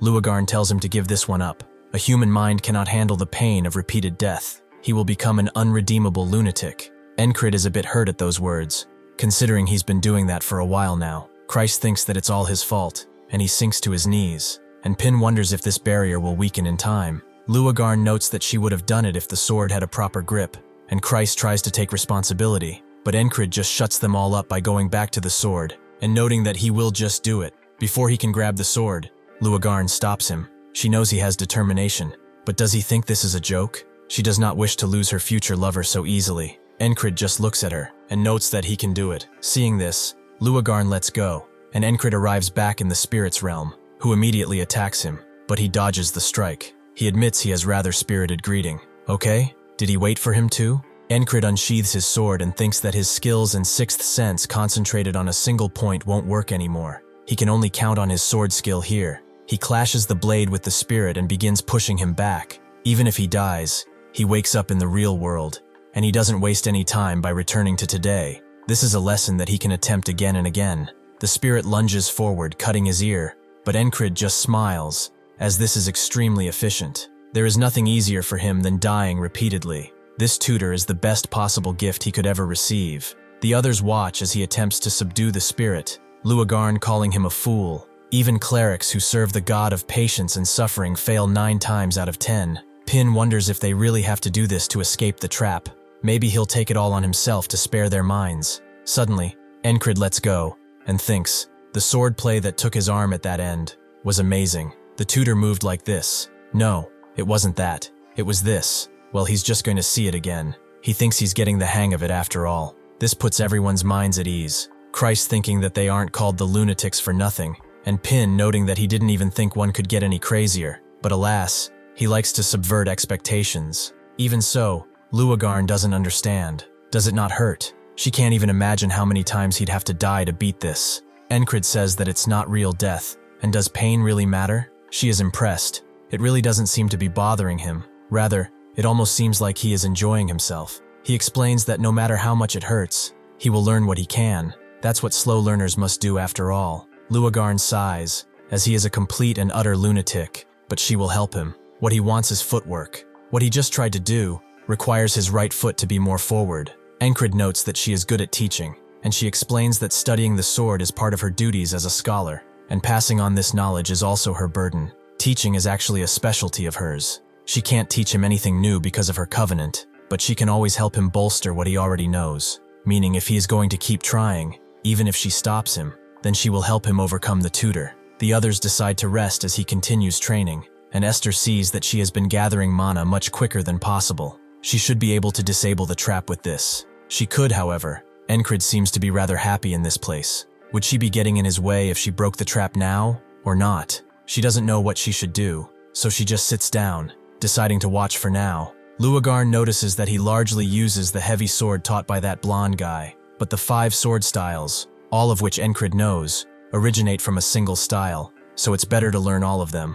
Luagarn confirms as such. It's important to put his weight behind his act. His actions with the heavy sword, but with the righteous sword, he needs to be good at reading the opponent, figuring out what they are attempting, and trapping them in their own movements. The key to the righteous sword prediction is that he will predict and respond. He needs to be experienced enough to read his opponent. If he can perfectly replicate the movements of the tutor, then he can overcome him. Encrid grabs the blade again, and the tutor immediately rushes in, but he parries this strike only for the tutor to prepare an upward diagonal slash. If he creates distance here, he will have him trapped. Instead, he digs his shoulder in and blocks. However, the tutor has been waiting for this, as he redirects his previous slash upwards, and then crashes it down on Encrid, killing him. Luagarn thinks that was a good attempt, but he was being too defensive with a block there. Encrid tries again. This time, he charges in, closing in on him, which was good, but instead of blocking his sword, he will just go for the ankles. Seeing this, the tutor jumps, and Encrid thinks that he is off balance now. He should have the upper hand. However, the tutor uses all of his body weight to crash back into the ground and strike him at the head. He explains everything to Luagarn and grabs the sword again. The tutor is quick to adapt to changes. It's a perfect righteous sword. This time he comes from behind, and Encrid dodges, pinning himself against a wall. This is an excellent example that shows everything right in front of him, and he also has an excellent teacher who explains everything that happened. This is incredibly fun. How could learning ever be so effortless again? It was a good idea to listen to Christ and come for the treasure. Noon falls over the golden trees above, and the others just kind of watch with bored expressions as Encrid continues the same cycle, going to the tutor, and then coming back to Luagarn. He's been going at it for an entire day. Does he not sleep? Christ thinks that he really is extremely insane, and Pin guesses that he loses all interest when there is no treasure involved.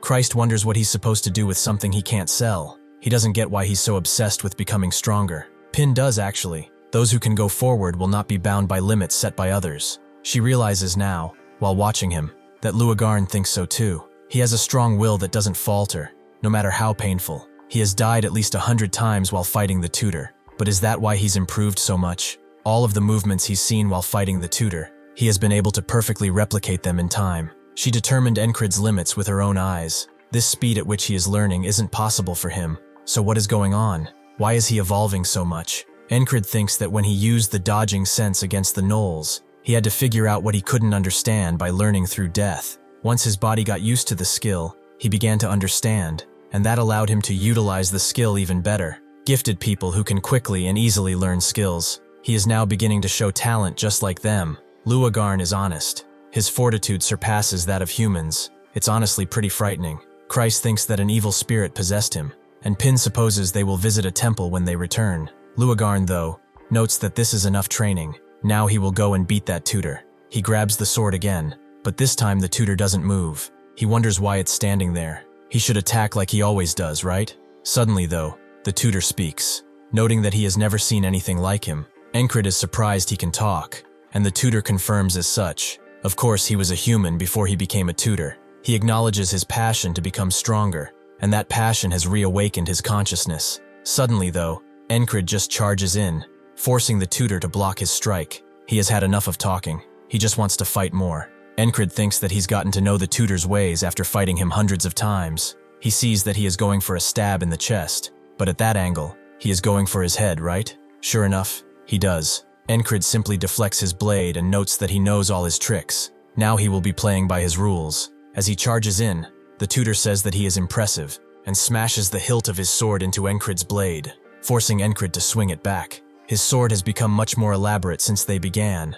The way he reads the fight, and the way he handles the sword like this, they cannot get much better. Encrid unleashes a wide slash, making the tutor crouch down and note that he still has a lot of gaps. Encrid was expecting him to do this. Those gaps, those things he considers weaknesses, are his trap. He sidesteps the tutor's strike and unleashes one of his own, actually managing to damage the tutor. This causes him to stumble back, and before he can get up, Encrid smashes his blade into the ground with his foot and holds the sword at his head. He has served him well. With that, he smashes his blade into the tutor's opening, taking him out, ending the fight, and overcoming him completely. Encrid wonders how much stronger he is now. Well, to know for certain, he will need to return soon and fight all of them just like they've done before. Before he can leave, though, the tutor comes out of the armor and thanks him. Before he lost his mind, after becoming the tutor, it was his dream to piece together the lost sword technique of his family. He studied until he died. Encrid asks how long this will take, as he is taking too long, and turns around, making the tutor note that it will take around a minute. Encrid tells him to keep it short, so the tutor sighs and sits down. He recovered his mind during the fight against him, and he completed the sword technique. His long-awaited dream has come true, and that sword technique has been transferred to him in its entirety. It is the end. It was pretty scary seeing him come back again and again, smiling like that, so he hopes he never has to see him again, at least for like 2 lifetimes. Encrid is a bit annoyed, as he was the one killing him all this time, and with this, the barrier begins to dissipate. Luagarn asks if he's done it, and Encrid confirms as such. The human in this tutor is gone. This is now just a regular sword. Kreis is glad that they can live, and Pin notes that it's the middle of the night, so why don't they just camp here? As they continue talking, Esther looks at Encrid. How did he do it? As they all sleep, Esther approaches Encrid and licks him on the face, sending him into her realm. He recognizes this flower bed. It is pretty familiar. Esther approaches him, noting that he purified the tutor through brute force, without any spells to help him. No magician could achieve something like that. Encrid looks at her, and asks if that really is that big of a deal. Esther is a bit annoyed. He doesn't even understand what he has done. She was able to preserve her powers thanks to him.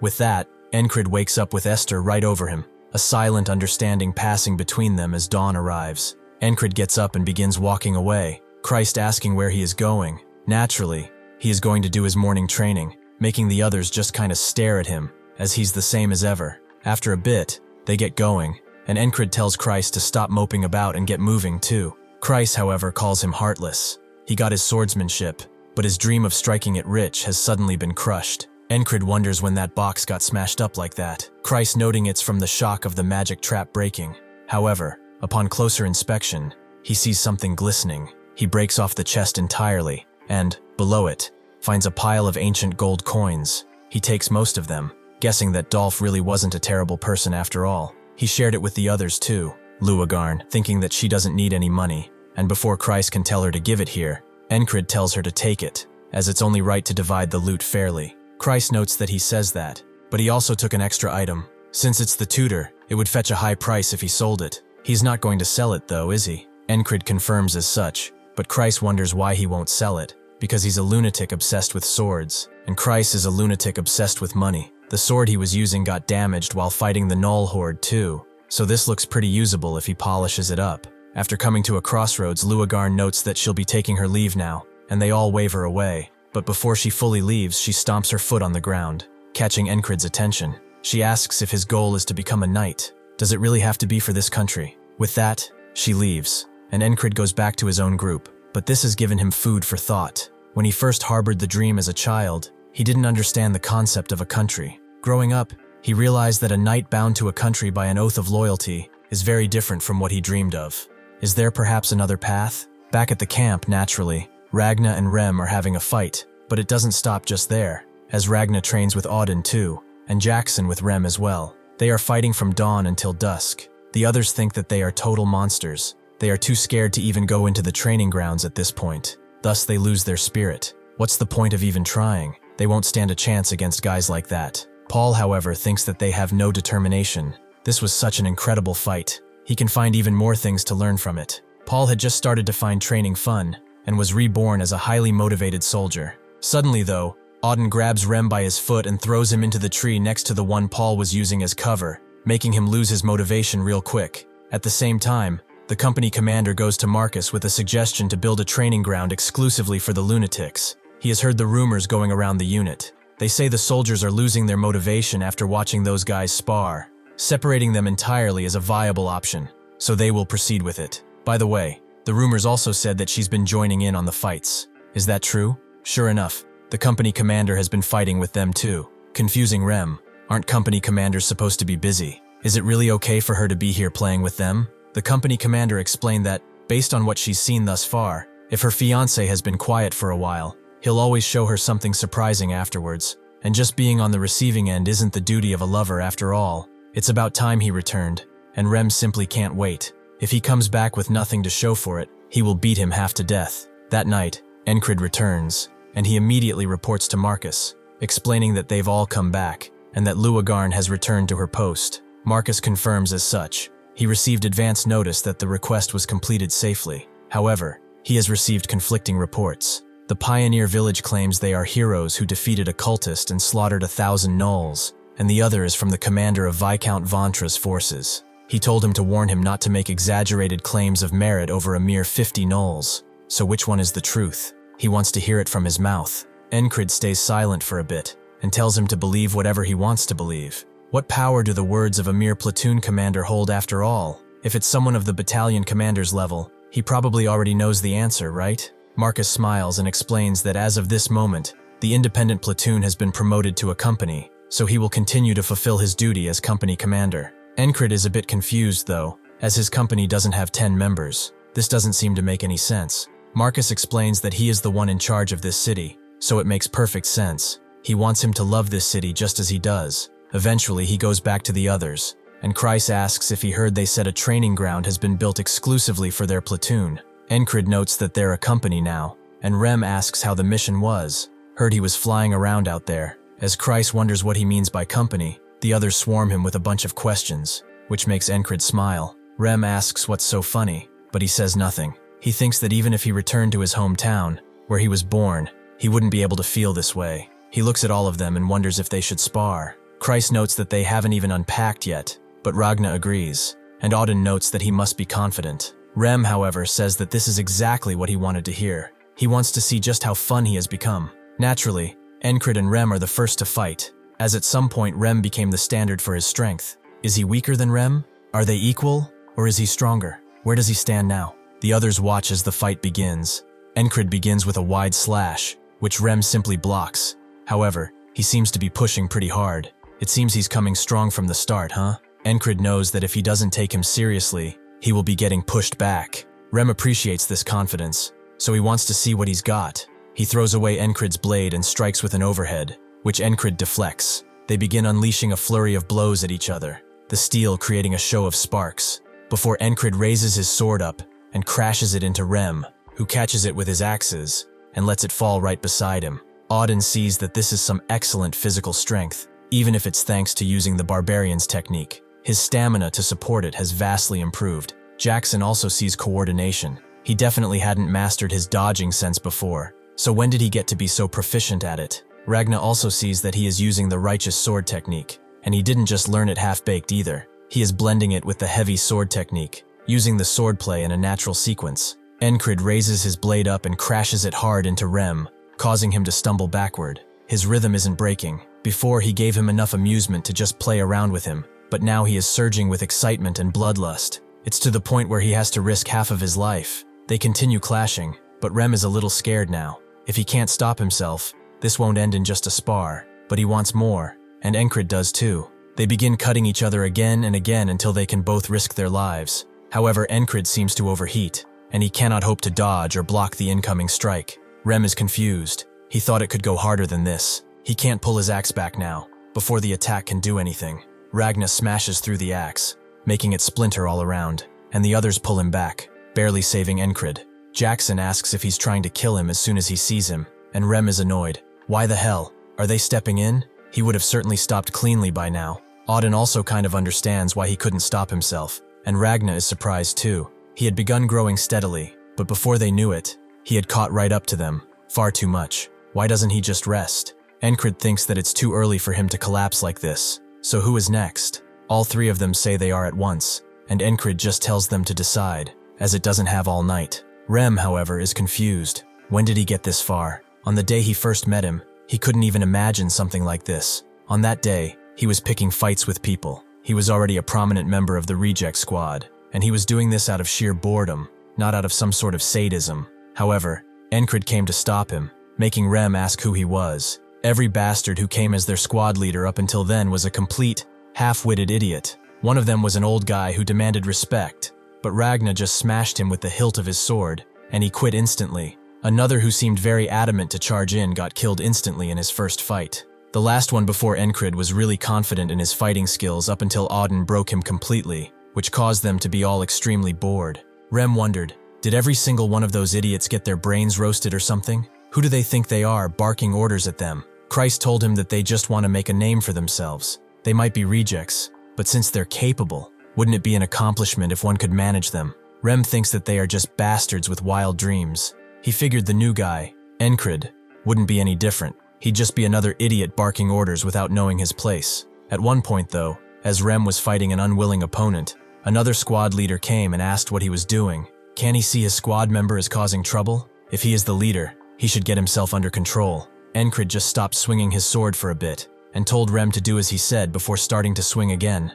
Naturally, that's when Rem began to get rather amused by him. Naturally, Encrid struggled in his first fights. He was saved by other soldiers most of the time, and they thought he was useless. From what he'd seen, Rem thought Encrid was just wasting his time on something hopeless, as after all, he was extremely talentless. At one point, after finishing training, he came around and asked why he was pushing himself so hard. What if he died doing that? Encrid guessed that's the end of it though, but Rem was confused. If that was the end of it, there's even less reason to do it, right? Encrid asks if there had to be any reason. He is just doing what he can.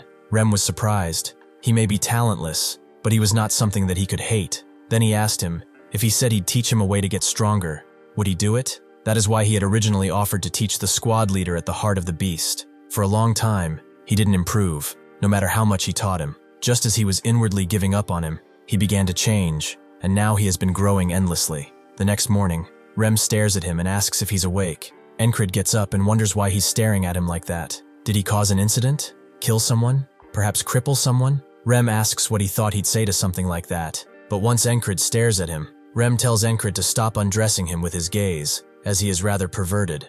Encrid doesn't really care about his jokes. If he didn't cause an incident, it's fine. Rem explains that the first weapon he learned to use when he was young was a spear. His father taught him. Encrid remembers he was good with a spear too, but Rem explains that he is good with just about any weapon. He figured out how to use most of them just by swinging them around a few times. Encrid asks if he is trying to brag, but that's not the point. When he was about 15 years old, the Western War broke out, and he made a name for himself there. Encrid knows about the Western War. It was a war where various Western tribes rose up, each claiming rulership. It also came to be called the War for the Throne. After a long fight, one tribe emerged victorious, but the casualties from the war were severe because the entire West had been devastated. It ultimately met its end when it was subjugated by the Empire. Rem made a name for himself in the war at just 15. At that age, he was barely struggling to survive in a mercenary corps. The gap in talent meant that not even time passed fairly for Encrid. Even so, that doesn't matter now.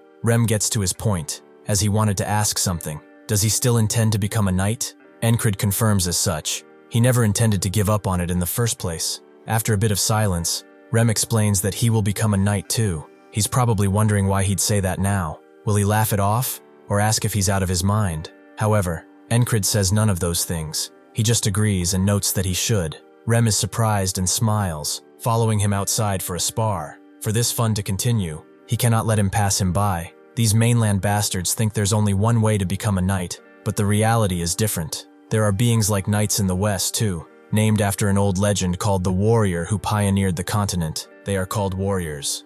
As such, he was the best among those candidates until he left the West, that is. Perhaps he should go back and find what he left behind. In a very clean-looking place, the bishop walks around, but suddenly he is stopped by a priest who has been running in the hallway. He apologizes for doing as such, but it's urgent. He explains that they failed to capture the frontier village, all because of one platoon commander. The bishop is a bit iffy. Are they certain it's not a member of the Knight Order? The priest confirms as such. In the first place, Noria is in no position to operate a Knight Order privately, which is exactly why they targeted her. The bishop thinks that they've dealt with external enemies, starting from Aspen, along with hordes of monsters swarming from the demonic realm. Internally, there was a conflict between the royalist faction and the noble faction too.